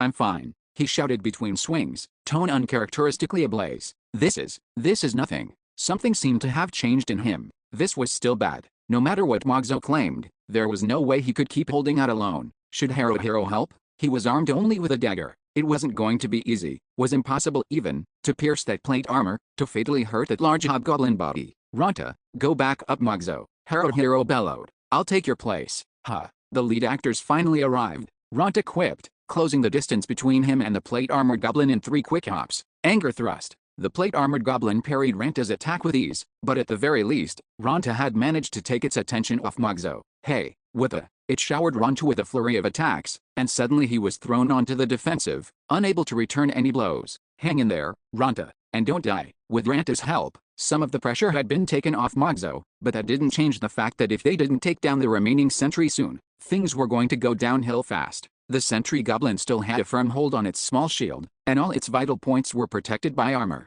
Yume wasn't a tank, so there was no easy way for Haruhiro to get in position at its rear. But as Haruhiro considered his options, the sentry goblin turned towards him and raised its spear to throw. It's aiming for me. No way. Haruhiro twisted to avoid it, but not fast enough. The spear grazed his ribs and then slammed point first into the ground. A groan of pain escaped his lips, and it made him want to curl up on the ground. When he put a hand to the wound, it came away wet with blood. It hurt like hell, but it wasn't a serious injury. Haru. Mary called his name, worried. He knew it was silly to think so, but her concern made him a little happy. I'm fine. He called back. We've gotta take that sentry out. I'll go, Shihoru said, making a dash for the sentry goblin. Wait, what does she think she's doing? Haruhiro thought. Apparently, Mary thought the same thing. What are you? She yelled, before breaking off and running after her. The sentry goblin, sword drawn from the sheath at its waist, noticed Shihoru's approach just as she finished her elemental glyph. Umbrelak Veldash, she cried. Vosh, the frizzy black sphere shot out from the tip of the staff. But at that moment, Haruhiro realized something. Although the Shadow Echo elemental wasn't as slow-moving as Phantom Sleep, it wasn't so fast as to be unavoidable. So with that fixed, avoidable velocity in mind, a caster could still make it harder for enemies to dodge by moving closer. In other words, Shihoru took the risk of closing the distance between herself and the sentry to make sure her spell hit, and her gamble seemed to have paid off. The sentry goblin made a choking sound as the shadow struck it in the face, and its entire body started to tremble uncontrollably. Yume stepped forward, Kukri already flashing. Crosscut, half slashing, half smashing attack stripped the buckler entirely off the sentry goblin's left arm and left a deep wound on its right. Even after the sentry goblin recovered from Shadow Echo, it wouldn't be capable of handling its sword properly. Yume did what they needed most right now. She pressed the attack. Without stopping to catch her breath, she kept advancing on the sentry. This made it easy for Haruhiro to get into position at its back. The line of light didn't appear, so he did the same as before. The sentry goblin wailed as Haruhiro slammed and twisted his dagger into its back. Haruhiro wrapped his other arm around under its chin like before, pulled it out again, and kept going. When the first sentry had finally stopped struggling, Haruhiro hadn't really felt anything in particular. But this time, sick started to rise from his stomach. Killing like this was cruel, brutal. Though despite his nausea, he did not stop. If we were switched, maybe you would kill me like this too. Sorry, but it goes both ways. When the second sentry goblin had become still, Haruhiro felt terribly exhausted, and his wound hurt. But now wasn't the time to complain about things like that. Finally, the time had finally come. He gathered up his strength in the pit of his belly and threw it behind his voice. Just a little more, he yelled, with all the strength he had. I'll prove to you that we haven't come this far for nothing. But despite having said it, Haruhiro didn't know exactly what he meant to say. Prove themselves to you? Minato was no longer with them. After all, come this far. But had they really come far at all, or did he just want to believe that? He wished he could have said something cooler, more inspirational. He wanted to become someone who said cool and inspiring things. He didn't want it all to end for them here. He didn't necessarily want to do this whole Crimson Moon Solitaire thing, either, but he wanted there to be a tomorrow for himself. He wanted to live. He didn't want to die. At the very least, he didn't want to die. Minato, wasn't it the same for you? You weren't completely satisfied with everything either. You too. You wished you could have been more, done more. Haruhiro and the others, they had been lucky to have survived this long. We're not going to die. We're going to live, and keep moving forward. We're going to seize tomorrow with our bare hands. For the sake of that tomorrow, they had to win here. They had to kill those two goblins. Focus on the hobgoblin, Haruhiro cried, as he ran behind it. Yume was attacking from the side while Moxo brought two savage blows in succession on it, grunting with the effort. The hobgoblin deflected the first attack with its club, but the second tore into its left shoulder. Although his sword wasn't able to cut through its chainmail, the force of the blow still made the hobgoblin roar in pain. It had been wielding its club with both hands, but now, it was no longer able to. Keep attacking it, Haruhiro said,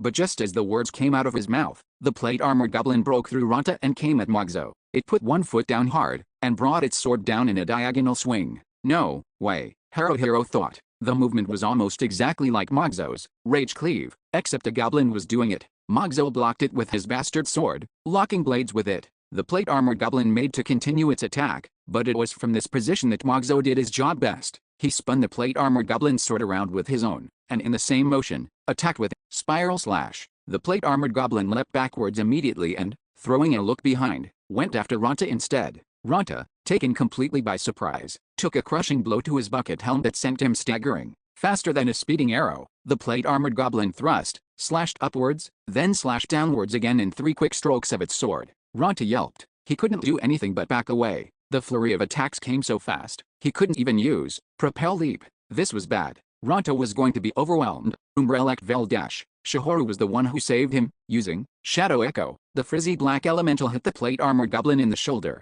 It took the plate-armored goblin mere moments to get its quivering body under control again, but it was enough to allow Ronta to retreat and catch his breath. Damn it. No one asked you to help. Ronta spat angrily. Our trump card. Haruhiro pressed his hand to the wound on his side. He was having a hard time ignoring the pain, and the resulting panic was making it hard to think clearly. He glanced at Shihoru and saw how haggard she looked. She must have been exhausted. She used the massively energy-draining Phantom Sleep twice at the beginning of the fight, and now, Shadow Echo, twice, too. How many more could she cast? Phantom Sleep wasn't a spell that was very effective on enemies who were vigilant and alert, and Shadow Echo didn't seem effective enough to be the deciding factor in this fight. That meant they only had one thing left, their final ace in the hole. They had to finish things here and now with it. Before the fight could drag out any longer, they would finish off the hobgoblin. Haruhiro screamed, Moxo, use it. Moxo gave a grunt of acknowledgement, planted both feet firmly on the ground, and let out a long, ear-piercing howl that made all the hairs on Haruhiro's skin stand on end. It was a warrior's war cry. It unfailingly crushed the resolve of any enemy nearby that wasn't expecting it, not really by surprising them, but by instilling fear in them. And that's exactly what happened to the hobgoblin. Its entire body went rigid, as if paralyzed by fear. It would regain its senses soon, but that 1 second or even fraction of a second opening was utterly invaluable to Haruhiro and the others. Yume brought her kukri hard across the hobgoblin's waist. Sweeping slash. Moxo took a step back. He began, then stepped in again, but this time throwing all of his body weight behind a single, dreadful stroke, Yao.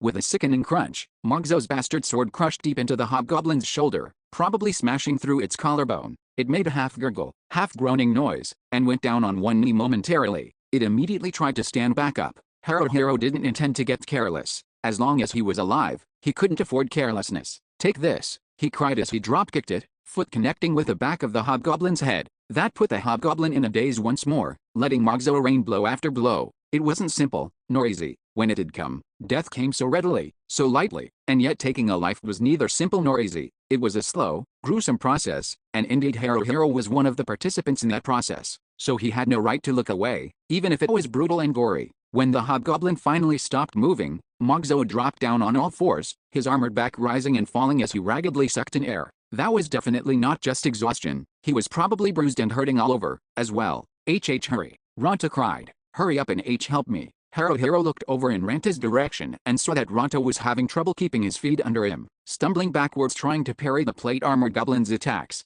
Ronta was at his limit. No, probably already past it. "Well done, Ronta. You're amazing," Haruhiro called. "Hell yeah I am," Ronta agreed. "You figured that out just now." Haruhiro and Yume took up positions at the plate armor goblin's left and right, intending to attack in a pincer formation. The plate armor goblin, however, swung its blade at Ronta one last time, then started to make a run for it. It ran and ran, it kept running. Did it intend to flee? No, that wasn't it. The direction it was heading in, it was running straight at Shihoru. Shihoru let out a little gasp, eyes going wide as she brought her staff up in front of herself. There was no way the easily intimidated Shihoru could fight off an attack. But there was no need for her to. "Get back," Mary commanded, stepping out in front of her. Her slanted back stance put her parallel to the diagonal at which she held her staff. It was a priest's defensive skill. Guard stance. The plate armor goblin swung its sword at her, and Mary looked as if she was going to either parry or block. But she didn't have a chance to do either. The plate armor goblin's swing arched so low it struck the ground, but with enough force that it sent hardened,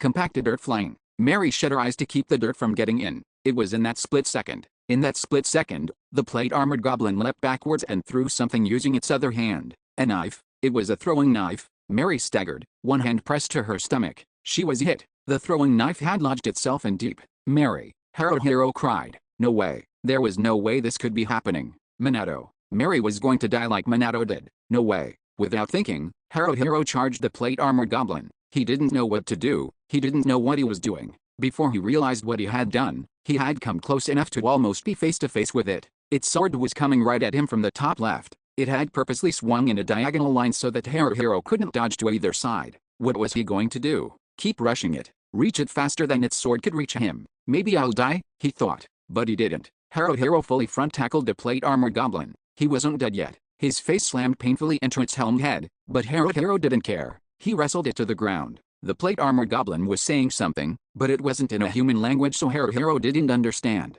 Its sword. He had to focus on its weapon. Haruhiro desperately held down the plate armor goblin's right arm with his left. It punched him in the jaw with its free hand, and not just once, but again and again. Haruhiro's head spun and it felt like his consciousness was going to fly off and away. "Don't fly. Don't fly away. Don't fly. You're not a birdie," he kept telling himself. Haruhiro reversed his grip on his dagger. The plate armor goblin seemed to scream something that sounded like "Stop it. Stop it." "Yeah, right. Like I'm gonna stop. Like it's even possible," Haruhiro thought. The plate armor goblin's helm covered nearly the entirety of its head, except for the eye slot. It was there that Haruhiro aimed now, intending to ram his blade into its eye. But the plate armor goblin grabbed Haruhiro's dagger with its free hand, stopping it short of its target. Both of their hands trembled on the dagger. A little bit more, just a little more and his dagger would reach the slot. But that little bit was a great distance. "Bastard. Damn it, damn it, damn it. Why the hell are you so strong?" Haruhiro cursed it over and over. "Haruhiro." The voice belonged to Mogzo, and it was followed by the pounding of footsteps. Mogzo was running towards him. Without looking to confirm, Haruhiro sprang off and backed away from the plate armor goblin. Mogzo let out a furious battle cry, and he lifted his bastard sword so high over his head, his body bent backwards. Then he brought his sword down sharply, like the sudden release of a spring coil for far too long. The resulting clashing sound was so heavy that it reverberated down to the pit of Haruhiro's stomach, and Haruhiro wondered once more at Mogzo's strength. His bastard sword had sheared the plate armor goblin's head clean off its shoulders. It was, of course, fully and completely dead. "We did it," Rontu whispered weakly. Yume plopped herself to the ground. "Looks like it. I can't believe it," Shihoru said. Mogzo lifted his sword up again, shouting the victory wildly skywards, but he, too, couldn't really believe that they had done it either, so the shout was not nearly as ferocious as it could have been. "I'm sorry to interrupt," Mary said, raising her hand, "but can I heal myself now? It kind of hurts." Why are you apologizing? Haruhiro grinned, pressing a hand to his side and fighting hard not to groan. Maybe it was better not to touch the wound, but even when he let his hand drop, it still throbbed painfully. It was getting hard to stay standing, so he finally allowed himself to crouch down. Mary, he began. It doesn't have to be right now, but it hurts like hell. Sorry, but can you heal me too? I always wondered what I would say when the time came. For some reason, it felt like they had been together for such a long time, yet it hadn't been long at all. No, not long. One might say too short. Really, much too short. I felt like I knew you, but I didn't actually know you at all. Haruhiro had once thought that Minato was nice, easy to approach, and smart. He was someone who could do anything and a leader worth following. A flawless person, perhaps, but only because Haruhiro hadn't noticed any of his flaws. Or maybe it was because he kept his shortcomings well hidden. But if their time together had been longer, perhaps Haruhiro would have gotten to see another side of him. He wanted to know. Haruhiro wanted to get to know the real him. He wanted more time. If they had had more hours between them, surely there would have been more experiences, too. Maybe they would have gotten angry at each other, or gotten into fights. Maybe they would have grown to hate each other, or maybe their friendship would have grown. Instead, one day, suddenly, Chihiro might have confessed her feelings. And what then? Haruhiro didn't want to believe that sentiments from the living failed to reach the dead. He didn't want to think that all he said now was meaningless. But the more he thought about it, the tighter the knot in his chest grew. When he closed his eyes, he saw an image of this friend from days since past. It was one of stillness, of being consumed by merciful flames, of being rendered into nothing more than ashes and bone. It was the only image that came to mind, for Haruhiro was all too aware that Minato now lay under this headstone shadow, cast against the setting sun. We've become Crimson Moon members, Haruhiro said, finally, to the gravestone where a crescent moon and a name was engraved. He held up an emblem that resembled a silver coin. Ranta,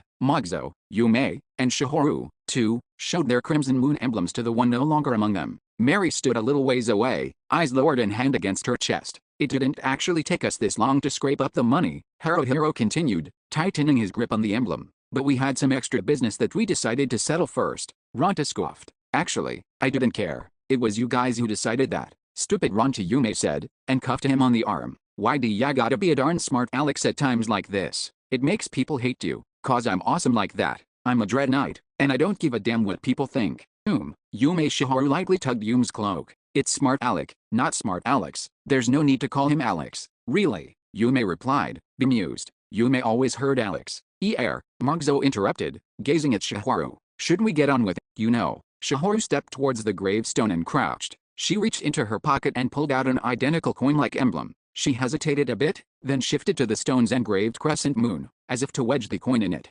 Wait, Chihiro, not there, Haruhiro said quickly. Chihiro turned back, face beet red. Sorry, I wondered what would be a good place to place it, but, well, I mean, there's okay, but it probably won't fit. The shape's entirely different, right, you're right. I'm sorry. I'm not just fat, I can be so empty-headed sometimes. How about here then? Chihiro placed the emblem on the ground next to the gravestone. Minato, said Chihiro, this is your contract. We bought it using the money you had left, and everyone pitched in the rest. Mary contributed, too. Please, take it. If Minato could hear, perhaps he would have laughed and said, you guys didn't have to do that, you know. Perhaps he would have said, it's a waste of money, and you're better off using it to buy armor or weapons. Money has no use where I am now, but it does where you are. Maybe it would have sounded cool and collected, like he often did, but no matter what he said to them, they wouldn't listen. After all, we can't even hear you now, Minato. If you want us to listen to you, then say something we can hear. Let us hear your voice again. But Haruhiro knew that was impossible. And if they died, what would happen to them? Would they go to some sort of heaven? Would they meet Minato there? He didn't know. There was no way he could know if they died. But Haruhiro didn't want to go as far as dying in order to talk to Minato again. The rift between life and death was vast and deep, and cleft by a grand, swift river. Once that river was crossed, no matter what happened afterwards, there was no coming back. It was a complete and utter one-way trip. There were no more tears. Yet Haruhiro did feel like lingering here for a bit longer, so he sat down in the grass and drew one knee up against his chest. Chihiro laid a hand on the gravestone, her shoulders trembling. Yume crouched down beside Chihiro, wrapped an arm around her, and gently stroked her head. Ranta, both hands on his hips, was staring skywards. Magzo inhaled deeply and slowly exhaled. Mary held her hair down against the wind, her gaze distant. We've really become a good team, Haruhiro whispered to the friend who would never come back to them, whispered as he cast his eyes in the direction of the town. The bells were tolling the evening 6 o'clock hour. Hovering just over the horizon was a half moon, crimson in color. That's right. Why is the moon red here? Here? He turned towards the direction of the tower. The soaring tower that seemed to look down on all of them. The tower. That tower. There was something strange about it. Haruhiro felt as if he had forgotten something. They had arrived here and joined Crimson Moon, but what about before that? Where had they been and what had they been doing? He didn't know. He couldn't remember. And it wasn't just Haruhiro, it was the same for everyone else. Before they realized it, they were here. Where was here? He recalled darkness. Darkness? But he couldn't be certain. Where had that been? The tower. That tower. It had something to do with that tower. But what? He didn't know. The more he thought about it, the more confused he got. Whenever he reached his hand out to grasp it, it vanished. Minato, what are we doing here? For what purpose? This alone filled him with doubt. Even now, it didn't look like the answers would come. The bell tolled, sounding the evening 6 o'clock hour. When the echoes of the seventh toll suffused and reluctantly faded into the city, night had fallen upon Altana. It was the final bell of the day, as the bells only sounded the time from 6 o'clock in the morning until 6 o'clock in the evening, though it was hard-working laborers who found it most useful, as their workdays began early in the morning and finished with dinner and a nightcap. Many others used it too, as their signal to close up shop. Meanwhile, for food stalls it marked the busiest time of day, and for taverns it heralded the influx of patrons, and for Sherry's Tavern, from the 6 o'clock bell until well into the night, they enjoyed their best business. Large numbers of Crimson Moon members visited then, looking to replenish their spirits for work the next day. Tonight, however, Sherry's was livelier than usual. Members of Crimson Moon were not the only ones present. Elderly craftsmen, young apprentices, portly merchants, charming businesswomen, and even soldiers from the regular army could be found scattered about. Everywhere Haruhiro looked was crammed full of people, and even the spacious second floor seemed cramped. And naturally, all the seats were taken, so many remained standing, not just on the first and second floors, but in the stairwell as well. Everyone had packed themselves into Sherry's tonight after having heard a certain rumor. Normally, a well-known Crimson Moon member would be referred to by the clan to which they belonged, that man of clan this or that woman of clan that. Though humans were the predominant race in Altana and the surrounding areas, the further one ventured from human territory, the more unfriendly races or monsters one could find in strength. Often, they relied on their superior numbers to kill any humans they encountered. Therefore, clans were born out of necessity, and if the objective was to achieve certain military goals, it was best to join one. In fact, it was perhaps more accurate to say that joining was a must, an indispensable measure. Despite that, there existed a party that had fought clanless this entire time. 4 of them were Crimson Moon members, and 1 was an elf. One of the Crimson Moons, Pingo, was a necromancer, and counting Zenmei, the human construct he created, that brought their party up to 6 members. They were considered the best of the best and their reputation in Altana always preceded them. They were the only Crimson Moon members ever to have been invited to a dinner party hosted by the Earl of Altana, Jaren Vedoy. They had even declined to attend. Salma, now is a good time, don't you think? At the voluptuous woman's urging, Salma rose from his seat. That alone caused a hush to fall over a tavern so boisterous only moments before. It was to be expected, of course. After all, everyone was here to listen to the announcement he was to make. What was the point if they did not hear him out in silence? At any rate, today was a day for the history books. Today was the day that the famed Salma was, quite against expectations, going to form a clan. Rumor had it he came to recruit members. But was the rumor true? Maybe it was nothing more than a groundless, false whispering. Many thought exactly that, but Salma had shown up for real at Sherry's, and he was mere moments away from addressing everyone gathered. Shima, Salma said. Yep. The voluptuous woman gave him a slight smile and slight nod. Salma then turned his attention to the man with dreadlocks. Kamuri. Here, the dreadlock man called Kamuri replied, lazily flexing his neck, left, then right. Salma met the gaze of the childlike man. Pingo. Pingo's gaze was on the ground and he let out a long sigh. I dislike things like this. I see. The corners of Salma's mouth crinkled in the slightest of frowns before he turned to the construct and its fearsome mask. Zenmei. Slowly, deliberately, Zenmei gave a single nod. Salma's eyes then went to the final member of his party, the elf, Lelia. Yes, Salma. Lelia stared back with striking sapphire eyes. Salma, closing his own, took a deep breath and mouthed one final name. Nino. She was neither here nor there, not any longer. She was once their priest, and when they lost her, Kamuri changed his class from warrior to paladin. Shima left the Thieves' Guild, went to the elves' dwelling in Kajimori, and became a shaman. Lelia joined them, too, around this time. Ever since Nino's death, Salma had been seeking a way to bring her back, but to this day, had not yet found the means. He suspected that there were clues to be found at the resting place of the Deathless King, deep within what used to be the kingdom of Ishmael, but no one really knew. A means to bring back the dead might not even exist in this world. This world. What was this world anyway? Where had all of them come from, and how did they end up here? How could a ridiculous world where the moon shone crimson, where monsters were an ordinary part of life and beasts ran around as they pleased, ever be real? Once upon a time, Kemiri had commented softly, "This is like something out of a video game," and Sama had replied with, "Yes, yes it is." Or so they had thought at the time, but a short time afterwards, they no longer knew what they had been talking about. What was this thing called a video game? The feeling of unease had gradually faded and, at times, almost been forgotten, but it never completely left Sama. Even now it remained carved in his heart. What if this world was not real, but some sort of elaborate mimicry? Some sort of doppelganger? Then supposing that Sama and the others had come from the real world, what would have happened to the Nino who died in this world? Could it be possible that Nino had simply returned to the real world? Could she still be alive? It was a possibility. Yes, but nothing more. Still, as long as the possibility existed, as long as it wasn't zero, Sama opened his eyes. "We've decided to form a clan." Those words alone caused a stir throughout the tavern.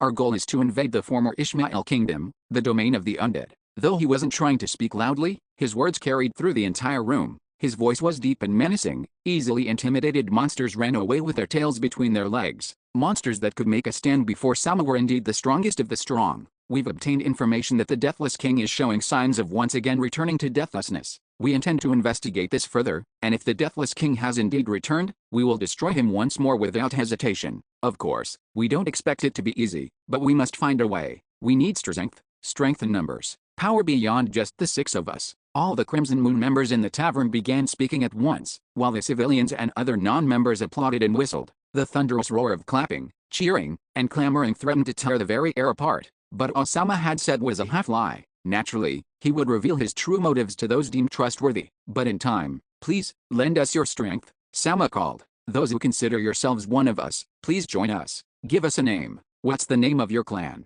someone shouted. Sama nodded. "From now on, we shall be known as the Daybreakers. Those who are valiant, those who are wise, those who are noble-hearted, and those who are dignified and resolute. Join us. Do not fear death, defy it. We welcome all those who dare to seek life in its midst." In the wild whirlwind of excitement that erupted in the tavern, Sama inwardly whispered, "Nino, I will unravel the mysteries of this world, and then, perhaps one day, we shall meet again." Haruhiro could never have known how their destinies would cross, and what awaited them at the end.